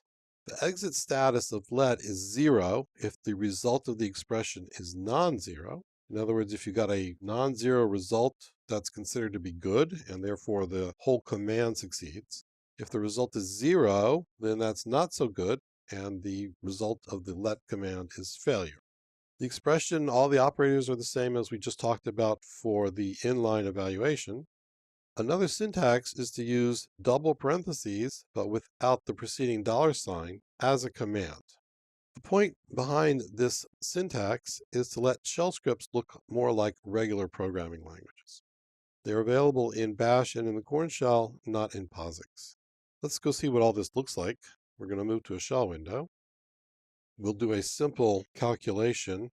Let's say you need to compute value added tax or VAT at 17%, and you have 100 pounds or whatever currency that you may need to add value added tax to. Your VAT is 17%. Let's look at the right-hand expression first. We've taken the amount, multiplied it by the VAT, and then divided by 100. That gives us our percentage. An important point to note is that what we have here is integer arithmetic. We don't have floating point arithmetic. So we first multiply that by the percentage and then divide by 100. We then take that, add it to the amount. That gives us a total of 117. Let's move on to some of the other operators. The plus plus and minus minus operators do increment and decrement of a value. If you've never seen them before, they have both prefix and postfix forms. Let's look at that real quick. We start out with 41. The spaces aren't necessary, but they make it easier to read. What we're doing is incrementing I and then returning that value. So we get 42. The postfix form says, get the current value. That's what we will return.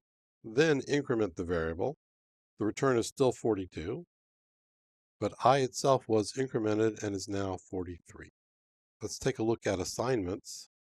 We start out by assigning a variable a with the value 40. This says add 2 to a.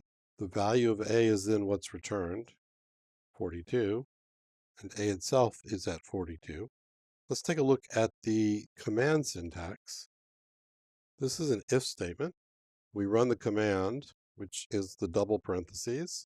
The arithmetic expression is evaluated. We compare the result of 37 plus 5 to the variable answer. If the result is correct, then we'll echo the first phrase. Otherwise, we will echo the second one. And we see that we are done, that we did indeed find the answer. Let's talk about robustness tips. You want to use arithmetic expansions if you need to do arithmetic. It's preferred over EXPR. As we mentioned, POSIX restricts the arithmetic to C long integers. The Corn shell also has floating points, so if you know you'll be able to use the Corn shell, that makes life a little bit easier. You can use let and double parentheses in Bash and KSH, but they're not necessarily portable to other shells. To summarize, arithmetic expansion gives you integer arithmetic, and it does so in a way that's familiar to most programmers. Built-in math is going to be a lot faster and easier than using EXPR. You're not forking another process. It's also easier to write and to read. And you have commands in Bash and KSH for use in if and while or until loops. Welcome to our lesson on exit status values and testing status with the if statement. Topics we will cover today are numeric exit statuses, testing the status with if it's terminated with the phi keyword. We'll talk about that as we go. Reversing the sense of a test, logical and or, the exit command. We'll have some robustness tips and conclude. As we saw in an earlier lesson, the way the shell works is as follows. Time goes from left to right. You have the parent shell, you've given it a command. It uses the fork system call to create a child shell. The child then tries to run the command with exec. The exec works if you have pound bang. It fails if you don't, in which case the child shell will run the script. What's important for us is that it then exits and returns an exit status to the parent shell. So now what is that exit status? When any command finishes, it returns a small value to the shell. This value is an integer between 0 and 255. This is true of both external commands, those that live in the file system, and those that are built in. The status is available in $, as we've seen earlier. An exit status of 0 means success. Any other non-zero value means failure. There are a few reserved values. These are by convention, but the shell uses them. 126 means the command was found but could not run. It might not have an executable bit, or it might be the wrong kind of binary file. 127 means the command was not found. Values between 129 and 255 mean death by signal. The process received a signal. You subtract 128 in order to get the signal number. In practice, this is not very useful, but you can use it if you need to. Any other values are defined by the command to indicate failure. You want to look at the man page for the meaning. For example, for grep, an exit status of 1 is did not match. An exit status of 2 is something like the pattern was a bad pattern, but each command defines its own exit status. So now how do you use exit status in a script in order to test something? You use the if statement. Let's take a quick look at the syntax. You start off by saying if, and you give it one or more commands. Commands are separated with either semicolon or new line. You then say then, and you give it one or more commands to actually execute if the commands in the if clause succeeded. If they didn't, you can say elif and give it more commands to test and more commands to run. When none succeed, you can provide an else and more commands to run, and you close it all off with phi, which is if spelled backwards. The syntax is based on that of Algol 68, which was a language that Stephen Bourne really liked. Stephen Bourne was the author of the Bourne shell. So now how does this work? The shell checks the exit status of the last command between the if and the then. If the status is 0, it runs the commands after the then. Otherwise, it moves on to the next set of commands if they're there. In other words, it moves on to the elif or the else. Elif is short for else if. It works the same way as if. Elif is optional. You can have as many elif clauses as you want, one after the other. The commands after the else are run if none of the if or elif parts run. Else is also optional. You don't have to use an else part.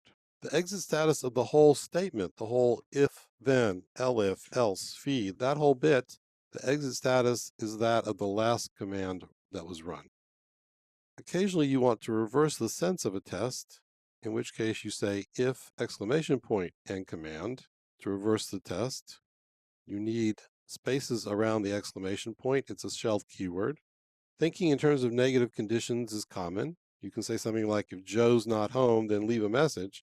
So the same thing here. If not something, then do something. The exclamation point was added by POSIX. On very old systems, you just have to do the action in the else part and use something like true or the colon command as the body for the then part. You can also write a not function, and we'll show these in the demo lesson separate from this lesson. In addition to testing not, we often want to test and or.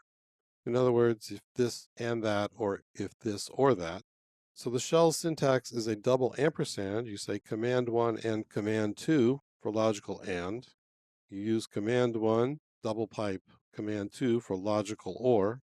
These are similar to the operators in C and C++. Both of them are what are called short circuit operators. What that means is that the processing stops as soon as the shell can tell the result of the whole expression. When you're testing x and y, if x fails, there's no reason to test y. When you're testing x or y, if x succeeds, there's no reason to test y because you know the result of the whole thing. Note that both operators have the same precedence, which is different from how they are in C and most other programming languages. Let's discuss the exit command. You can say exit and an optional value in order to return a status from your script to the caller. Up to now, we talked about getting status values from programs that we are running. This is how we return a value to the person that ran us. When you use the exit command, your script exits immediately. If you do not provide a value, the status that's returned is that of the last command that was run, so pay attention to that. You want to use 0 for success or non-zero for failure. Don't use negative numbers or numbers that are larger than 255. The shell will turn them into smaller numbers between 0 and 255, so you want to just pay attention to that. It's a common error to see negative numbers or very large values in exit statements and scripts, and it doesn't work the way the author intends. It's best to just pick a few small values, document them, and use them. Robustness tips. Exit statuses are defined by each command. The only thing that's universal is 0 means success. But what 1 means or what 2 means is defined by each command. There are no standard meanings for numeric values other than 0. The syntax of an if statement is important. In particular, you want to pay attention to the fact that the keywords are recognized only after new line, semicolon, or another keyword. Make use of exclamation point, double ampersand, and double pipe, or not and or. Your scripts will be a lot clearer if you do so. And finally, use only a few small values for your own exit status. That will make your script easier to write and also easier to use if somebody wants to call it. To summarize, exit statuses convey success or failure from commands that you run to your script and also from your script to the person that called it. We use the if statement for testing status and doing something. We use exclamation point, double and double or for logical not and or. And we use the exit command to return a status to the caller. Welcome to our lesson on the test command. We will cover in this lesson the test command. We have a number of slides describing it. We have some robustness tips, which are particularly important for test, and we will conclude. What's the purpose of the test command? It's something of a Swiss Army knife command. It provides tests for the following things. File attributes, is a file readable or writable, is a path name a directory, and so on. String comparisons, equal, not equal, less than, and so on. Integer numeric comparisons, also equal, not equal, etc. And in Bash and the Corn shell, you can test if a few shell options are set. Those shells also have other features for looking at internal options. There are two forms to the test command. They're otherwise identical. You can say test and then give it arguments, or you can use a left bracket and put the various arguments and then a closing right bracket. The brackets have to be separated from the arguments by spaces so that test can distinguish them as separate arguments. How do you use test? Well, first of all, the operators look like options. -R for readable, -LT for less than, and so on. You have unary operators. You say test -R file, which tests if a file is readable. There are also binary operators. Test $A is less than $B, does an integer less than test. The bracket form is a little bit more readable and is basically preferred in shell scripts, but people use both. If you give it a single argument, that's a string test for not empty. Saying just quoted string $X is the same as comparing $X to the empty string as being not true, not empty. String comparisons use symbols, equal, not equal, less than, and greater than. There are no less than or equal or greater than or equal string comparison operators. That's just historic practice. I don't know why that is. Test has some additional capabilities. First of all, you can invert the sense of a test with an exclamation point. Here, the exclamation point is an argument to test, and test is doing the invert the sense. We saw previously that exclamation point following an if statement is a shell keyword, which is used before the name of the command that you want to run. Things that are not POSIX standard but are commonly available are as follows. You can chain tests with and or, -a and -o. You can also group tests with parentheses, but if you're going to use parentheses, you need to quote them and separate them by spaces from the things that they are enclosing, because parentheses are also special to the shell. The precedence of -a and -o can be a bit tricky to get right. So overall, you're better off using the shell and or operators, double ampersand or double vertical bar.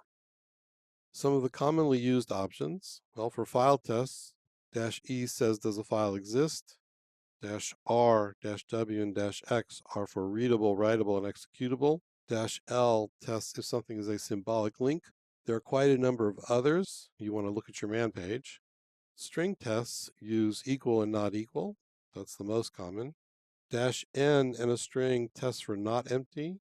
-z tests for empty or zero length. And you have the numeric tests, which are spelled out using letters. Again, see the built-in help in Bash or also the man page for the full list. There's quite a lot of them. There's also a non-built-in version of test that resides in the file system. It's meant to be run directly by C programs. It can occasionally differ from the one built into the shell, but really should not. But be careful. So how do we compare string values? You want to take special care when you do that, meaning values that come from a variable. It's common to see something like this. If bracket x $var equals x on, then do something. The x is there for two reasons. First of all, if $var is empty, then test still sees the correct number of arguments. Or if $var starts with a minus, that keeps test from being confused and thinking that the value is really an operator that it's supposed to do something with. But there's a problem. If $var contains spaces or tabs, any kind of white space, what happens? Your argument count will be wrong, and then test will get really confused. You're better off using quotes. If quote $var equals on should work. POSIX specifies an algorithm based on the number of arguments for determining if the very first argument is an operator or if it is an operand, and therefore using x's is not really necessary in a modern shell. This is also more readable. Robustness, very important with test. Syntactically, test is just a regular command like cd. Therefore, you really need to use quotes and be careful as you do so. If you're going to use less than and greater than for string comparison, you have to quote them. Otherwise, the shell treats them as redirections. You want to use double quotes on variable values so that the number of arguments is always correct. You want to quote parentheses if you're grouping conditions with parentheses. Also, use the right kind of comparison. String comparison operators use symbols. Numeric comparisons use the alphabetic operators. Don't confuse them because you'll get the wrong results. Use the shells and or operators to chain tests instead of using test -a and -o. It's more portable, it's easier to read, and you know that you're going to get things to work the right way. To summarize, the test command is very important for testing many things at the shell level. It's built into the shell for efficiency, which is important. As a side note, because it's built in, can't really name an external command test, or if you do, you have to invoke it with /test or a full path name to test. Test gives us file, string, and numeric tests. Study the man page and the built-in help to get the full list. Use test as you need to in if statements and in while loops. That's the most common place for test statements to be found. The bracket form is more readable, looks more like a programming language. As we discussed earlier, careful quoting, use of spaces, and understanding of the shell syntax is required. Hello, and welcome to our lesson on using if and the test command, where we will demonstrate the statements and variables that we've discussed in the previous lesson. Our topics today: using exit status from a command, if statements, negating tests with exclamation point, chaining tests with logical and or, the exit statement, the test command. We'll have some robustness tips and conclude. Let's move off to a shell window. We'll start with exit status. Here we're going to change directory to a directory that doesn't exist. Let's look at the exit status. It's 1, which means failure. If we change to our home directory, which should exist, That works. And the exit status is 0. So let's try testing those things inside if statements. The first thing we'll demonstrate is how to deal with a very old shell where you do not have the ability to negate tests with exclamation points. So here's our if statement. It tries to change directory in the if part of the command. If it succeeds, then the body of the then command is the colon, which is a null command. It doesn't do anything. The error message is printed in the else part. The exit one is commented out because we're in an interactive shell. If I were to not comment it out, the entire terminal window would exit. But when you're writing a shell script, you want to actually put it there because the point is that whatever you try to do failed, and in general, you want to give up. But if you want to recover, you can try to do that also. So CD failed, it prints an error message, and then our shell script also prints an error message. The exit status is 0 because the echo command worked. As we said, the exit status of the entire if statement is that of the last command that was run. Here we're using the exclamation point, which negates the test. This is a lot clearer to read, makes a lot more sense. If I could not CD, then I echo a message and I exit, and that works. If you're in an older shell which has shell functions but not the exclamation point, you can write a function that does the same job. This function runs its arguments, and if it succeeds, it returns failure, and if it fails, it returns success. That exactly inverts the sense of the test. We haven't covered shell functions yet in detail, but it should be pretty clear what's going on here. Let's use it.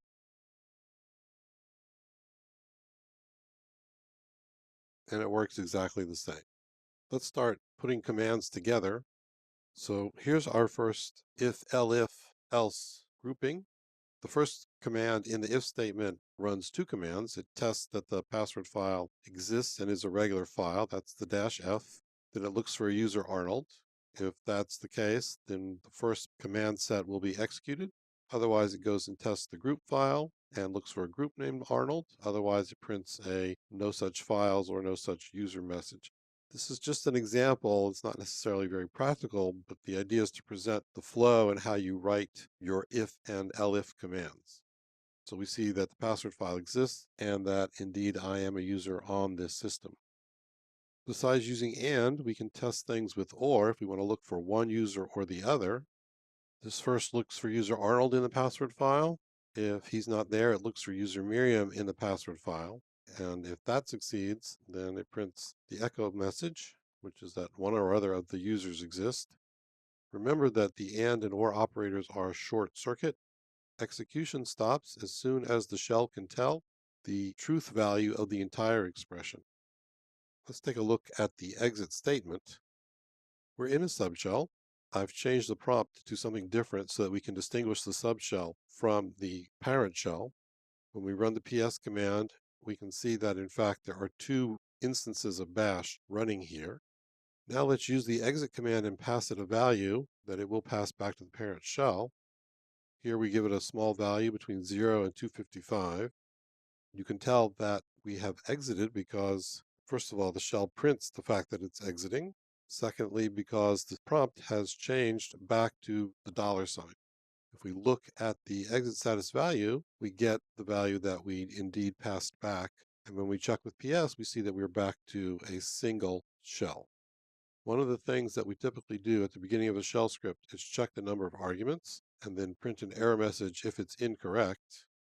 Here we checked $, which is the number of arguments. We're comparing it to 2 because that's what we're expecting. Here we've actually used a string comparison, but that's okay when you're checking arguments because the numeric value compared as a string when you're comparing equal or not equal also works.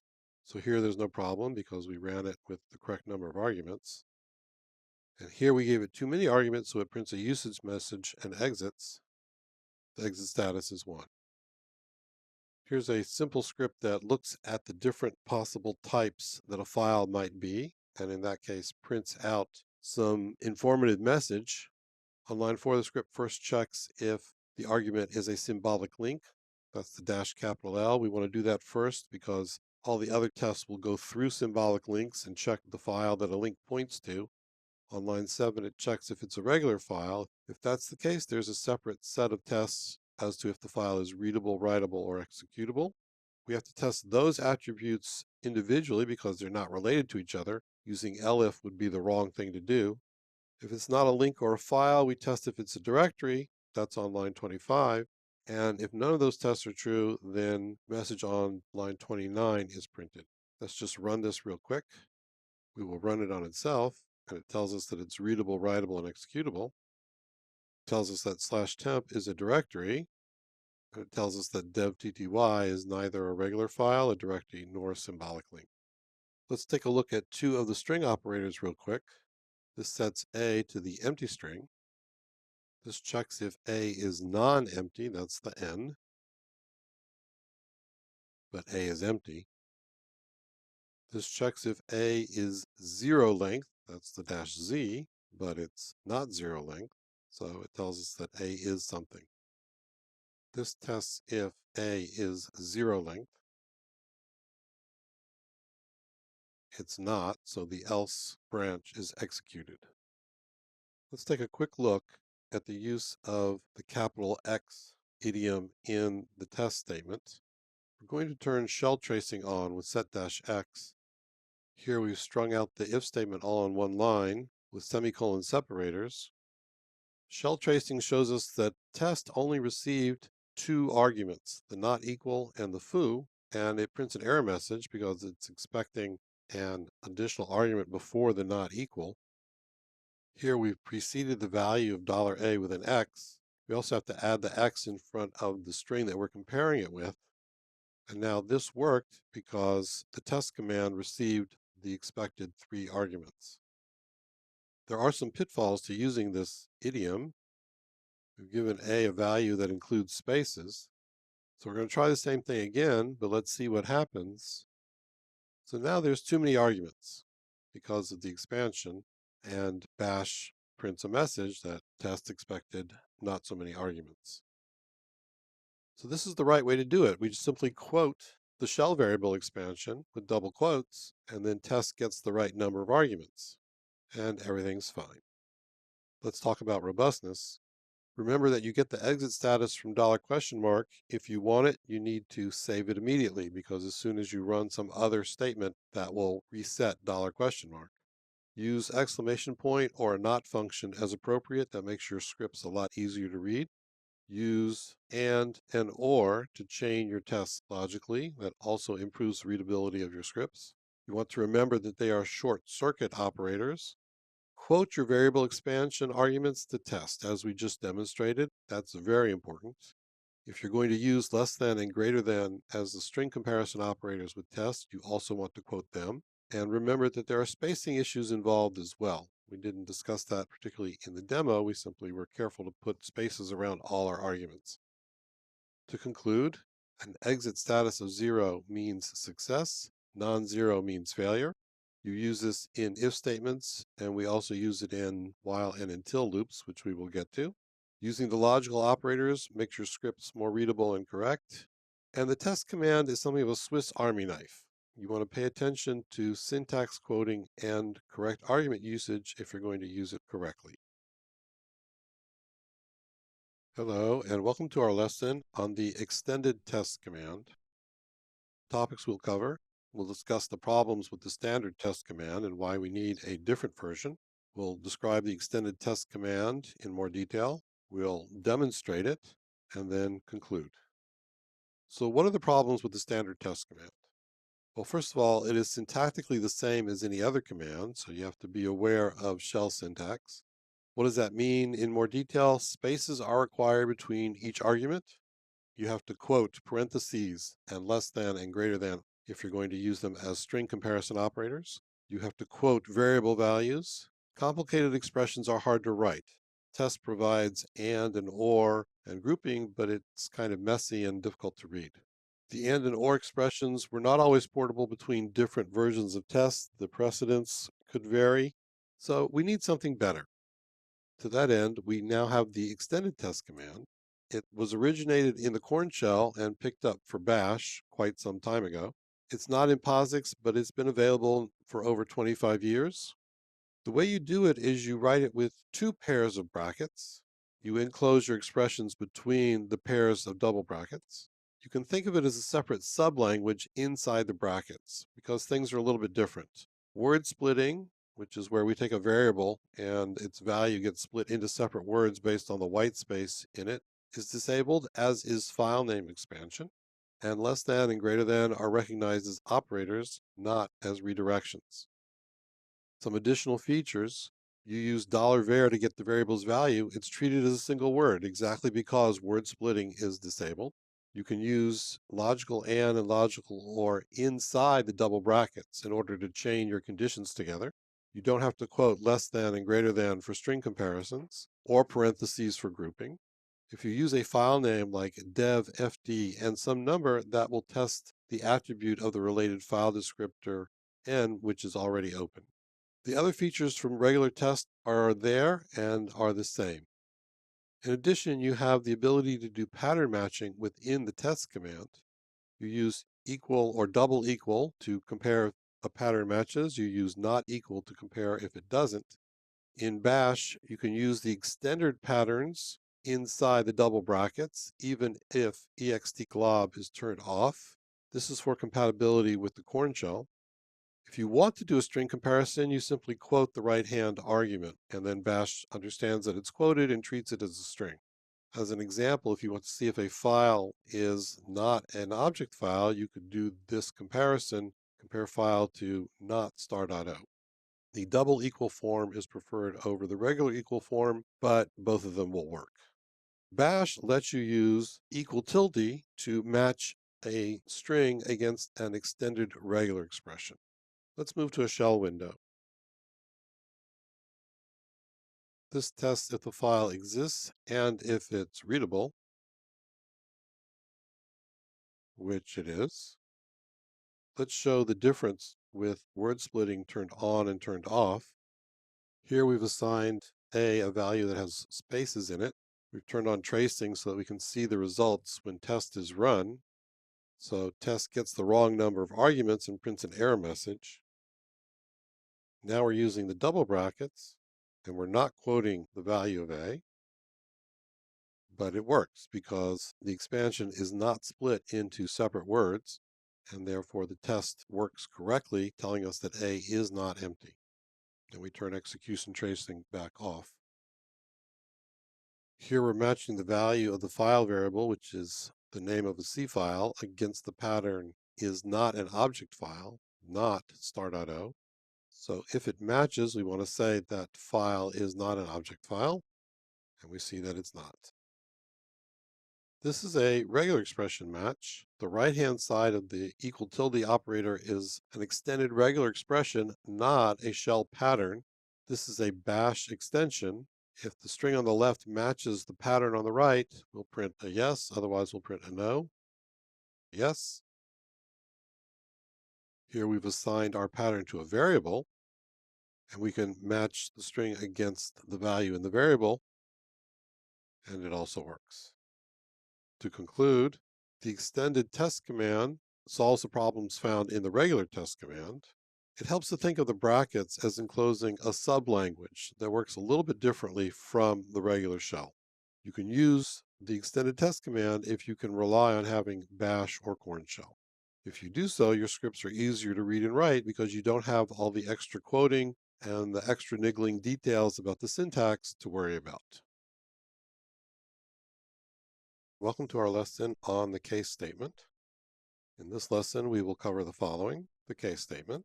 We'll discuss when you use it. We'll look at the syntax of the case statement. We'll discuss some of the fine points that you need to understand when using the case statement. We'll look at a demonstration.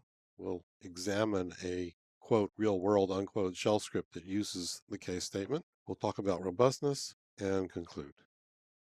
The case statement is similar to a switch case in C or case end statement in Pascal or Ada.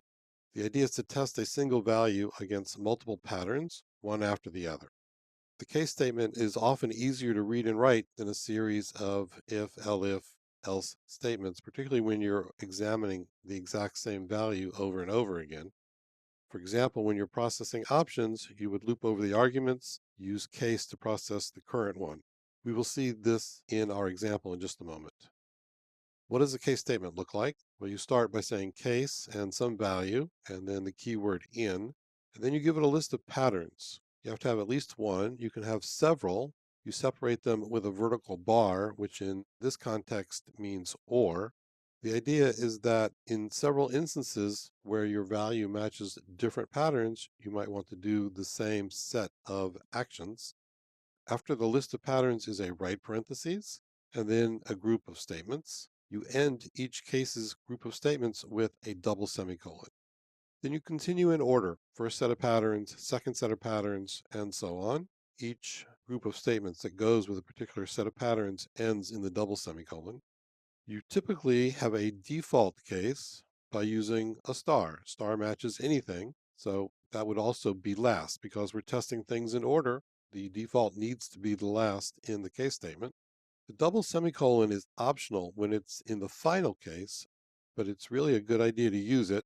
And then we finish off with the keyword exec, which is case spelled backwards. This is the pattern in the shell. Some important points that you need to remember. First of all, there's no quotes required on the value between case and in.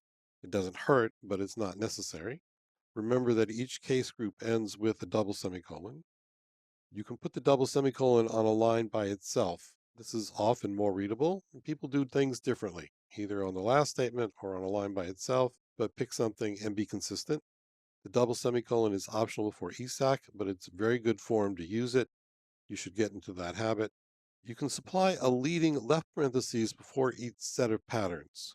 This keeps things balanced, which is particularly valuable when nesting cases or inside command substitution using the dollar parentheses form. We haven't talked about that yet.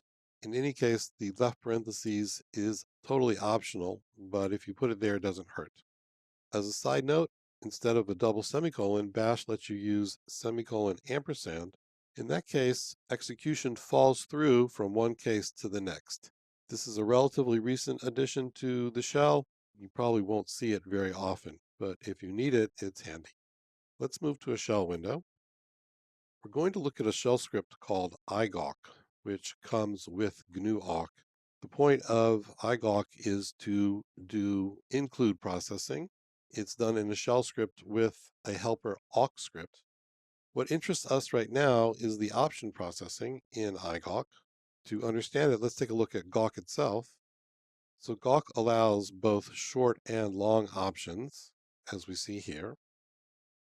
The double minus for long options is actually a GNU feature. It's not part of POSIX. POSIX instead says use -W for anything that is particular to your implementation and not defined in the standard. What gawk does is treat -W as if you'd done minus. So we get exactly the same results here. igawk is intended as a drop-in replacement for gawk, but providing the ability to include source files. It has to process the same options as gawk does. So let's take a look at that. Here's the script. It starts out with a pound bang and a leading comment that explains what it is and who wrote it. Lines 8 through 12 allow for debugging. If the first argument is debug, then it turns on shell tracing. It uses shift to then get rid of that argument. We set some variables. Our option processing starts on line 22. So we have a while loop, and our case starts on line 24. The loop loops over the arguments. It checks the number of arguments is not equal to 0. Here we're doing a numeric comparison, which is what we should be doing. Then we have our case $1 in, and a list of patterns followed by statements. There's blank lines between each group. This makes things more readable. On line 25, the first thing we check is minus, which indicates the end of the options, in which case we shift it off and then we break out of the loop. We then go through a series of comparisons. For example, if you look at lines 34 and 37, the -V option and the -F option each expect an operand. So what we're doing is collecting the options, putting them into a shell variable ops. We're building up a command line that we're going to use later on. So we have a similar pattern 34 and 37, also lines 39 and lines 42, where we're collecting the arguments and building up the commands that we're going to use. The details of what's going on here are less important than the structure of the script with the case statements, where you provide each case in order, a set of statements to execute, and then the double semicolon after each body. On line 68, we see the default, which is a star. If we hit line 68, we don't have anything that started with a minus that we recognize, so we stop processing arguments and we just break out of the option processing loop. At this point, the remaining command line arguments will be passed on to GNU-awk when it's invoked. We're not going to look at the rest of the script because our point here is to understand how case works. This is a practical example of using case for processing options. If you have GNU-awk on your system, you should have this script as well. You might want to take a look at it in your spare time. Let's talk about robustness. Using case and ESAC is often cleaner than multiple if statements. Remember to use multiple patterns when it makes sense. Use the final star as a default case if that suits what you're doing. Usually it does, even if it's just to print an error message and exit. You want to always apply the double semicolon before ESAC. This keeps your code consistent and it makes it easier to add more cases later on. A side note is that the ext glob setting in bash also applies to case patterns. If you've turned on extended pattern matching, then you can use them in case patterns as well. To conclude, the point of case is to test a single value against multiple options or possibilities. It's particularly useful for option processing, but of course that's not the only use. Welcome to our lesson on looping. The topics we will cover today are basic loops, while and until, the for loop, which you use to traverse a list of items, the arithmetic for loop. We'll discuss loops inside pipelines. We'll have a brief demo. We'll then have some robustness tips and conclude. Basic loops are while and until. A while loop runs while a condition is true. The syntax looks like this. You have the while keyword, some command that is used to do a test and then provide an exit status, the keyword do, the body of the loop, and then the keyword done. This loop doesn't do anything. It simply counts up until I is equal to 10. The body is two commands separated by a semicolon because of space on the slide. The second command is the colon command, which does nothing. It uses an arithmetic substitution in order to evaluate I. We'll be doing this with our loops throughout the lesson. Until loops run until a condition becomes true. In other words, we expect that the test is false most of the time. When it becomes true, then the loop exits. The syntax is basically the same as the while loop, except that we use the keyword until. Here the loop is testing the condition until I becomes 0. The loop body echoes I and then it decrements I because the assumption is that we're counting down. There's an interesting point to be aware of with respect to loop syntax. It's similar to what we saw with the if-then-else statement. You can supply multiple commands between while and until and between the keyword do. So you can have while and then several pipelines, some list of commands that you want to run, and then the keyword do, and then the body of the loop, which we've written here as statements. When you do this, it is the exit status of the last command that determines the success or failure of the entire condition. Let's move on to the for loop. The for loop exists in order to traverse a list of items. The syntax looks like this. You have the keyword for, the loop variable. Optionally, you can say in and a list of things to traverse over. The keyword do, the body of the loop, and then the keyword done, which ends the loop body. If you do not provide a list, then the default is quote $@ quote, which is each of the individual command line arguments.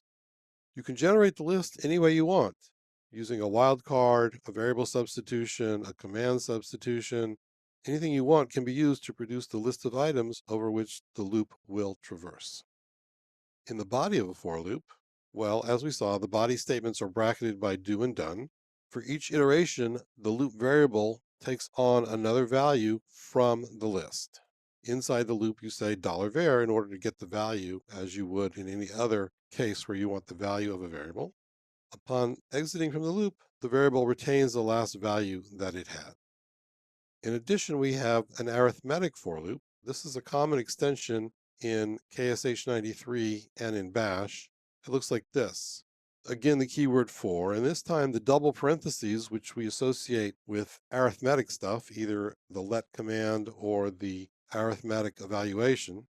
Inside the double parentheses, you have three expressions separated by semicolons, which we've labeled here init, cond, and increment. We'll talk about what they do in a second. You then have do and the body statements, and then you have done.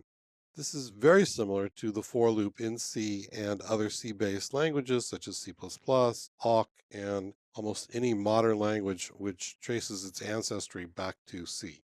So how does this work?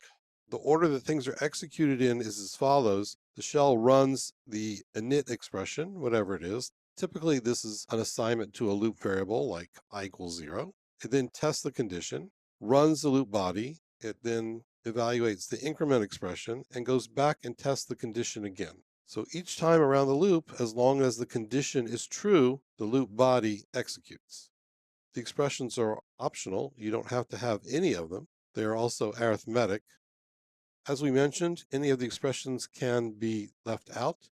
If the condition is missing, then the condition is treated as being true, and the loop body will execute without stopping. Loops in pipelines. You can put them anywhere in a pipeline, at the beginning, middle, or end. This is a very powerful syntactic generalization. You can do something like generate some data, pipe it into a while loop that reads each line of output from the previous stage, does something to it, and then writes it out. The output then goes down the pipeline to the post-processing stage.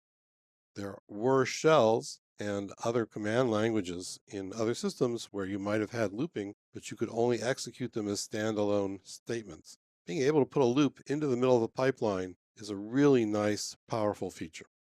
This applies to all loops, not just while loops. Let's move to a shell window. We have a couple of scripts and a couple of data files. Let's take a look at our first script. Our first script waits for a user to log in. The user's name is supplied as the first argument. We have here an infinite loop. Line 7 says while true. True is a very simple command that simply exits successfully. The body of the loop is between do and done. The text of the body is lines 9 through 15. On line 9, we do a test. We run who, look for the user. If that exits successfully, then we know that the user is logged in and we can print a message and exit from the script. Otherwise, we sleep for a few seconds and then go back up and test the loop. Let's show how that works. Here we're going to wait for user Sophie to log in. So now she needs to log in. Sophie's logged in. In our other window, the shell script noticed that Sophie had logged in. It prints a message and we're set. The script then exits. That's a while loop. Let's take a look at an until loop. This does the same thing. It's very similar. Here, we can actually put the test into the condition of the loop. On line 7, we say, until the following command exits successfully, which looks for a user, what we're going to do is sleep. This is actually a nice natural expression of what we want to do. When the loop exits, then on lines 12 and 13, we print a message and we exit. In order to test this, Sophie's going to have to log back out and then back in. So now we're waiting for Sophie to log in, but now we're doing it with an until loop. Sophie's logged in, and then in our other window, we see that the script noticed this and exited. Going to move on to the for loop.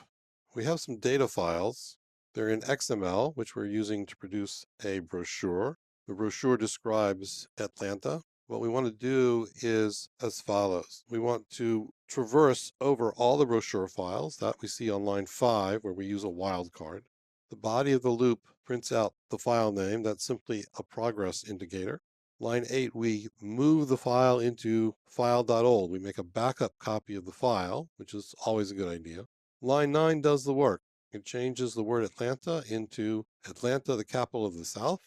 It does that everywhere on every line, reading from the original file and into the new file. Let's run that. So now we have both the old file and the new file. There's our original. And there's our new file. And if you look at the line marked title in the first and in the second case, you can see that the change was made. Similarly, on the bottom line, we can see that the change was made as well. And just to demonstrate, here's a very simple arithmetic for loop. This loop simply counts from 1 to 10. Of course, in a real script, you would do something besides just printing out a value. And there it goes. Let's discuss robustness. Looping is fundamental to programming. If you've done any programming, then you've done looping before, and you're used to this. You have all the kinds of loops that you would need within the shell's language. The arithmetic for can simplify your scripts, and it's likely to be more efficient. So you should use it if it's available in your shell. As we mentioned, it's a common extension. It's been around for quite a long time. You want to be careful of infinite loops, and we'll talk about how you deal with infinite loops in the next lesson. To summarize, you have 3 types of loops: while, until, and for. While and until test conditions, for traverses a list. The arithmetic for is a useful and common extension. You can use loops anywhere in a pipeline as the first, middle, or last component. Welcome to our lesson on working with loops, where we will discuss the break, continue, and shift commands. The topics today: the break command, the continue command, the shift command. We'll discuss briefly the idea of special built-ins. We'll have a demo and then conclude. When you write loops, it is often the case that you need to leave the loop in the middle of the body. That is, you want to test a condition, and if the condition is true, you don't want to do the rest of the loop body, or you don't want to do the rest of the loop. You just want to move on to what's after the loop. The break command exists for that. Its point is to break out of a loop. It looks like this. You have some test in the condition of your loop, the keyword do, and whatever it is that you want to do. And then you have a test. If something is true, then break from the loop. Otherwise, you continue to do more stuff, and then you're done. When break executes, the code comes to the point after the loop end. You can put an optional count with the break command. This is for breaking out of nested loops. If you have one loop inside another, and inside the nested loop, you say break 2, that gives you 2 levels of break that get you out of the second enclosing loop. On the other hand, there are times when you want to skip the rest of the loop body and just go back to the loop test. This is what the continue statement is for. Again, we have while something, we do some stuff. We then have the condition where we test. If the condition is true, then we continue the loop.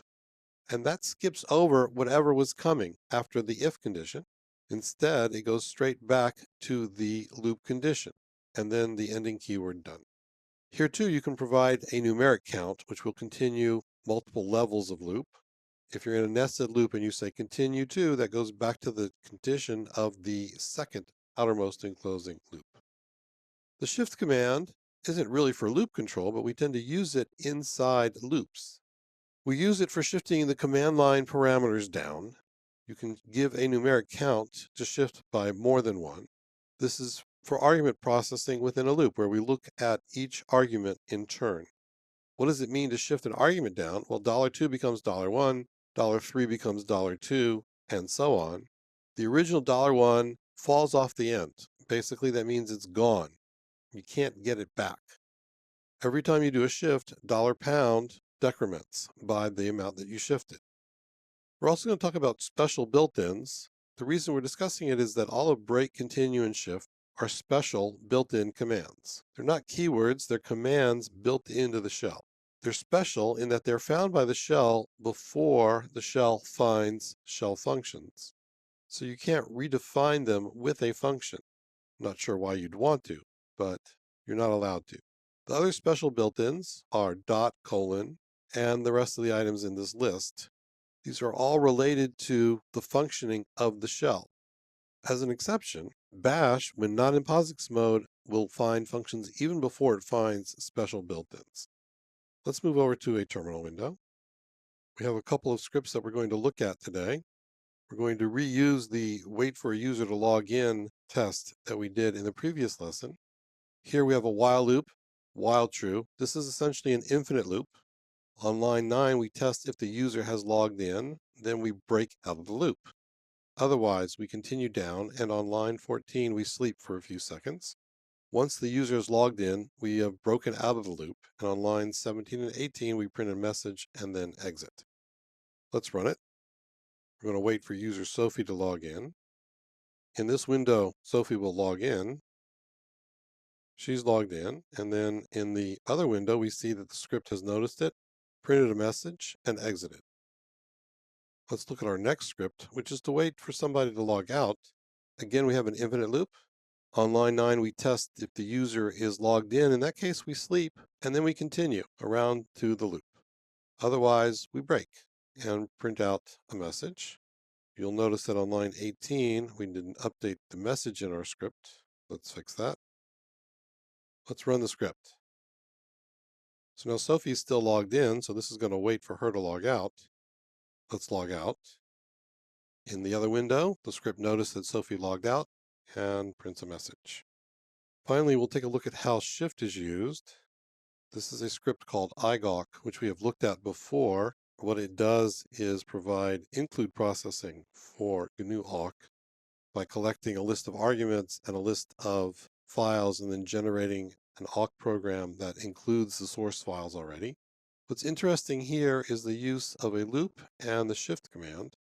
This is the typical way that you do argument processing. On line 22, we check while the argument count is not 0. We're going to do the body of the loop. We then look at the first argument, and we use a case statement. Minus minus on line 25 says exit the loop. So we shift the minus minus off, it's gone. And then we have a break statement to get out of the loop. Line 28 also uses a shift. Similarly, on line 35, when the loop is done, what's left is the rest of the arguments. That's passed in on line 138 at the very end. We're also using an eval statement in order to do this. igawk is an interesting script. It's about 140 lines. It might be worth reading some time to see how it puts together many of the things that we've talked about in this lesson and in earlier lessons. To conclude, use break and continue to structure your code. This lets you avoid nesting your ifs and your else, where you have to have a bunch of stuff inside an else statement simply to avoid executing it if a condition is true. The true command is good for writing infinite loops that you can then break out of at the right time. There's also a false command, which does nothing but which fails. It is used a lot less. You use shift to process arguments in a while loop. You don't want to use it in a for loop that traverses the argument list, because then things are likely to get confused, and there's no real reason to do that. In a loop that does not have an in list provided, then the default list is the arguments. You don't need to use shift in that case because the shell itself traverses the list for you. Multi-level break and continue are handy, but in practice they don't seem to really be necessary all that often. Welcome to our lesson on the select loop. The topics today: the select loop, how you write a select loop, what it does, the variables that are related to using select. We'll have a short demo and then summarize. The select loop is a common extension. It dates all the way back to the 1988 version of the Corn shell, so it's been around for quite a long time. It's also in the 93 version of the Corn shell and in Bash. It's designed for running interactive menus from a script. This is most useful in terminal-based environments. For example, if you are doing a remote login, say over SSH, or if you're working with an embedded Linux system where you need to communicate with the system over a serial line or over remote login, and so on. How do you write a select loop? The syntax is similar to the for loop. You say select variable, you have an optional list of things to be used. You have a do and then the body statements. When you're done, then you break out of the loop, and then you have the done keyword. If you do not provide a list, the default is quote $@ quote, which is the command line arguments one by one. This is also the way the for loop works. What does select do? So the first thing it does, it takes the list values, it creates a numbered menu and prints out that numbered menu. It then prompts with PS3. The default value is a £sign and a question mark. The pound sign is also a number sign. It's also used colloquially in American English to represent the word number. So the prompt is saying, enter a number. What number do you want here? It reads what the user types and puts that into the variable reply. It also takes the selected value and puts that into the loop variable. So if you have 4 values, you enter the number 3. So the number 3 is what goes into reply, and the third element in the list is what goes into the loop variable. It runs the loop body. Inside the body, the typical thing that you do is use $reply as a case selector in order to decide what you want to do. If you type a control D, which means end of file, that gets you out of the select loop. The code then continues with whatever was after the select loop. You may also use break to break out of the select loop. There are a number of variables related to select. PS3 is the prompt, as we mentioned. You probably want to set it to something that's a little bit more obvious than just number sign question mark. Reply is the user's response. If you set it to empty within the loop, that will force the shell to reprint the menu. Or if the user hits enter, that also forces the shell to repeat the menu.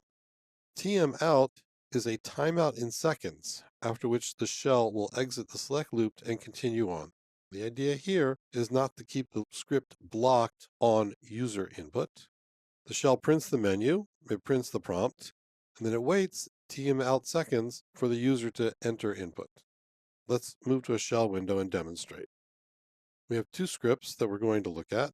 The first one takes us back to the 1990s, where we have to log in from various different terminals over a terminal server. The following snippet of code might be in your login profile. We set the prompt to say terminal, where you enter the terminal type. Then we have on line 7 a select loop where we list through several terminal types. Line 9 is debugging. It prints out the reply variable so that we can see what was entered. Lines 11 through 19 actually do something. We test if the variable term is non-zero. In that case, we got a valid entry.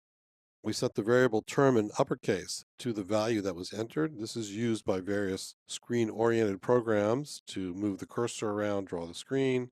We print out the value, we export it, and then break out of the loop because we're done. On line 18, if a valid entry was not entered, we print out invalid, and we go back to the top of the loop. Let's run this. So there's our menu and our prompt. If we hit return, the shell prints the menu again. If we enter a bad value, the shell says invalid. It also prints our debugging statement, and it prompts again. We can also put an invalid number, and again, the shell tells us it's invalid. Let's choose something that's valid. So now we've chosen a valid value, and term is set to T2000. Let's look at a slightly more involved but more user-friendly example. So we're going to do the same thing again. This time we have a full-flavored list. In other words, on lines 9 through 12, each item is more descriptive of the terminal. We have the brand name as well as the model name. Line 14 is a case statement. Based on the value that was entered, we then set the term variable to the formal name used by the terminal control software. Line 19 is the default, where if a bad value was entered, we print a message. If a bad reply was entered, then the loop control variable is empty. Line 21 tests this case. It says if the loop control variable is not empty, that means we got a valid value. Then we print out what the value of term in all caps is. We export it, and we break from the loop. Let's run this version. Again, bad values don't do anything. Let's choose a valid one, and we have set the terminal type. Select is for presenting a menu of choices to the user. It's similar syntactically to a regular for loop. If you're going to use a select loop, then provide very clear choices in your menu list. This makes it easier for your users to decide what to do. The important variables are PS3, reply, and TM out. Don't set TM out in a regular interactive shell. If you do that, then the shell prompt will also time out and your shell will exit. Also, TM out affects the read command, so that if you're reading with read, you can time out. But you also want to reset TM out to 0 when you're done with the read command. Hello, and welcome to our lesson on reading lines with the read command. The topics we will cover today: the read command. We will look at changing the field separator, reading in a loop, how to read exactly one line, and discuss a few bash extensions to the read command. We'll then have a demo, give a few robustness tips, and conclude. The way you use the read command is you say read and you give it a list of variables, at least one. You can optionally give it a -r option, which we will talk about shortly. What it does is read one line of text, split it into words, and assign the words to each variable on the command line one at a time. The ifs variable controls word splitting. We'll talk about that. Read exits with 1 upon encountering end of file. This is how you use it in a while loop or with an if test. When there are more words than variables, the remaining words are assigned to the last variable. This is very useful because if you want to read an entire line, you just give it one variable and then read puts the entire line into that variable.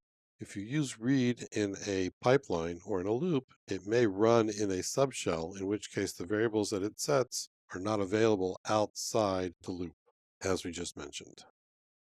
To change the field separator, you use the following syntax. You say ifs equals something, and then put that on the same line in front of the read command. This changes the field separator for the duration of the read command. The syntax here is what we've discussed in a previous lesson, which is where you set an environment variable just for the duration of the command. If you were to set ifs separately as a standalone assignment, that would affect the script's execution because then that value of ifs would be used for the rest of the script. This is usually not what we want. Reading in a loop, well, you can pipe into a loop. You have some set of commands or functions gathering data, and then you pipe that into a loop that says while read some set of variables, do something, and then done. This works because read returns 1 or exits with 1 upon encountering end of file when it's done reading all the data. If you're going to have a standalone loop reading from a file, then you want to put the input redirection after the done keyword. Here we have while read, do, done, and then you'll note that the input redirection is at the end. This is very important. If you were to put the input redirection on the same line as read, then the shell would open the file for reading each time through the loop.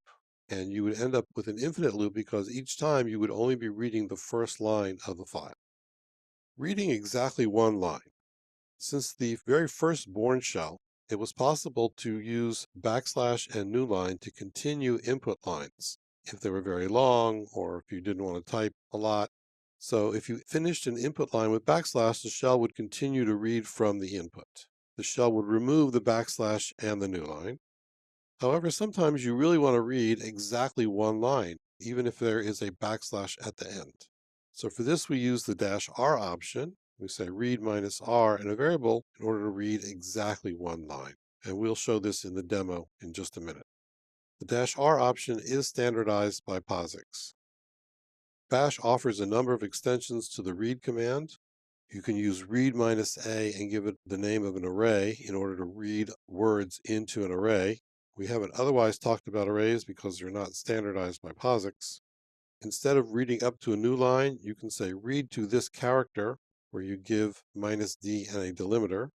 You can supply a prompt with the -p option. This is very useful.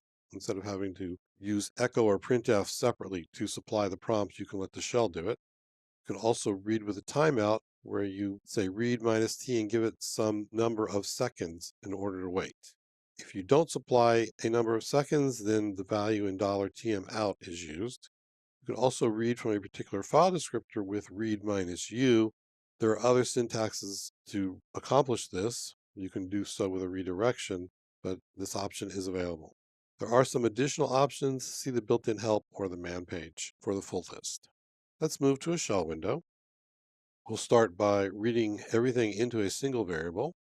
So here we prompt and then we do a read. There's our input line. And now we show what we got. So you can see that everything that we typed goes into the variable line.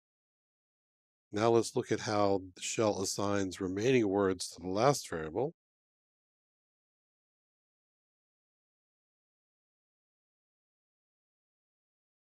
Having read the information, we now print it out. So the first word went to the first variable, the second word to the second, and the remaining words went to the last. Let's take a look at line continuation. You'll note that the shell noticed that we want to continue the line, so it prompted with the secondary prompt, which is a greater than sign. You can also see that the shell removed the backslash and the new line, and the $line contains just the words that we typed. Had the new line been there, it would have showed up because we are using double quotes around the value of $line. Let's look at changing $ifs. So that's the first line in our password file. This should read the first line from the password file and split it at colons. We want to see the username and the home directory, and indeed it worked exactly as we expect. Let's take a look at using read inside a loop. We have a simple script. The idea of this script is to read a list of directories and create a parallel directory tree.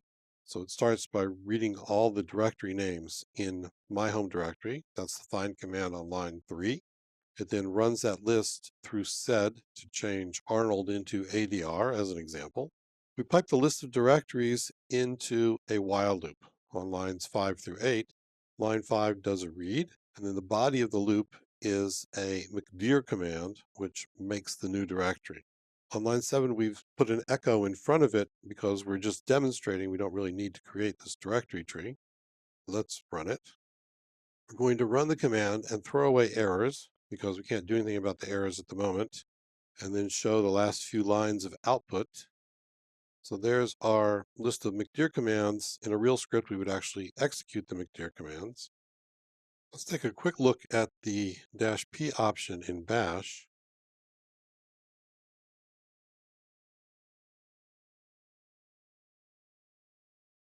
So we see that bash indeed prompted us. We entered our data, and the data was read as we expect.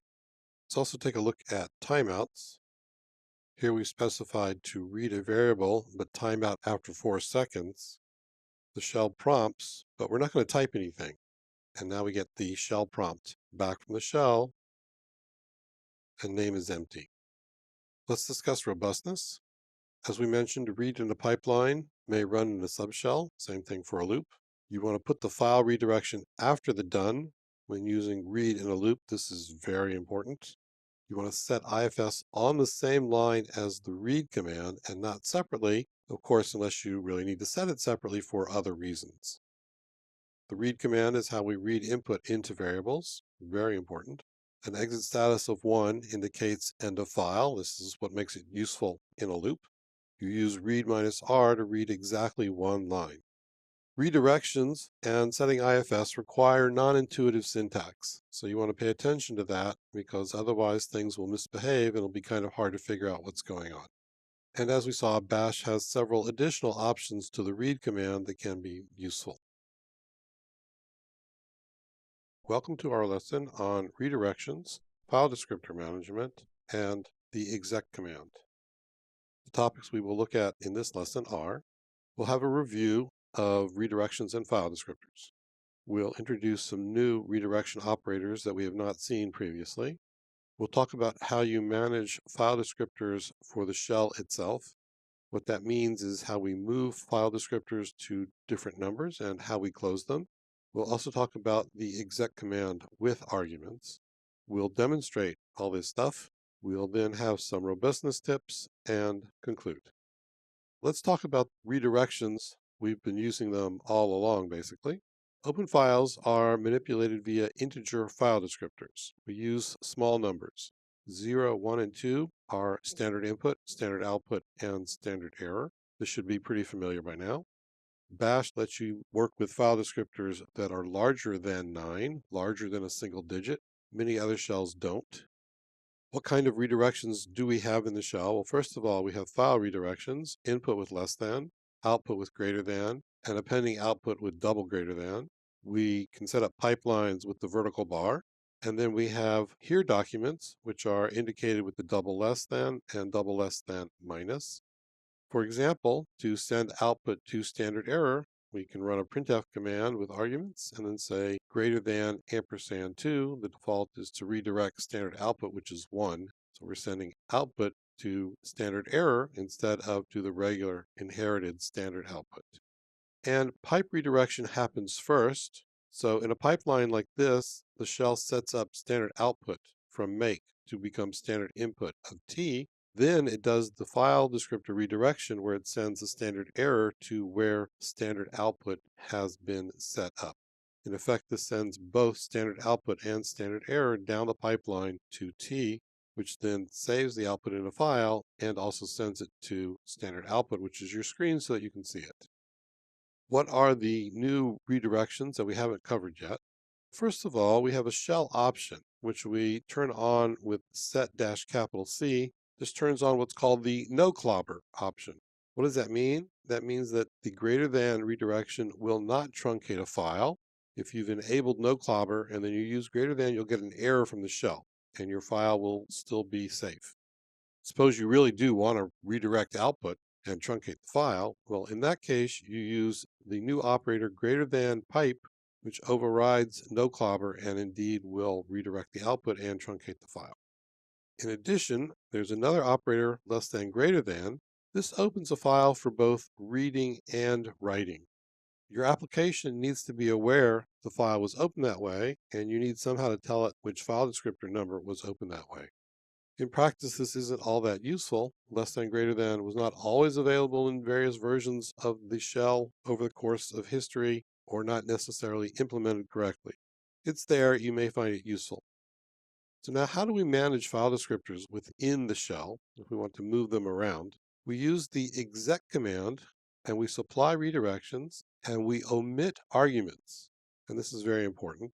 Exec without arguments is how you manage file descriptors. Once you've opened a file, that file remains open and any child processes will inherit the open file. So if they know to use it, they can. In order to copy a file descriptor, we use exec file descriptor number greater than ampersand other file descriptor number, n greater than ampersand m, where n and m are both file descriptor integers. Using greater than copies the output file descriptor from n to m. You use a less than if you want to copy an input file descriptor. The file position is shared. As you write to one file descriptor and then write to another, the output is correctly interleaved. The position within the open file is shared. Same thing if you're reading from two file descriptors that are both open on the same file. If you want to close an open file descriptor, you say exec n greater than ampersand minus or less than ampersand minus if it's an input file. The way to move a file descriptor from one to another is to first copy it and then to close the original one.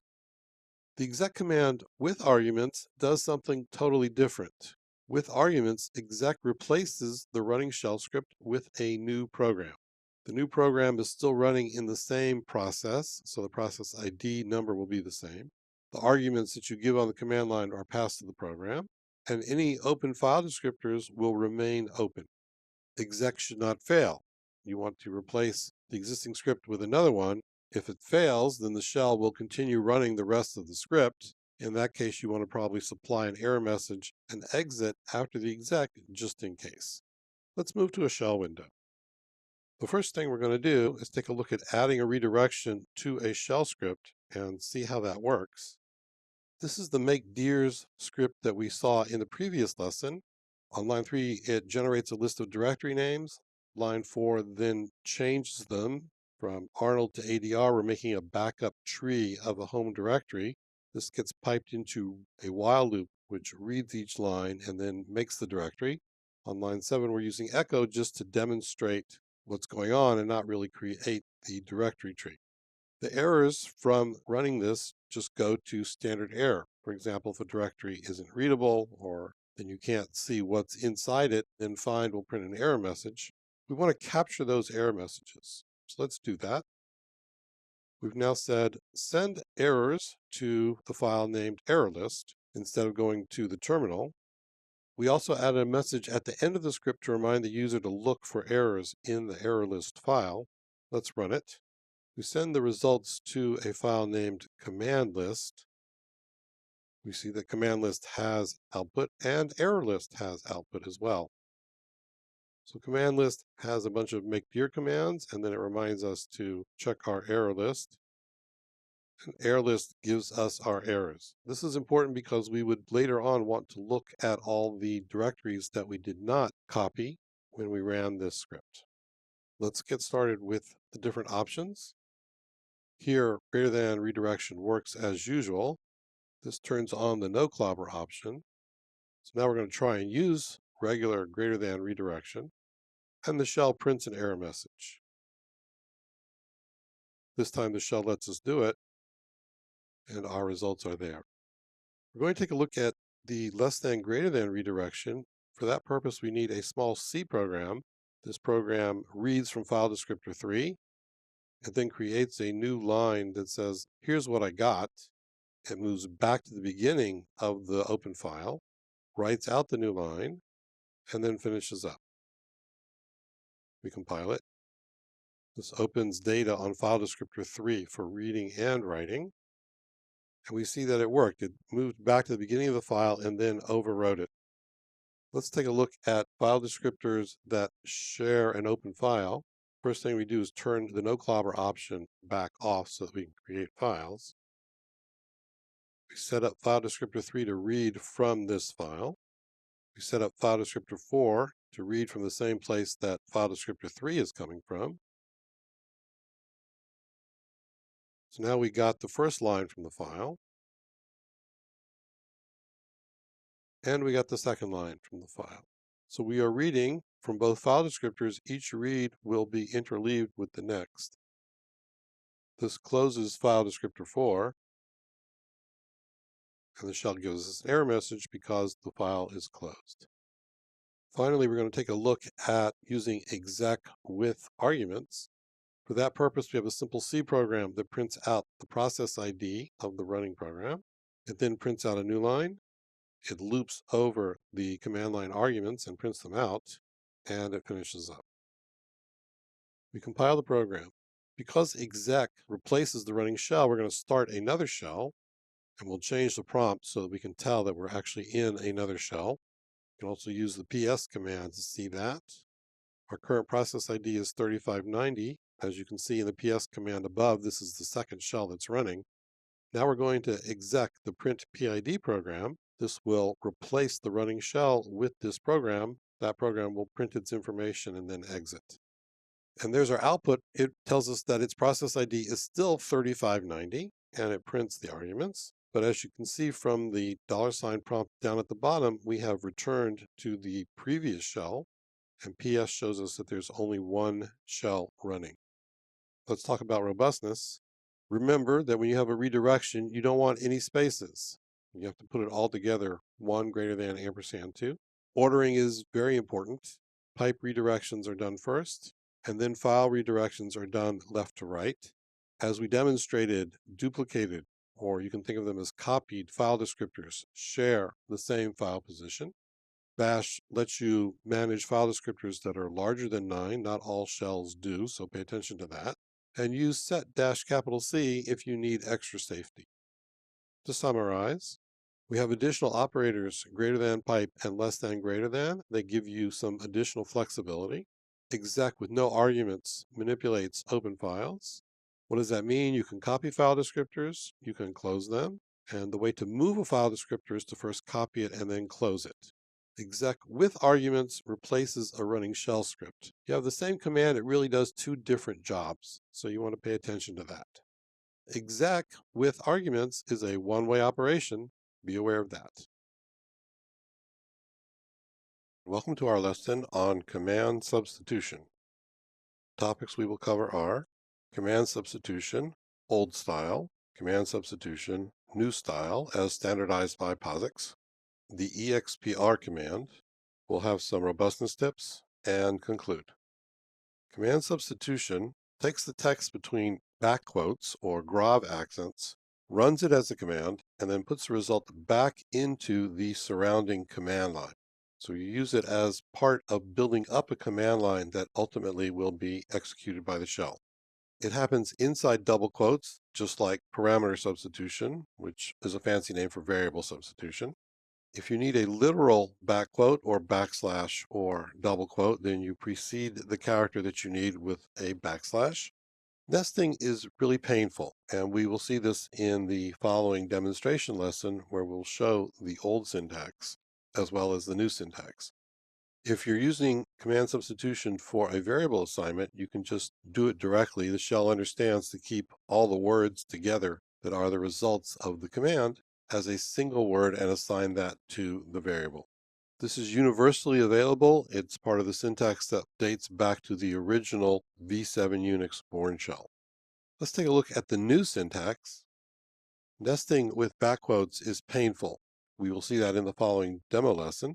Because of this, the Corn shell added a new syntax where you enclose the text to be executed or the command to be executed inside $left parentheses and a closing right parentheses.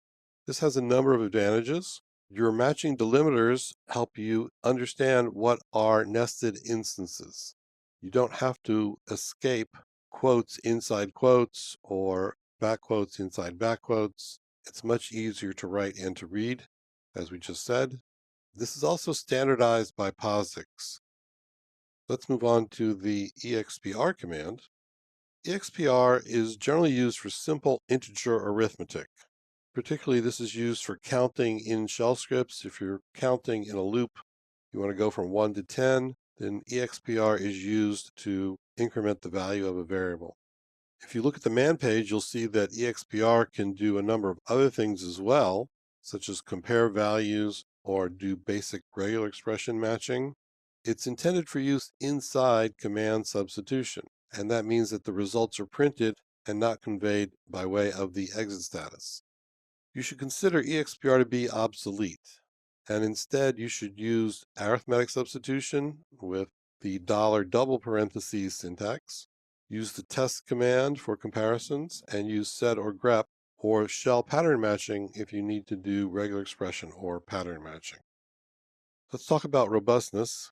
As we said, prefer the $parentheses syntax to back quotes. In scripts that you write, it's a lot easier to write and to read. If you're using back quotes, then pay attention to the nesting and the quoting and the escaping. If you need the results as one word, then enclose them in double quotes. And don't use expr in new scripts. Use other shell facilities, as we mentioned. To conclude, command substitution takes a command and puts the output back into the surrounding command line. You've got two syntaxes, back quotes, which is the old syntax, and $parentheses, which is the new syntax. And expr does arithmetic and other things, but you want to avoid it in favor of other shell facilities. We'll see this in much more detail in the following lesson. Welcome to our lesson on command substitution. You can think of this as part 2, where we will demonstrate what we covered in the previous lesson.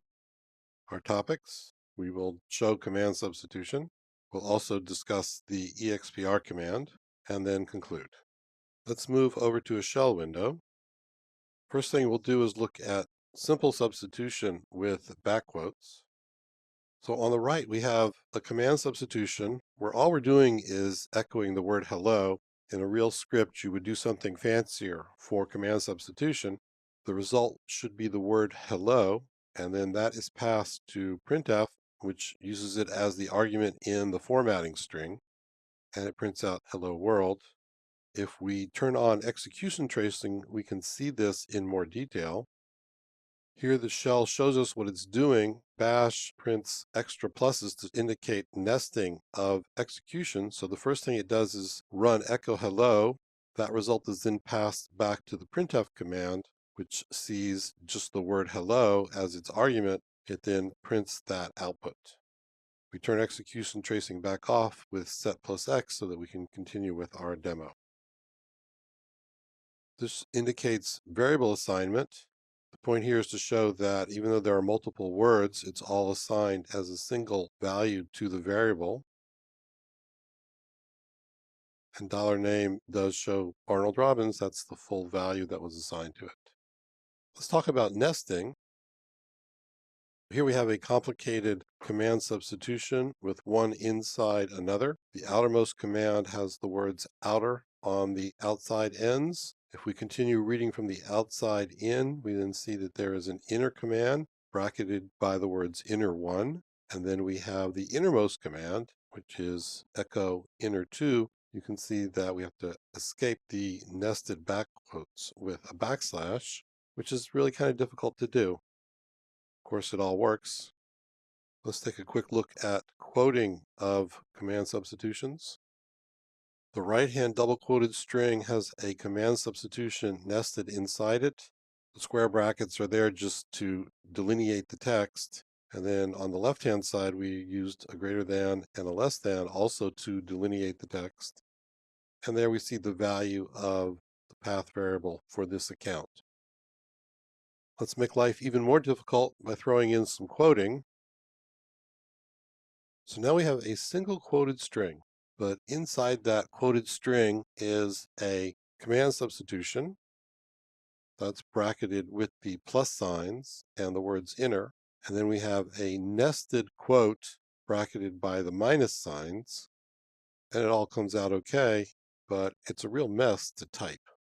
That motivates the new style of command substitution. Let's take a look at that. So this is exactly what we did initially, but now we're using the dollar parentheses syntax, which works.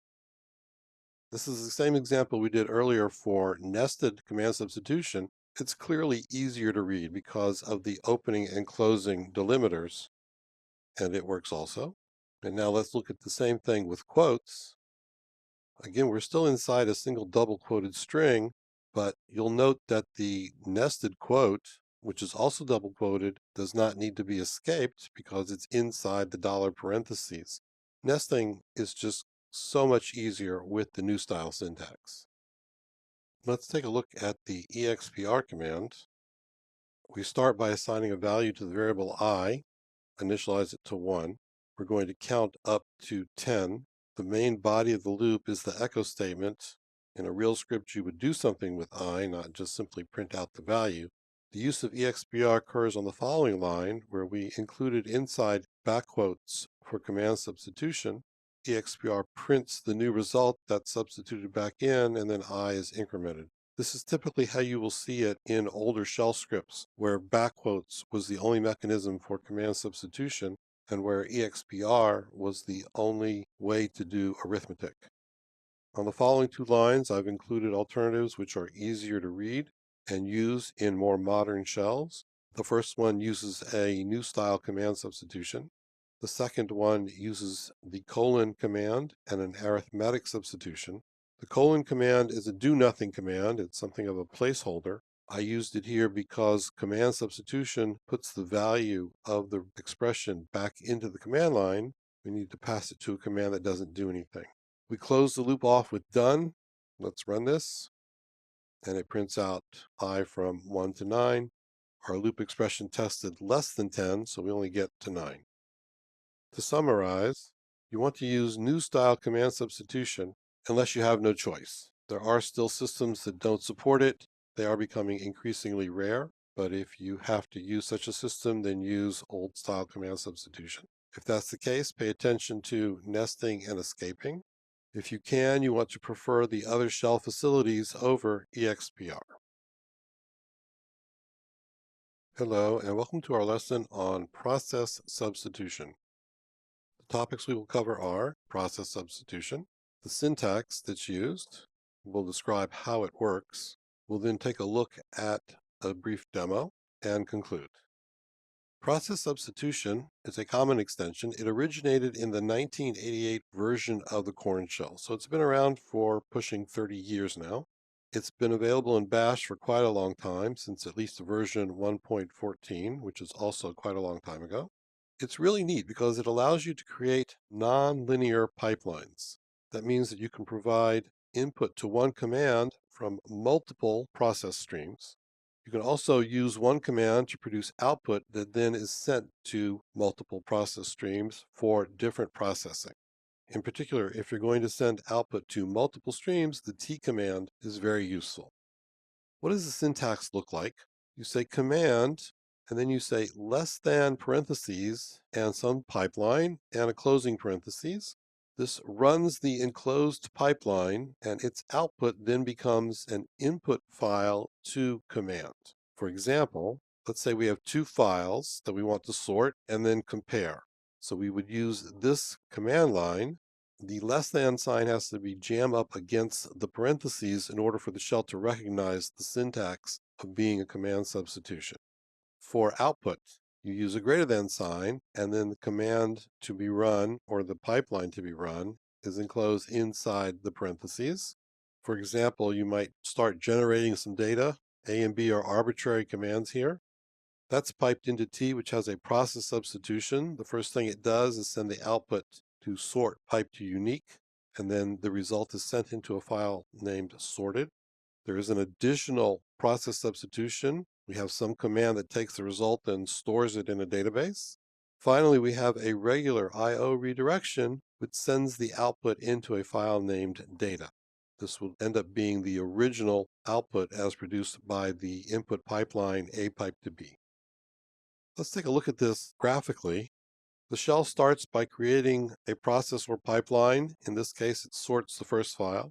The shell creates a second process to sort the second file, and then arranges the output of those two processes to be listed as input file arguments to the diff command. These arguments are files in devfd, which is a special device file that lets you access open file descriptors. The output of diff then goes to standard output as usual. Output works more or less in a similar fashion. We have our original pipeline, A pipe to B, which generates data. That output then goes as input to the T command. T is very good at splitting output into multiple directions. The first thing that happens is regular standard output goes into a file named data. The two process substitutions go to two different pipelines. Here, the first one is sort pipe to Uniq, and it reads standard input from devfd4. The second is our store in database program, which reads standard output from devfd5. In practice, the shell tends to use higher numbered file descriptors. This is just an example. Let's take a look at how this works in practice. We'll move to a shell window. We have a couple of files. Let's take a look at file 1 and file 2. File 1 has some arbitrary data in it. In this case, it happens to just be some letters. File 2 has similar data in it, also some letters. So now we're going to run our two sort commands in separate processes, and then we're going to compare them with diff. And you'll see from the output of diff that the command line arguments it received were files in devfd. And we also see the results of the diff, that in one file there's an extra line. We'll do it again, this time with execution tracing turned on so that you can see what the shell actually runs. So you see that the shell runs the two sort commands in separate nested processes, and then it runs diff, and we get the same results. Let's take a look at output process substitution. We have the manual page for GNU awk. We're going to run the spell command on it. First thing we're going to do is sort and Uniq the word list and save it. The next thing we're going to do is send it to myself in mail. That's the equivalent of storing in a database. Finally, we will save the original list in the file named data. So we see that we now have those files present. We see that data is unsorted, and we see that sorted words is sorted. To summarize, process substitution lets you leave the strictly linear paradigm behind. Open your mind. There's a lot of possibilities that are available to you once you make use of this. It can be a lot of fun. You can do this kind of thing with temporary files, but it becomes a lot more clumsy. You have to clean up the temporary files when you're done. Process substitution is a very nice feature and a lot cleaner. If you have bash or the corn shell, you should feel free to use it. Welcome to our lesson on evaluation order and eval. Topics we will cover today are evaluation order. There are lots of steps here, so please be patient as we work through them. How you bypass some of the steps, what happens when you do that. We'll take a look at the eval command. We'll have some robustness tips and then conclude. Evaluation order. When the shell reads a command line, it splits it up into different parts and starts to figure out what you meant when you type something. There are a lot of steps. Step number one is to split the line into tokens. Tokens are separated by what we call meta characters. These are things like whitespace, semicolons, the pipe symbol, the redirection symbols, and so on. During this step, you can also have substitutions. For example, you can say tilde $user, then it figures out that it has to do a variable substitution in order to later on do a tilde substitution. Things get a little bit complicated. After splitting into tokens, the shell then looks at the very first word on the command line and says, is it an opening keyword, like if or while? If it is, then that means we now have a compound command, and we start to collect all of the command before being able to execute it.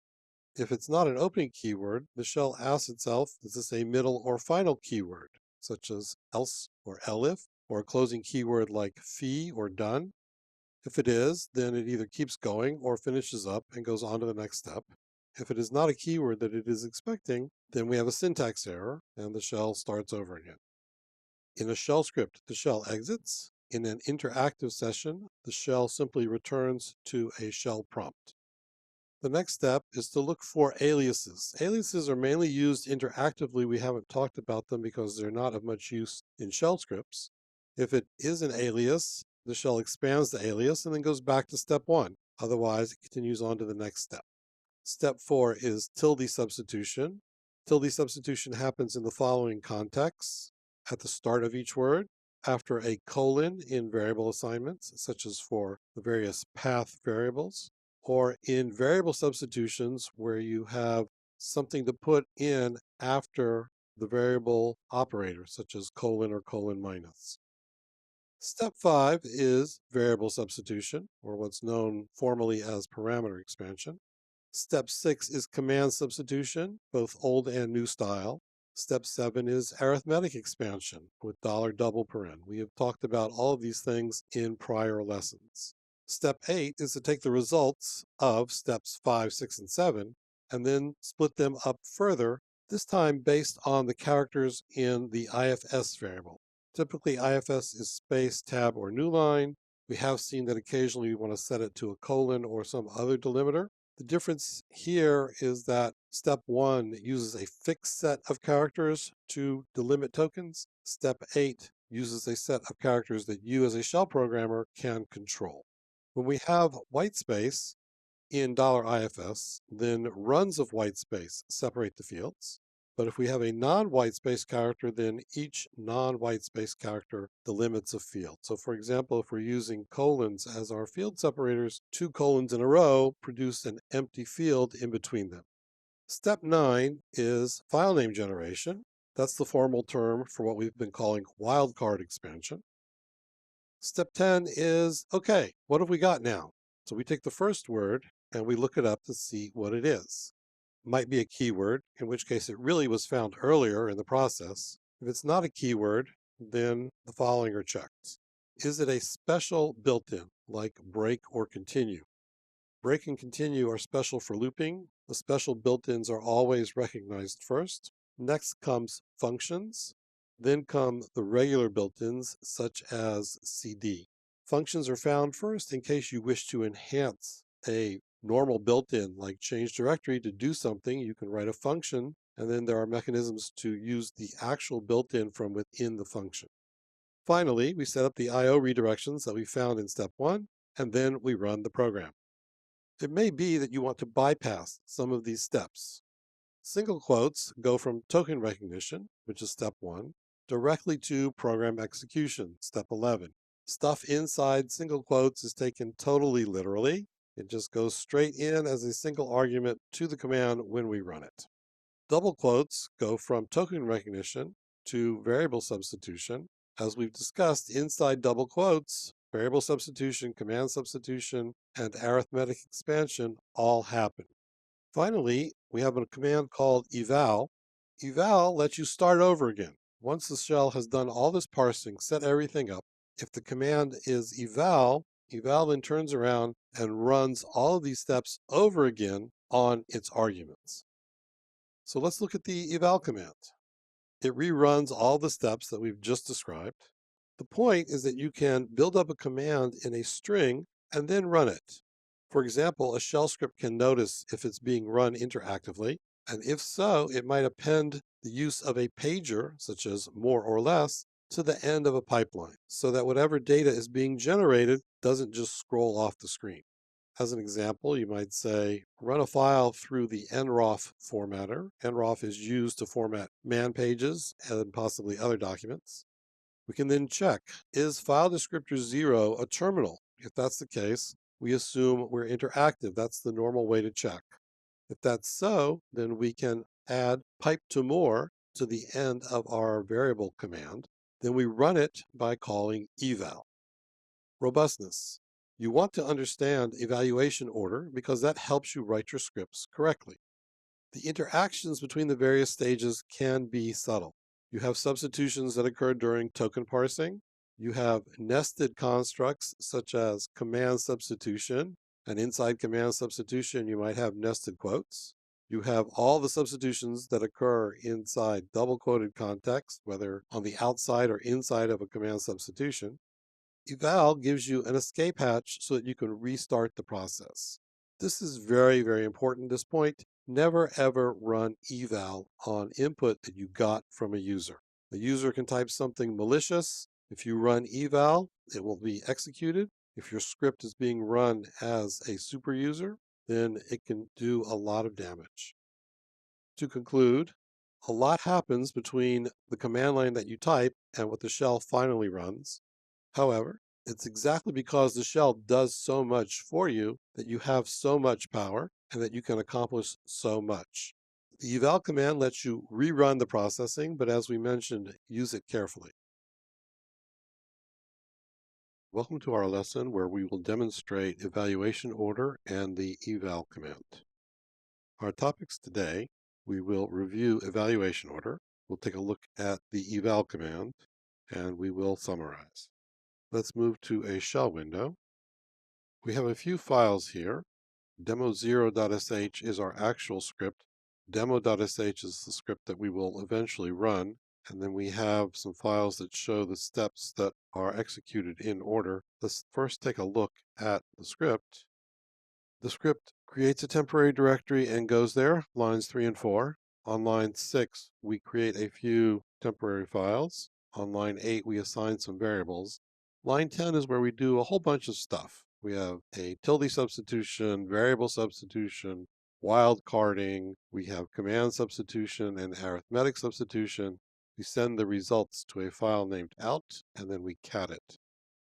The file that we will actually run turns on execution tracing and then has some read statements after each step so that we can see things one at a time. Line 20 is where we do all the work. Let's take a look at what the actual steps are that the shell does before we try to run this script.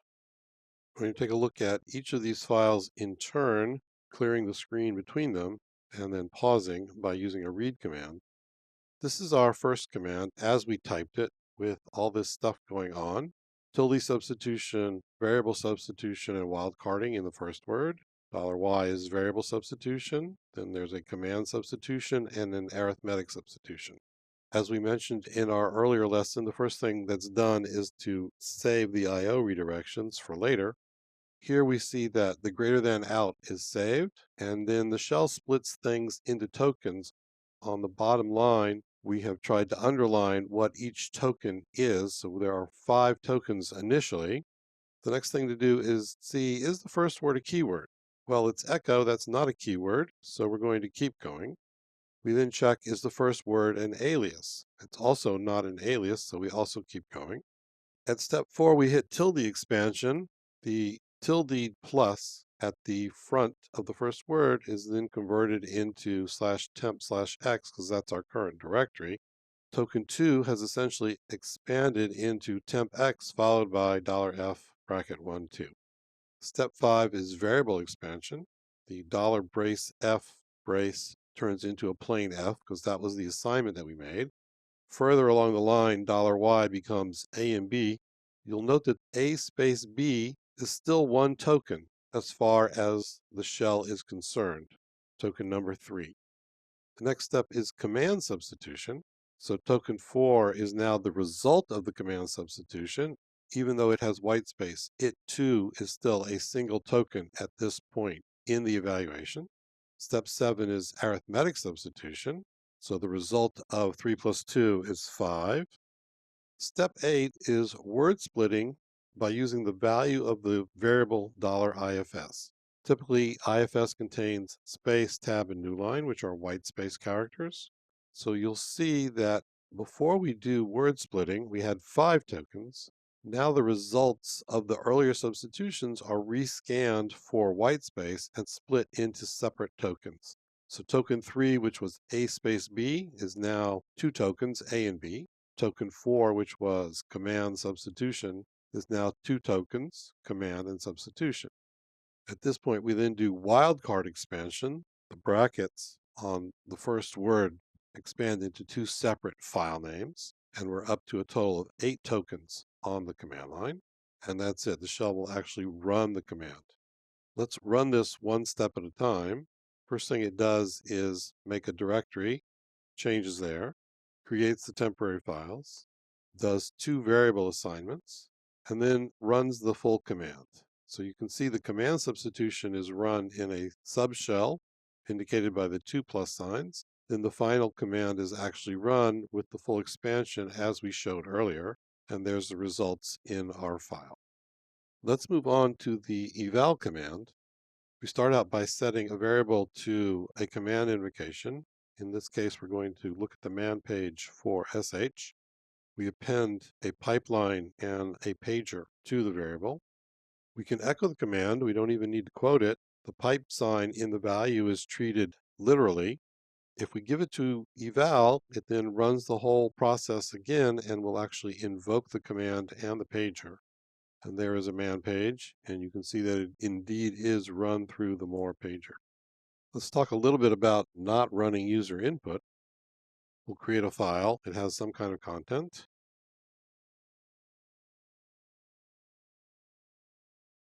So now we have 2 files.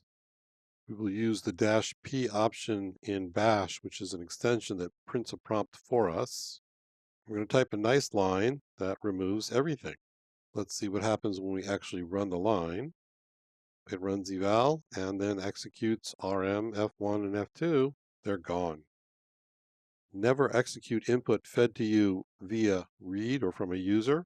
It's one of the most dangerous things that you can ever do.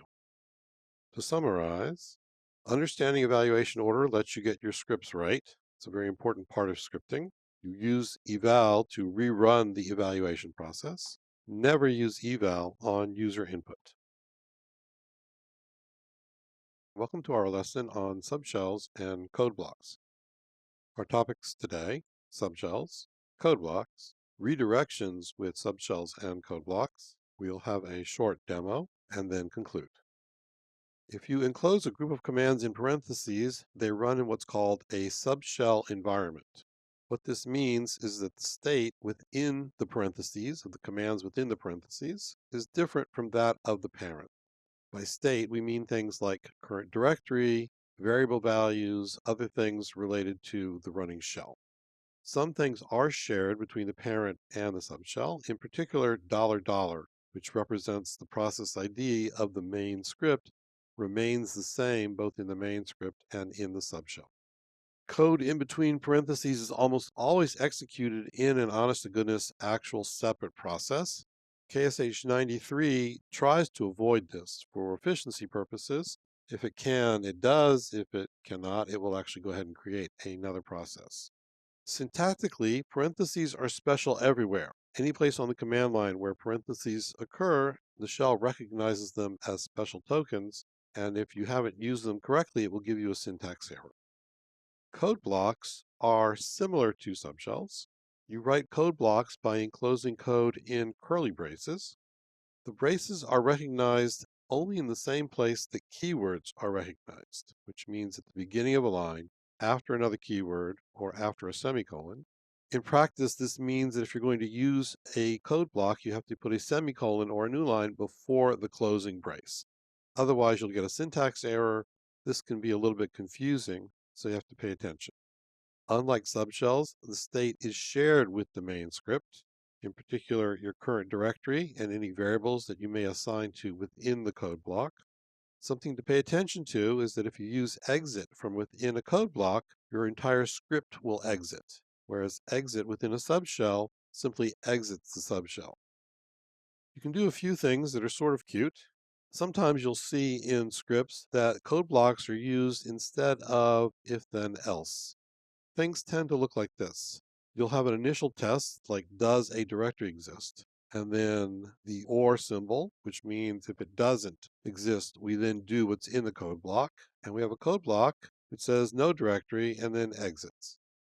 Whether you use that or a real if then else is mostly a matter of style. Using a code block is shorter, but it's definitely harder to read. And if you're not familiar with it, it might catch you by surprise. Something else that you can do is use braces instead of do and done, but only for for loops. This is not standardized by POSIX. It's one of those things that's been there since the original version 7 Bourne shell and is implemented by almost all other Bourne shell clones. Redirections. If you use a code block or a subshell, then you want to supply the redirection outside the closing delimiters. We'll see this in our demo in just a minute. When you do that, the input and output for all the commands within the construct share the redirection.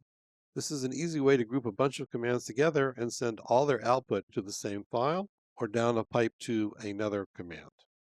Let's move to a shell window. We're in a directory, we have some files. What we're going to do is make a copy of this directory tree. This is one of the most famous examples of using a subshell. What we're going to do is use the tar command. Tar stands for tape archive. It was originally used for bundling up files and directories and putting them on tape. We're going to say create an archive. The output file is minus, which is standard output of the current directory. We send the tar archive down a pipeline to the commands in the subshell on the right-hand side, inside the parentheses. First thing that the subshell does is change to /temp copy. It then runs another tar command to extract the tar archive coming in on standard input and create the new files. We ran tar on the right-hand side with the V option, which says be verbose, but we're still in the original directory that we were in. And /temp copy has a copy of our original directory tree. So here we want to echo a statement with a parenthetical remark, but as we mentioned, parentheses are special to the shell anywhere that they appear, so we get a syntax error. $$ is the standard variable which represents the shell's process ID. In addition, bash gives you another variable called bash PID. In the main shell, the two have the same value. We're going to run a subshell, which then prints out the two variables. And we see that, in fact, we now have two different process IDs. $$ is shared in the subshell with the parent shell, whereas bash PID has its own value. Let's take a quick look at a code block. So here we've created a directory. We're going to test that it is indeed a directory, and if so, we will change to it. And now our original shell is there. If we compare this with a subshell, we'll go back to where we were. The subshell prints out where it is, but the parent shell has not changed. And just to show that it can be done, we're going to run a for loop, but we're going to use braces instead of do and done, and it works without any complaint. To summarize, subshell environments are separate from the main script's environment. Parentheses are special everywhere. Code blocks share the main script's environment. And when you use curly braces, they are recognized only in the same context as keywords. And remember that redirections apply to each construct as a whole. Personally, I think it's a good idea to prefer keywords to code blocks. I think it makes scripts more readable, but this is a matter of style. Hello, and welcome to our lesson on shell functions. Topics we will cover are what exactly is a function, defining functions, calling them, the return statement. We'll discuss shared state between functions in the main script. We'll have a short demo. We'll have some robustness tips and then conclude. So what is a function? As in most programming languages, functions group related statements together. Functions are good. They avoid code duplication. They increase the modularity, the code clarity, and the code reuse within your script or among a number of scripts that have to work together and do similar things. Functions were added later to the Bourne shell, around 1985, possibly a little before. They've been around for a very long time. It would be very unusual for you to encounter a system today that did not have shell functions available in the shell. You must define a function before you can use it. You either do this by writing it directly in the text of your script, or you can source it from another file using the dot command or the source command in bash. Let's talk about the syntax for defining a function. We'll look at the POSIX syntax. You give the function name. You then give two parentheses, one next to the other, and an opening left brace. You then provide the statements for the body of the function and a closing right brace. The name does not have to be a valid shell identifier. This is unusual, but it can be useful and interesting. We will see an example in the demo in a few minutes. Usually you do want a regular identifier because that makes your code a lot clearer. If you are forced to use a very old system, then you may be forced to use an identifier. The original shell in System 5 Release 4, which you can still find on some Solaris systems, wants identifiers and not arbitrary text. Bash allows different kinds of syntax. You can say function, name, and then the braces without the left parentheses. You can also give the left parentheses. In general, the syntax that we show at the first part of the slide is the most portable way to define a function. Well, now that you've defined a function, you want to be able to call it. You invoke a function just like you do a command. The arguments come into the function as $1, $2, and so on. You also have $pound, which is the number of arguments, $@ and $*, which give you all the arguments together. The main script's original arguments are hidden by the function's arguments while the function is running. There's no way to get access to the original script's arguments. In general, $0 does not change. It remains the name of the outer script. However, there are some shells that set $0 to the function's name. So you can't really rely on what $0 might be. Let's look at the return statement. A function passes an exit status back to the calling script the same way as built-in and external commands do. In order to do that, you use the return statement. In a fashion similar to the exit statement, you pass a numeric exit status. 0 is success. That doesn't change. If you don't pass an exit status, then the shell uses the status of the last command that was executed. This is also similar to how the exit statement works. But don't use exit to return status because exit will exit the entire script. You want to remember that functions do not run in separate processes. There are no provisions for local variables in shell functions in the POSIX shell. This means that all your variables are shared between your function and between your main script. So you want to be careful if you use a variable in a function, you're also setting its value in your main script. A lot of the modern shells do have provision for local variables. Unfortunately, the syntax and the way it works is different amongst the various shells. So you have to be careful. If you know you're going to be using one particular shell, then you can go ahead and use the local variable mechanism in that shell. But if you're going to move things from one shell to another, you should probably just not rely on local variables and instead document very carefully for yourself what variables are used by your functions. Other state is also shared, in particular your current directory, various shell settings which happen with the set command, trap settings, which is how you manage signals, and any of the variables that affect the shell's behavior, such as the path or the CD path, and so on. Let's move to a shell window. We have a number of files and scripts that we want to go through at this point. We'll start with a function that actually does something. We see here a function called waitForUser. The idea here is to check if a particular user has logged in. It starts on line 7, ends on line 26. Lines 8 through 12 are argument checking. Lines 14 through 20 actually do the work. And then at line 25, we return a successful exit status. We've added some debugging in order to see what's going on. The main loop is at line 14. It waits until a particular user has logged in. Until loops are pretty unusual, but here it's exactly what we want because we want to wait until somebody has actually done something, which is logging in. The test in the loop is to run the who command and see if the user that we're looking for has logged in using grep. If so, the loop will exit. Otherwise, it will sleep for some number of seconds. That number of seconds is the second parameter.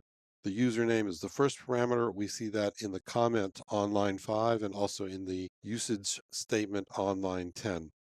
The main program starts on line 28, where we set the sleep time to be the second parameter passed to the script, or a default of 10 seconds. And then we wait for the user that was passed as argument 1 on line 32. We pass in a sleep time of 5 seconds just to be different. There are two things to notice here. One, that you have to define all the functions first. Your main program ends up being way down at the bottom. So if you end up having to work with a large shell script, it often makes sense to go read the main logic first and skip over looking at what all the functions do. As you read the main logic, you can see that particular functions are called, and then as you need to, you can go read the definitions of those functions. Second thing to notice is that we write a function very much the way we would write a robust script, with argument checking, with debugging as needed, and then the actual stuff that we want to do. Let's run the script. So here we see that user Arnold is logged in, but we see that user Miriam is not, and that the script is sleeping for 5 seconds. This is going to wait forever. A more robust script might want to count the number of times that we've checked for a particular user, but you get the idea. The next thing we'll do is take a look at a larger script that makes use of a function. In our lesson on pipelines, we built a very large pipeline that went through XML files and produced a list of the tags and the marked text in each file and would mark instances where the same text was marked up using different tags. That script only worked on one argument at a time. In practice, you'll have lots of XML files. If that's what you're doing, you'll want to be able to process them all at once. So we've taken that script and wrapped it in a shell function, which we call process, which is a fairly generic name, but it means do something that we want to do. The previous script is wrapped inside the function. The previous script can be seen on lines 14 through 39. Line 13 is the function header, and then the close brace on line 40. The main part of the script can be seen on lines 42 through 45. It runs a simple loop, processing each of the command line arguments in turn. That's what the body does. It simply passes the current file name to the process function, which in turn runs the loop. Let's run this script. We have two XML files. Here we're going to run the script. We're going to look for the little arrow that marks text, which is marked up multiple ways, and just print the first few lines.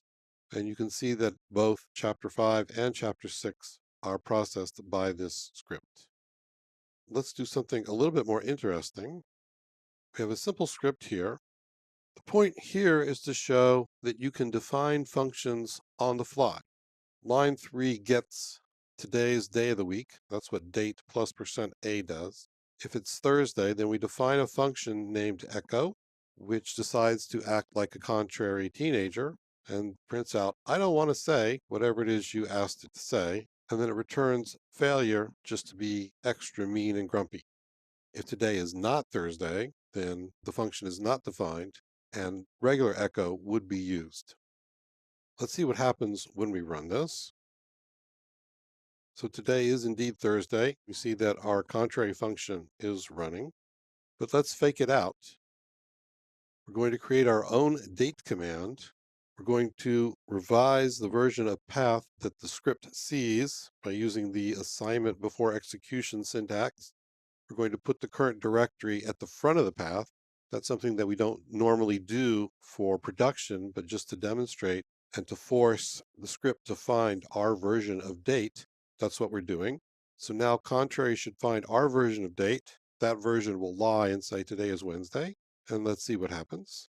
So the function is not defined, and the real echo is used. Finally, we're going to take a look at two functions that use non-identifier names. We have here two files. One is called equal, the other one is called match. I'm showing them in a difference viewer called meld, which shows the differences between the two files, and we're ignoring the comments on line 1 in each file. On the left, we have defined a function named equal sign. It compares the first argument to the second. It quotes the second argument so that it's doing a string comparison. On the right, we have a function named double tilde, which also compares the first argument to the second one. Here on line 5 in the right-hand file, we have not quoted $2, which allows $2 to be a shell pattern. Let's show how we use these functions. First thing we've done is source the function definitions so that they're now defined in our running shell. Here we're comparing ABC to a shell pattern, AB star. Because we're doing string comparison, that should fail, and indeed it does. Here we're doing a shell pattern match. The pattern does match, so we should see the word matches, and we do. We named the function with two tildes because a regular tilde is special to the shell. It would be replaced with our home directory. That's not what we want. Defining functions that aren't identifiers is unusual, but occasionally it can be useful, and it's kind of neat. Let's talk about robustness. Functions are good. You should use them. They let you group code together. You don't have to repeat the same steps over and over again. It allows you to document what you're trying to do for the reader of your script. You should definitely use functions. You want to remember to use return and not exit to return a status value. Functions are not separate scripts running in separate processes. Remember that the main script's arguments are hidden during function execution, and $0 may or may not be changed. Local variables are possible, but they're not portable. That's just the way it is. And remember that a lot of state is shared between functions and the invoking shell script. Since you can define functions conditionally, that's good. You can use that to tailor your script at runtime and to perhaps compensate for missing features.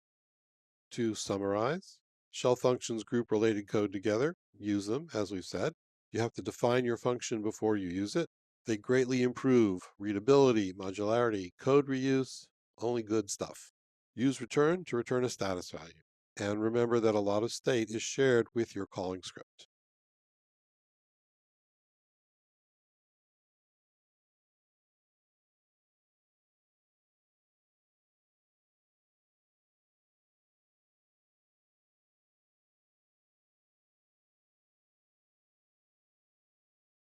Welcome to our lesson on managing signals with kill and trap. Topics today are signals and their dispositions. We'll basically describe what signals are. We'll discuss the kill command. We'll cover the trap command. We'll also take a look at some special signals that are defined by the shell. We'll have a demo. We'll give some robustness tips and then summarize. What is a signal? A signal is an indication sent by the operating system to a process that something happened. This is how the operating system lets your program know, hey, something just happened you ought to know about. For example, a hardware error such as a floating point error or a bad memory access. Think about division by 0. A software event, for example, that communications has ended.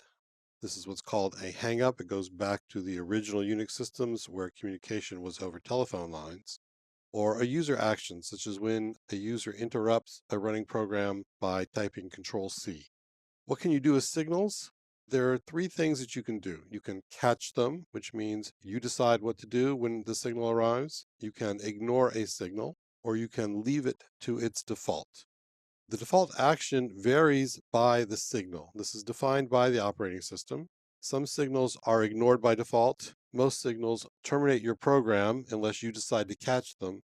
Some of the signals that terminate your program will cause a core dump, which is where the operating system writes a copy of the memory state to a file. This allows you to examine the state of your program with a debugger at a later point in order to determine what happened to your program. The kill command. This is how you send signals to a process using kill. The way you do is you say kill, a minus sign, you give the name of a signal, and then one or more process ID numbers. As we said, the signal is a signal name or a signal number. We'll see an example of a few signal names later on. They're basically given in uppercase. Signal numbers are how the operating system relates to signals. They're just integers, and you have to know which number goes with which signal. It's better to use the signal names. That's more readable and more portable. For example, hup is hang up, term is terminate, quit is a quit signal that comes from the keyboard. You can say kill -L to get a list of available signals. Besides being able to send signals with the kill command, there are some signals that can be sent from the keyboard. For example, the interrupt signal is sent with Control C. If you use job control to stop running programs and put them in the background, then the way you stop a program is with Control Z. There are a few others. You use the STTY command to set which key combinations send which signals. Once you've sent the signal, the other thing to do is to catch them. For that, you have the trap command. This is how you manage signals within a shell script. The syntax is a little bit annoying. Let's take a look at what we mean. The basic syntax is you say trap. You have a single argument, which is what to do when a signal arrives, and then a list of one or more signals. This usage, where you have actually something in between the quotes, is how you run a command for whatever signals you've specified. If instead of a single quoted list of commands, you give a minus, that says reset the given signals to their default behavior, whatever that default behavior is for those signals. Finally, you can give an empty string that says ignore the following signals. The syntax is a bit annoying. It probably would have been better had trap been given a few options to manage this, but this is the way it is since the beginning. Signal names are given in uppercase, as we saw earlier, things like hup and term. You can use numbers for backwards compatibility. The original Bourne shell only used numbers, and you'll see often a lot of scripts that still use numbers. In general, numbers are portable, but it's a bad idea. It's better to use the signal names because that guarantees the portability, and that's also more readable. If you use trap with no arguments, that will print your current trap settings. We'll take a look at that in a few minutes. In addition to the basic syntax, there are other things you need to know about using the trap command. As we saw, the first argument is what the shell runs when a signal arrives. This is called the signal handler. The text is evaluated twice. This is a very, very important point. The text of the signal handler is evaluated the first time when you execute the trap command itself. It's then evaluated a second time when one of the given signals arrives. And this is done as if by eval. So the shell takes the string that it stored and then runs it through eval to figure out what to do when the signal arrives. Because of this double evaluation, you're much better off using single quotes in the trap command than using double quotes. That way, evaluation of the string is delayed until the signal actually arrives, which is usually what you want. In bash, you can say trap-L to list signals, besides using kill -L. Both bash and KSH have trap-P to print trap settings. The -P doesn't really add any functionality that you didn't have, but it makes things a little bit more readable. The shell itself also defines some signals. There's a signal called exit. It's a pseudo signal, which means it's not a real signal for the operating system. The shell treats it as though it's a signal. You may use numeric 0 instead of the word exit. The handler for the exit signal is executed when the script exits. This happens after any other traps that might need to be executed. The value of the final exit status the shell is going to pass back to its caller is preserved during the execution of the trap handler. However, if the signal handler itself runs exit with a value, that will overwrite that previously stored exit value. The point of an exit trap is cleanup actions, for example, removing any temporary files. Bash and the Corn shell, and perhaps a few of the other Bourne shell clones, support additional pseudo traps. In other words, traps or signals that aren't real signals. They're called air and debug. An air trap runs when a command exits non-zero. This is interesting. I'm not sure how useful it really is in day-to-day life. There's also a debug trap that runs before a command executes. This is very interesting, and in fact, there is an entire bash debugger based around the debug trap and a few additional capabilities built into bash. KSH88 runs the debug trap after a command executes. You can still find this shell on some of the legacy Unix systems that are out in the world. You're not going to find it on a Linux system or one of the BSD systems. Let's move to a shell window. First thing we'll do is list the signals that are available with kill-L. We see that there are 64 signals on our Linux system, up to about signal 31 are fairly standard across different systems. The first 31 or so of these signals are fairly standard across different kinds of POSIX compatible systems. Both the names and the numeric values are pretty much the same across platforms. However, you really want to use the signal names if you can. The trap command with no arguments prints out the current trap settings. Since trap in bash takes options, bash prints the trap settings with --, which indicates end of options. And here we see the single quoted empty string, which means ignore for these signals, which are the job control signals generated by the keyboard. Your top level shell needs to ignore those signals because it's managing the job control of processes that it runs. In bash, trap -p does the same thing, and trap-l does the same thing as kill-l, which lists your signals. Let's take a look at sending signals to some processes. So here, this process is going to sleep for 10 seconds unless we do something. I'm now going to type a Control-C, which is the interrupt character, and that kills the running sleep command. You're probably used to using Control-C and are aware of it, but we're going through things just to be complete. We've started a subshell, and I've changed the prompt in order to be able to notice that this is indeed a subshell, and the PS command shows us that we're in a second shell. We're going to send a signal to ourself. Sig_child signal is sent when a child process terminates and its exit status is available. By default, the shell ignores this signal. So when we send the signal to ourself, nothing happens. We're going to send the hang-up signal to ourselves. That should kill the shell, and then we will return to the parent shell. The shell prints hang up. It tells you I got a hang up signal, and then it exits, returning us to the parent shell. Let's take a look at the issue of quoting the trap command. We have here our first script, which is called quote1. On line 3, we set a value to the variable x. On line 5, we execute the trap command. We set a trap on exit. Here we've used double quotes. On line 7, we then give x a new value, and on line 9, we sleep just to do something, and then the shell script will exit. So our naive expectation is that we want to see the value of x at the time the shell exits, because this is a cleanup action. We want to see the state at the time when the shell is done. Let's run it. So now the exit handler has said x is original x, even though we assigned a different value to x after executing the trap command. The reason for this is the double quotes. The values of the variables are evaluated at the time the trap command executes, and that string is what's stored for running later on. If we move to quote 2, the only difference is that on line 5, we're now using single quotes for our exit trap. This will delay evaluation of the statement until the time that the trap actually runs. Let's see that. And now we see that x is new x. This is really what we want. You should use single quotes for your trap commands unless you have a really good reason to use double quotes and to evaluate variables or do a command substitution at the time that you are setting the trap. Our final script simply runs a loop, lines 6 through 10. It sleeps for 2 seconds and then runs a command. Here we want to show what happens when we catch the hang-up signal on line 3. We simply print a command and then do nothing. So the shell will go back to doing what it was doing. On line 4, we catch a sig user1, and here we choose to terminate by executing an exit command. Let's run this and see how it behaves.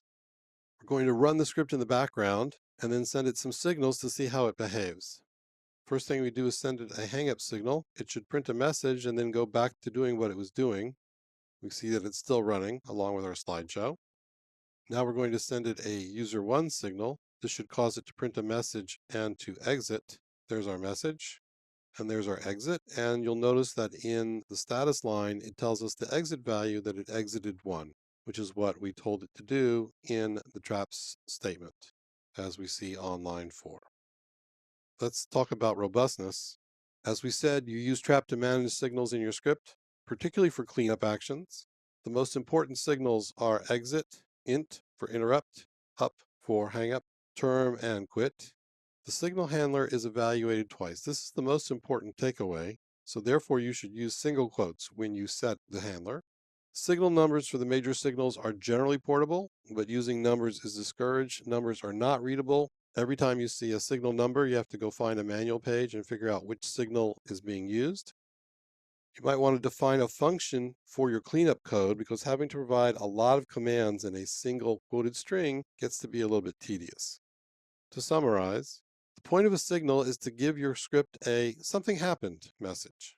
Signals are sent either from the keyboard or via a kill command. Signals can be caught, ignored, or left to their default. You manage them by using trap. The syntax for trap is a little bit annoying, but it is what it is. The exit pseudo signal is for cleaning up. This is very useful. You should take advantage of it. And some shells have extensions over what POSIX requires. For example, options to trap and some additional pseudo signals. Welcome to our lesson on working with files and directories.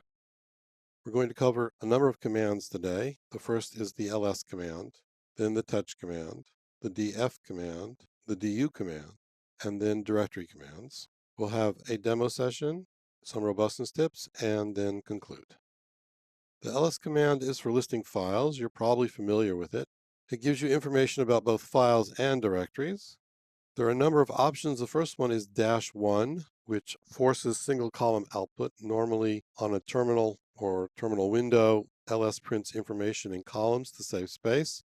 -1 forces it to print single columns. -a says show all files, including the dot files, which are normally hidden, as we've seen in earlier lessons. -d says print information about a directory and not its contents. Normally, when you give ls a directory, it tells you about the files in the directory. -l says provide a long listing. You have more details. We'll see that in the demo. -r says reverse the sort ordering. Normally, things are sorted alphabetically from A to Z. And -t says sort by modification time, where here we see the newest first and then the oldest. There are more options. These vary by system. You should check your local man page. Moving on, we have the touch command, which updates the modification time of a file. This makes the file appear to be newer than it was. The default is to use the current time of day as the new time for the file. This is helpful for use with make. For example, bootstrapping distributions of software. If you check out some software using Git or Subversion or some such, then the new files all have the current time and date. There will often be a bootstrap script that updates the modification time on certain files so that make will run in the correct order. By default, touch will create an empty file if it doesn't exist. Also by default updates both the access and modification times of the file. There are 3 timestamps associated with the file. The 2 that are of interest are the access time, which is when the file was last read, and the modification time, which is when it was last written. -a says update only the access time, and -m says update only the modification time. -r file says use file as a reference time. Take the modification time on this other file and use that as the new time to apply to my target.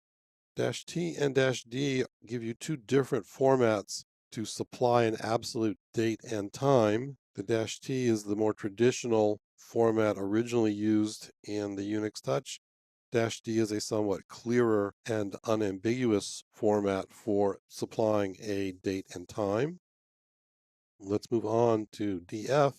df tells us how much disk space is free. This is based on file systems. There are historical differences in the block size used by different versions of the df command. The early Unix systems used 512-byte blocks. Later systems used 1024-byte blocks. There's also been historical differences in the header format of the header line that df prints, as well as whether or not df will use multiple lines for one file system in the case where the device name is very long. There are options to control the output. -k says you must print in units of 1024-byte blocks, even though the default for POSIX is 512. And -P says use the POSIX portable output format. Additionally, there's a -I option which shows the inode usage. inodes are part of the implementation of Unix and Linux file systems. This option is universally available, but it's not defined by POSIX because it relates to an implementation detail. Many systems default to 10 24-byte blocks, even though that's not standard because it's just so much more useful. A related command is du. Du shows you how much disk usage, in other words, the disk usage of files and directory trees. It recursively shows you file and directory information. What's nice about du is that it only counts hard-linked files one time. When you have multiple hard links to a file, there's only one copy of the file's data, but it's pointed to from multiple directories. You don't want to count such files twice because then it shows that you've used more disk space than you really have. Du does not follow symbolic links. Instead, it sees how much space they take up, and that's what it reports. The default for POSIX is 512-byte blocks in this case also. However, many systems default to 1024-byte blocks, even though that's not POSIX, again, because that's much more useful and easier to understand. There are some options for controlling output. -A says show sizes of all files and not just directory trees. The default is simply to sum up each directory as it recurses down the directory tree. -K says force the use of 1024-byte blocks. And -S says sum up the totals for the top level directories. Top level here being the directories that we've named on the command line. Then for each directory, du simply prints a total of the files and directories underneath it without showing you all those files and directories. There are two mutually exclusive options for symbolic links. -H says follow symbolic links only on the command line, and -L says follow all symbolic links. If you supply both options, then the second one is the one that wins, or the last one. Let's move on to the simple directory commands. These are things that you should know already, but we're going to cover them just to be complete. mkdir makes directories, and mkdir-p makes full paths. In other words, you can supply a multi-component path name, and it will make all of the intervening directories. rmdir removes directories. The directories must be empty. If there's a file in the directory, then rmdir will fail. To get around that, you can use rm-r, and that will recursively remove directory trees. This is a dangerous option. Our Unix philosophy is you ask for it, you got it. There's an assumption that you know what you're doing. So if you use rm-r, there's no undo, there's no safety net, your files are going to be gone. Let's move to a shell window. We'll start with a long listing. We'll pipe to more to be able to look at things one screenful at a time. So we get a long listing of the files, and then for each directory that we have, we get a total of the number of blocks in the directory, and then we see information about each file. We see that we have a number of empty directories. At the top, we see what the long listing looks like, where we have the file type and permissions field. The first character is the file type, a minus is a regular file. Then we see that we have files that are read-write for owner and group and read-only for other. We see the number of hard links, the owner and group of the file, the size of the file in bytes, and then we see the modification time of the file. Finally, we see the file name itself as well. Let's take a look at what's in /temp. So we have a number of different files in the same format. Here we see on the third file, we see that the first character is a D, which means that it's a directory. The fourth file has an S, which means that it's a Unix domain socket. This is a rather specialized file type.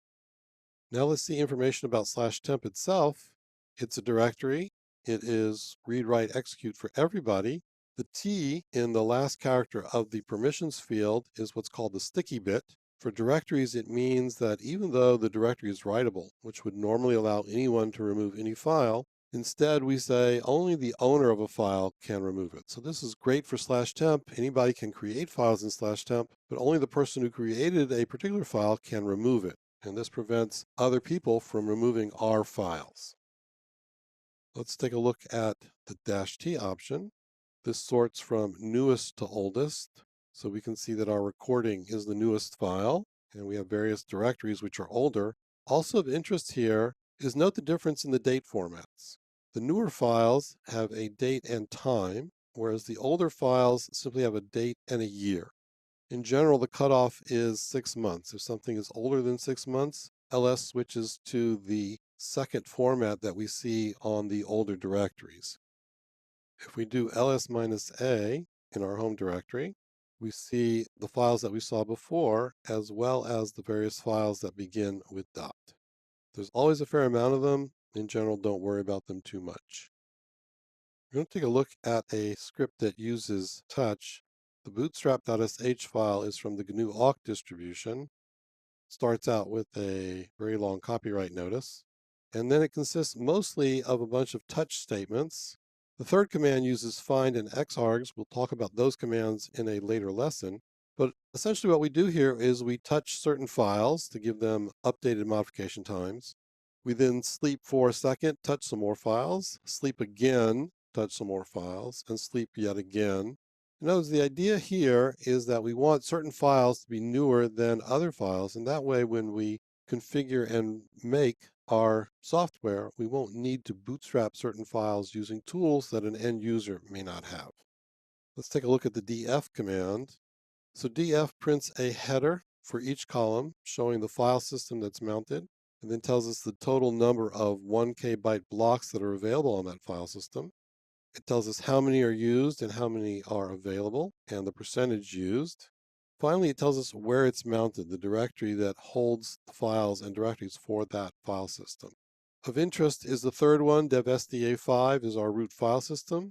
So we can see that it's 29% used. There's a fair amount of space that's left. df-p says use the POSIX format. So you can compare the differences between the formats. On top is the POSIX format. We see that the header for the second column is slightly different, as well as the header for the next to the last column, which uses percentage instead of capacity. We'll run df and force it to use the POSIX 512 byte block units, and we see that the numbers are different as well as the header on the second column, which tells us how many blocks we have. Finally, we'll use df-i to get an idea of how many inodes we have. And it tells us I used, I freeze, I use, and so on and so forth. Let's take a look at du. We're going to make a couple of artificial directory trees. So we're going to create two directories which have several files in them. Now we have this directory tree. We run du and it tells us what's used by each of those directories. du-s summarizes. In this case, because we have such simple directories, we have the same results.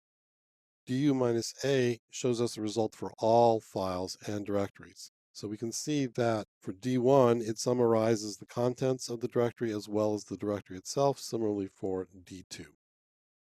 For robustness, in a shell script, you can parse the output of ls. This is possible, but it's fairly fragile. You got to be careful if you're going to try to do that. You want to use touch if existence of a file is more important than its contents. The output of df isn't portable across systems. This is just a rather sad reality. Using the -P and -K options give you a better chance at portability. du-s is most useful in shell scripting. We've seen some examples in earlier lessons as we've gone along. Use -K for full portability. That way you know that you have 1024 byte blocks all the time, even though that might be the default on some systems. And use rm-r or rm-fr very, very, very carefully. To summarize, ls gives us file information. Touch creates files or updates the access and modification times. ds shows us free disk space. This is file system based. Whereas du shows us disk usage, and this is directory and file based. mcdir and rmdir create and remove directories, and use rm-r very carefully when you want to recursively destroy a directory tree. Welcome to our lesson on file comparison and working with temporary files. These are really two separate topics, but there's not enough material for two separate lessons, so we're going to go ahead and combine them. Our topics today, the cmp command for comparing files. We'll then move into temporary files. We'll start with some tips for using them. We'll then talk about using $$ for temporary files. Then we'll move on to the mctemp command. We'll have a demo. We'll talk about robustness tips and conclude. The cmp command, it compares two files. The exit status will be 0 if they are identical. If the files are identical, then there is no output. This goes back to our don't be chatty software tools principle. Otherwise, CMP prints the line and character of the first byte that differs, and then it exits. Options can change this behavior. -L says print a long list. We get a list of all the bytes that differ. And -S says be silent. In this case, it doesn't print anything. We just use the exit status. That is most useful in shell scripting. The GNU version has a number of additional interesting options. I refer you to the man page for that version. Tips for temporary files. In general, you want to use these tips for any temporary file that you create. There's a convention to use $tempdir to override the default location of /temp for temporary files. We'll see how to do that in our demo session. You want to use a trap on exit to clean up your temporary files. That way you don't leave them around, and by using a trap, you know that they'll be cleaned up no matter how your script exits. We want to use a umask of 077 so that only the running user can read files created by this script. You want to do this early in your script. The umask says the bits that are on in the umask, turn them off in the file permissions. So this turns off read, write, execute for group and other. Why do we need uniquely named temporary files? Well, basically, we can have multiple instances of a running script. If we have a multi-user system where multiple different users can be running the same script, we can't use the same temporary file name for all those users. We'll have all kinds of file overriding problems or file permission problems and so on. We need a way to have unique temporary files. The traditional solution has been to use $, which is the process ID, as part of the file name, something like /temp myprog.$. A better solution is the mctemp command. The reason is that there are some security problems with using simple names like temp myprog.$. The file names are easily guessable. An attacker might create a file ahead of time, and then our script could end up using that file. This might cause program failure, or give our program false data, or any number of other issues. Therefore, for better security, our file names need to be both long and have a bunch of random characters in their names, which keeps them from being easily guessed. There's a program called mctemp, which comes on BSD and GNU systems, such as Linux, that gives us such file names. If you don't have it, you can get source code from www.mctemp.org. How does the mctemp command work? It creates the specified file or directory, and then it prints the generated name. This is more secure because it actually creates the file. There's no window between creating the file name and saving it in a variable and when you actually create the file in your script. mctemp in one single operation both creates the file and then gives you your temporary file name for you to use. The usage is mctemp. We have two options, -d and -p path, and then we give it a template. Let's talk about these. -d creates a directory instead of a file. -p says created in path. Instead of it being a full path name, you give it just a file name in the template, and it will create the file for you in the path that you specify. The template is a path or file name with at least 3 capital X characters in it. The more that you use, the better. You want to give it 10 or 12 capital X characters. mctemp then replaces these characters in the template with a series of randomly generated letters. If you don't give it a template, mctemp has its own that it will use. Let's move to a shell window. We will first take a look at the cmp command. We've made a copy of the password file in /temp. There's no output, so the files are identical, and the exit status was 0. We'll compare two different files. So here it tells us that the files differ starting at byte 10 on line 1. And we see that the exit status is 1. Let's do a long listing. We have the byte number, and then we have the decimal value of the bytes that differ. Finally, we have the -s option, which says be silent. So no output is printed, but the exit status is 1. And this is what we tend to use in shell scripts, say with an if command. Let's look at some scripts that create temporary files. Our first script will use $. We start by setting up a trap on line 3. We're going to have 2 temporary files in this script. The trap removes both of them. On line 5, we set our temporary file. Here's where we use the value of $tempdir if it's set. If it isn't, then we use /temp as the directory to hold our temporary file. The file name itself is named myprog.$. put some data into it, we show its contents and its properties. Lines 16 through 22 do the same thing, but we're going to now use a UMask of 077 in order to be able to see the difference, and then we will exit. The trap will clean up the files. Let's run the script. The first temporary file is readable by everybody. It has the process ID and the file name. It's readable by everybody because we didn't change our UMask. The second file is readable and writable only by us. So this is clearly better from a security point of view. And the files are not there, they were cleaned up by the trap. Our second script uses mctemp. Line 5 is the key line, which shows how to use it. We use a command substitution. We have a template of myprog.xxxx. There's about 12 of them. We use the -p option, which says the path to place it in is /temp. And if it fails, we exit. That's done with the OR after the variable assignment and the exit 1. If everything succeeds, we keep going. We create a file and then we show the contents. Let's run the script. So there's our file name. It has a bunch of random numbers and letters in it. That would be really hard to guess. You'll notice also that mctemp goes ahead and sets the permissions on the file to readable and writable just for us. So this is a security feature. We don't even have to mess with UMask.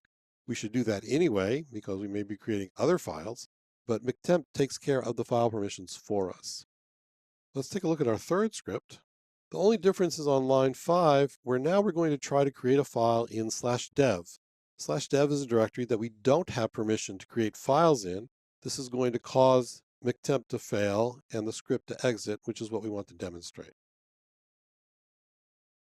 mctemp prints an error message for us, permission denied, and then the shell script exits.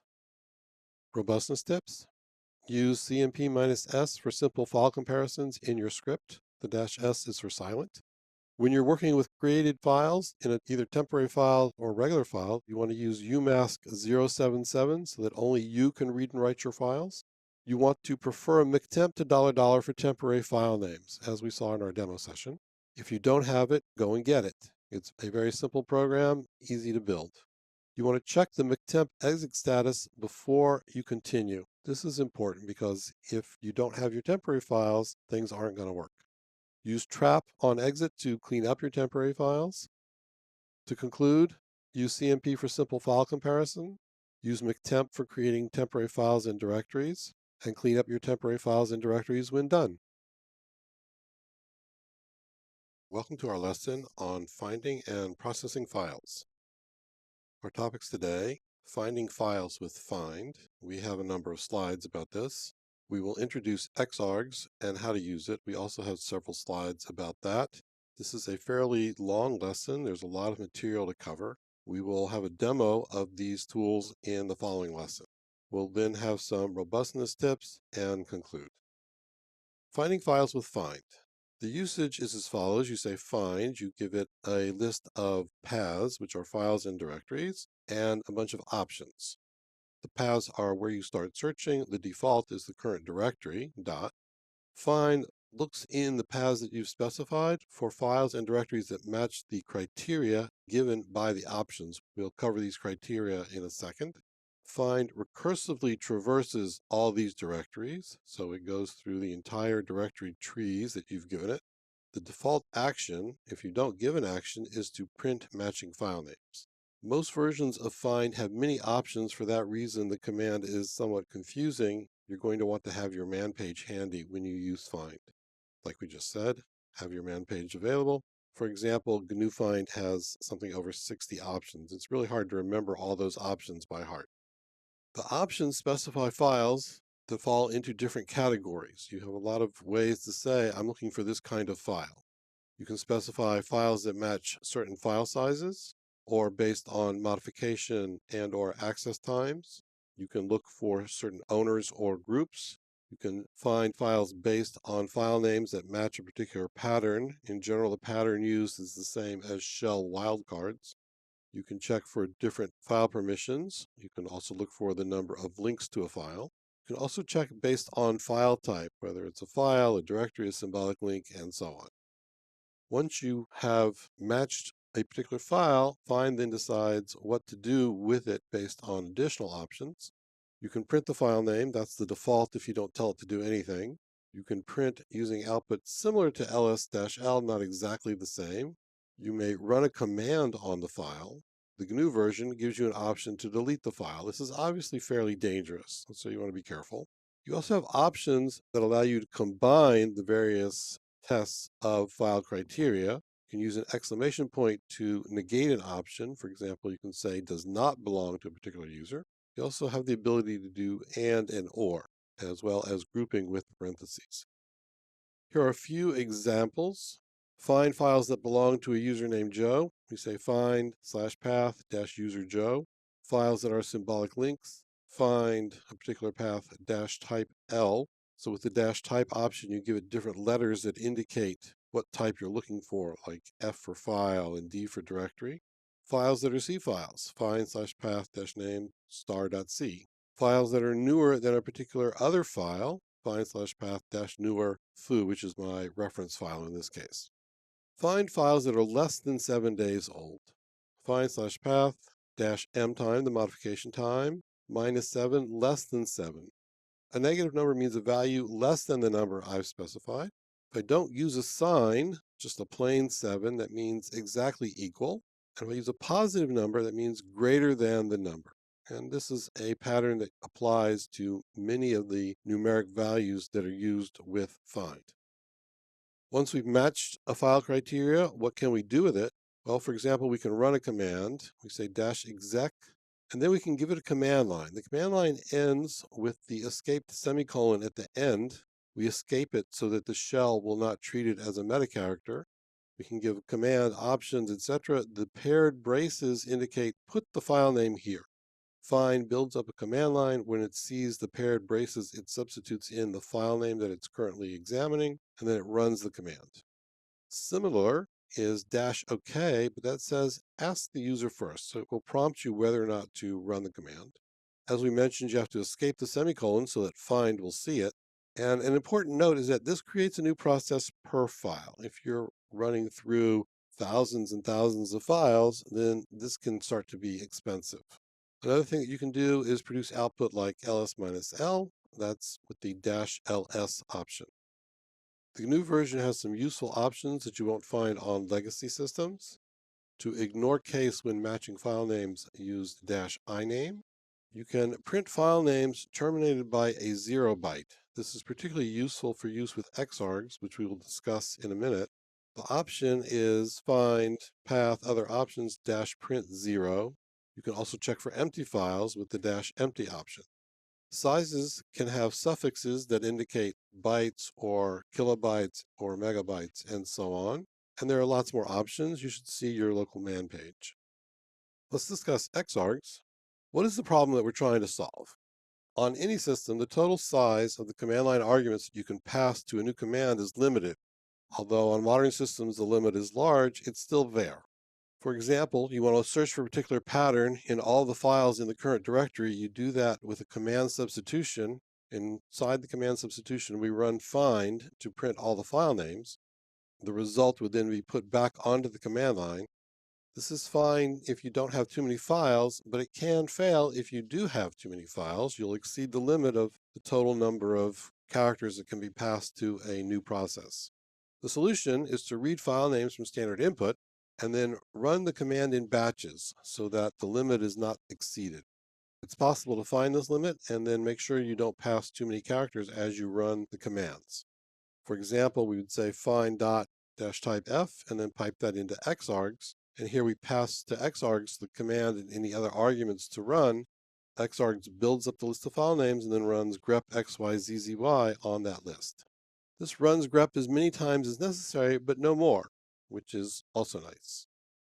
So how does xargs work? It reads lines of text. Unescaped white space separates file names, not just new lines. Single and double quoting can be used to keep file names together.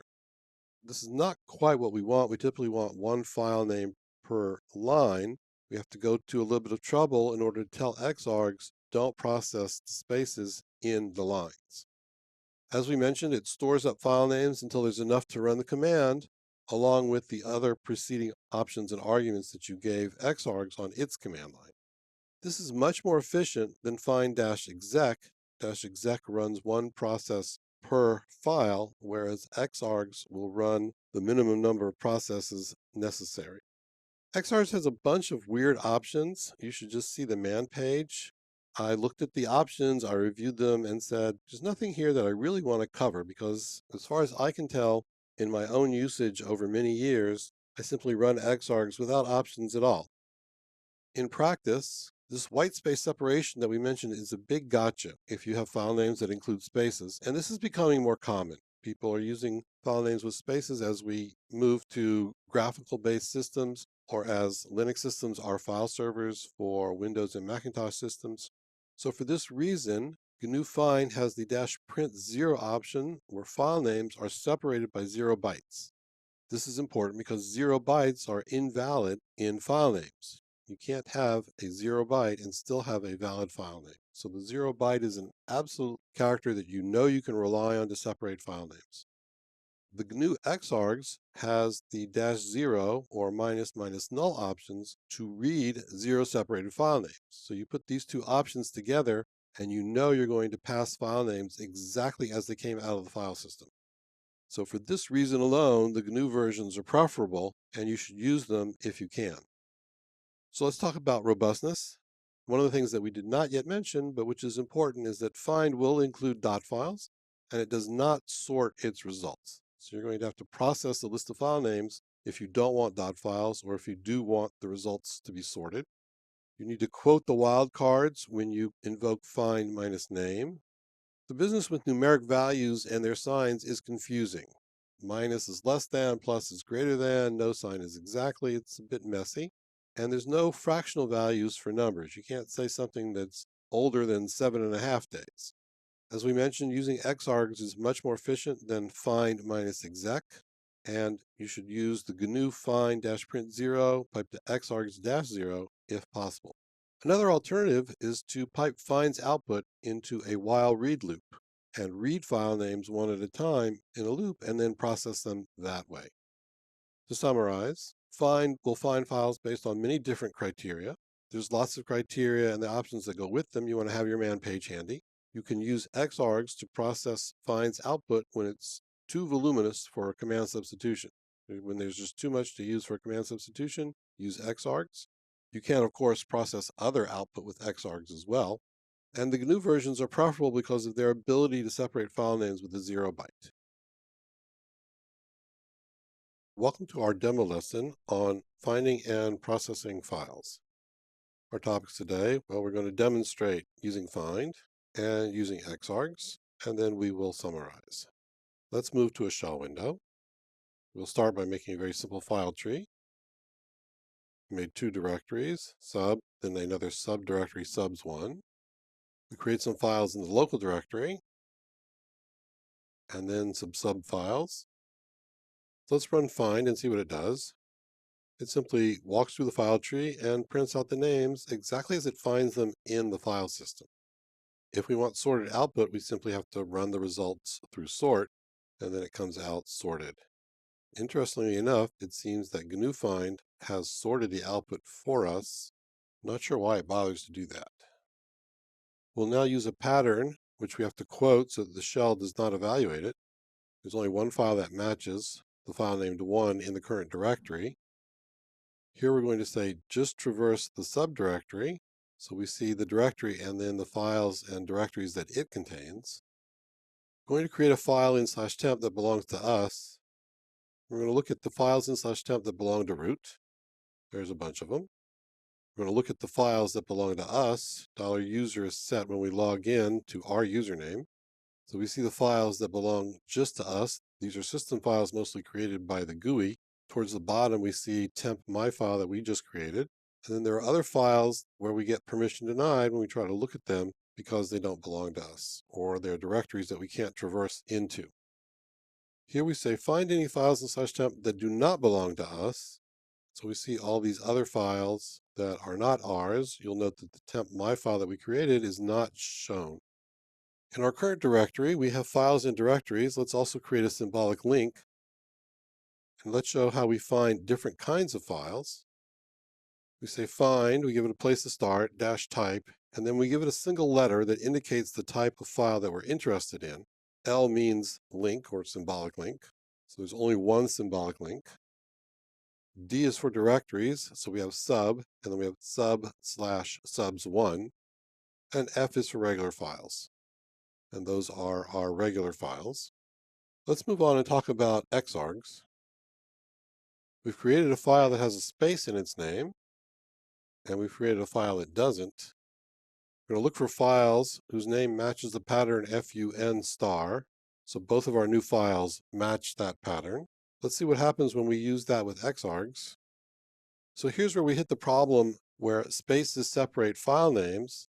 You'll notice that when we ran the first find command, we had fun, and then we had /funny, space, and file. So now xargs passes /fun to grep, that works, and then grep thinks it got two file names, one named /funny and the other one named file, neither of which exists, so grep prints an error message. This is really not what we want. We can quote the results of find by using sed. The sed command says match anything and replace it with double quoted text of what we originally matched. We're playing games with quotes. We're using double quotes literally, so we're enclosing the whole thing that we're passing to sed in single quotes. So now the results of find are quoted. We can then pass that to xargs again, and things work the way we expect them to. So now, obviously, using quotes this way is a really big pain and not what we want. So we'll take advantage of the GNU version that we have on our Linux system and use the print 0 option to find and the -0 option to xargs, and things again work the way we expect. This time we don't have to use any quoting. This is going to conclude our demo because there's just way too many options to find to demonstrate all of them. You should have a feel for how it works. Take a look at the man page and do some research on the web. Let's summarize. The find command gives you a lot of power. It's a very, very useful command to have in your shell scripting arsenal. There's a lot of options that you need to learn first. And as we've been emphasizing, for best results, use the GNU version with the -print0 option and the corresponding -0 option to xargs. Welcome to our lesson on loose ends.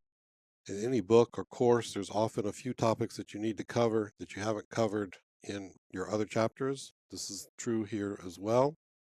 Let's see what we're going to talk about. So the first thing we'll do is look at the special built-in commands.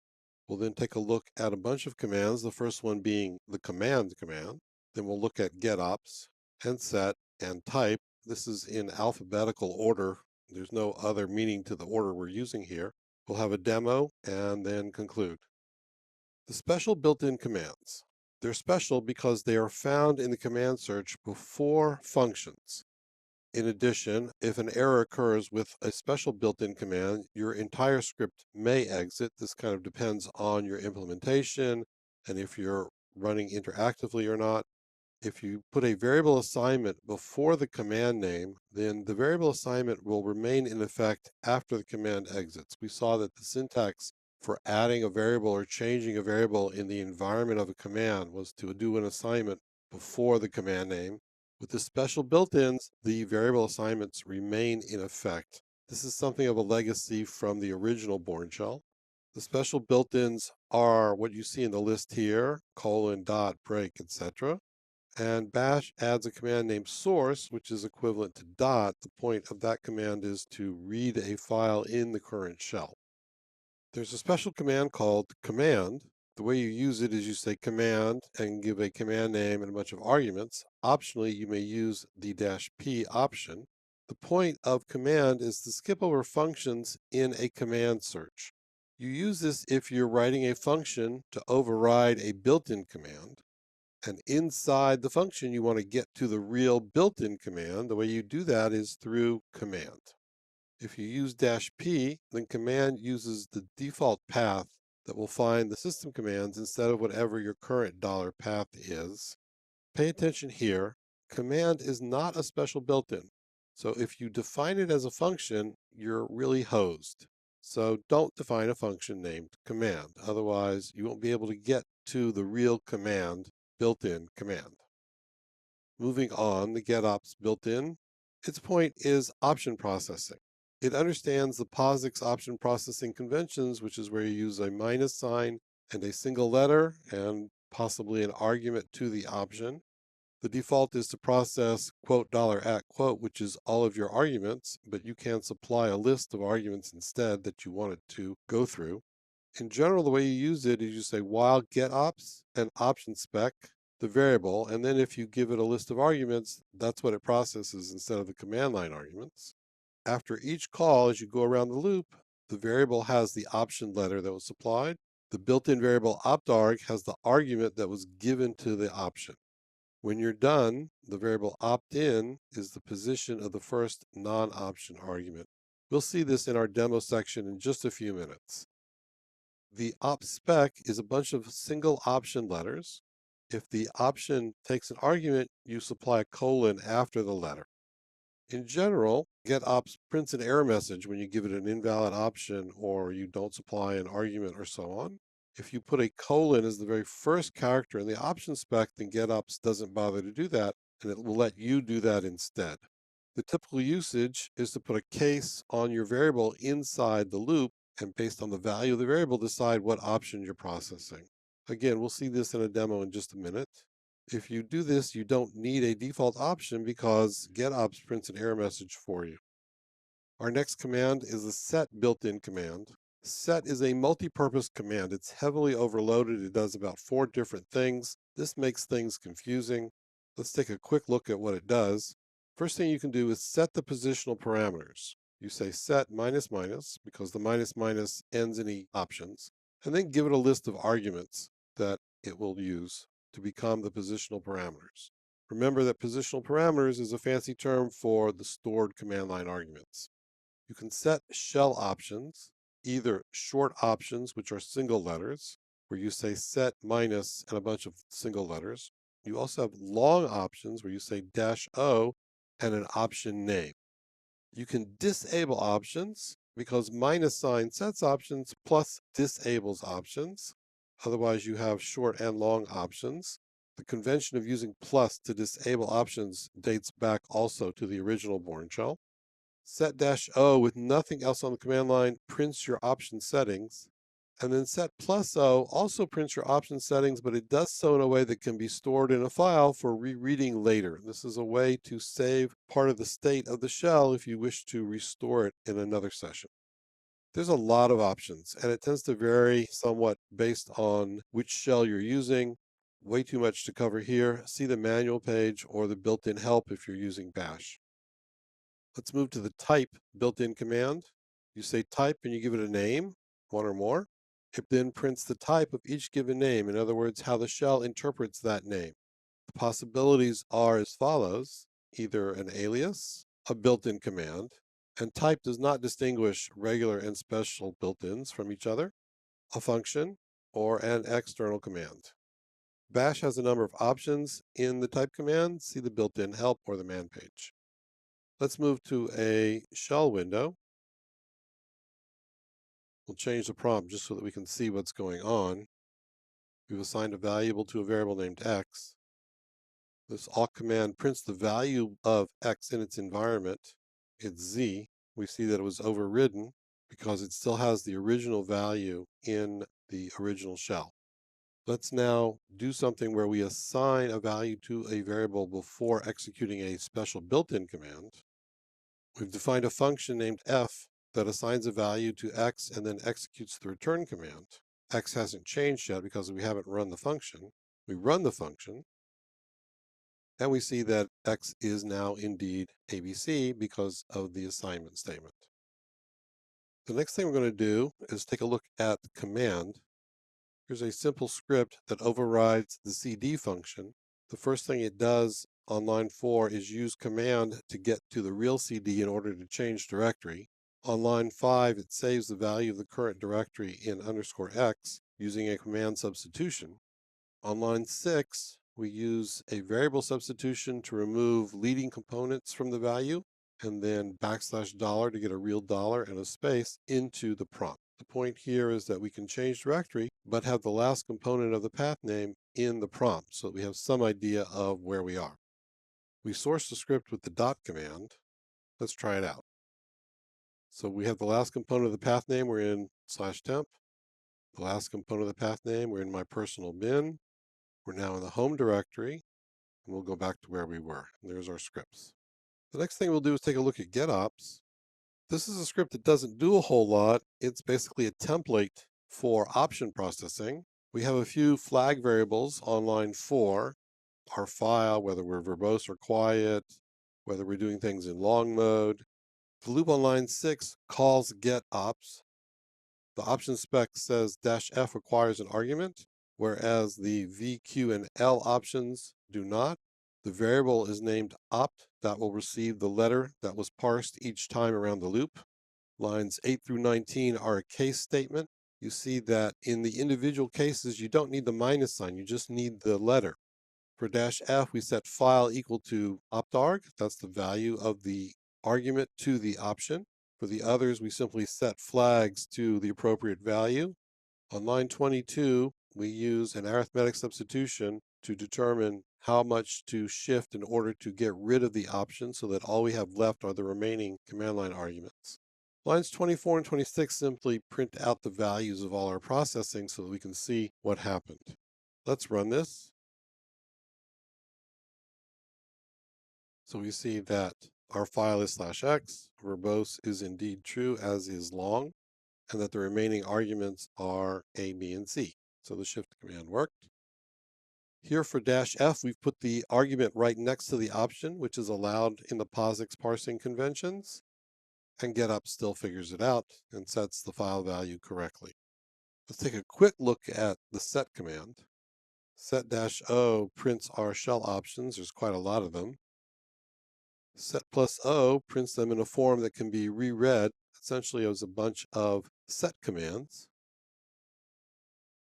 We have no command line arguments at the moment. Now we've set them, and there they are. Finally, let's take a look at the type command. So ls is an alias. This is set up by the system startup files. Return is a shell built-in. So is command. We see that special built-ins are not distinguished from regular built-in commands. cd is a function. Bash goes ahead and gives us the definition of the function. Not all shells will do that. awk is an external command. And we'll look for a command named xxxxx, which doesn't exist.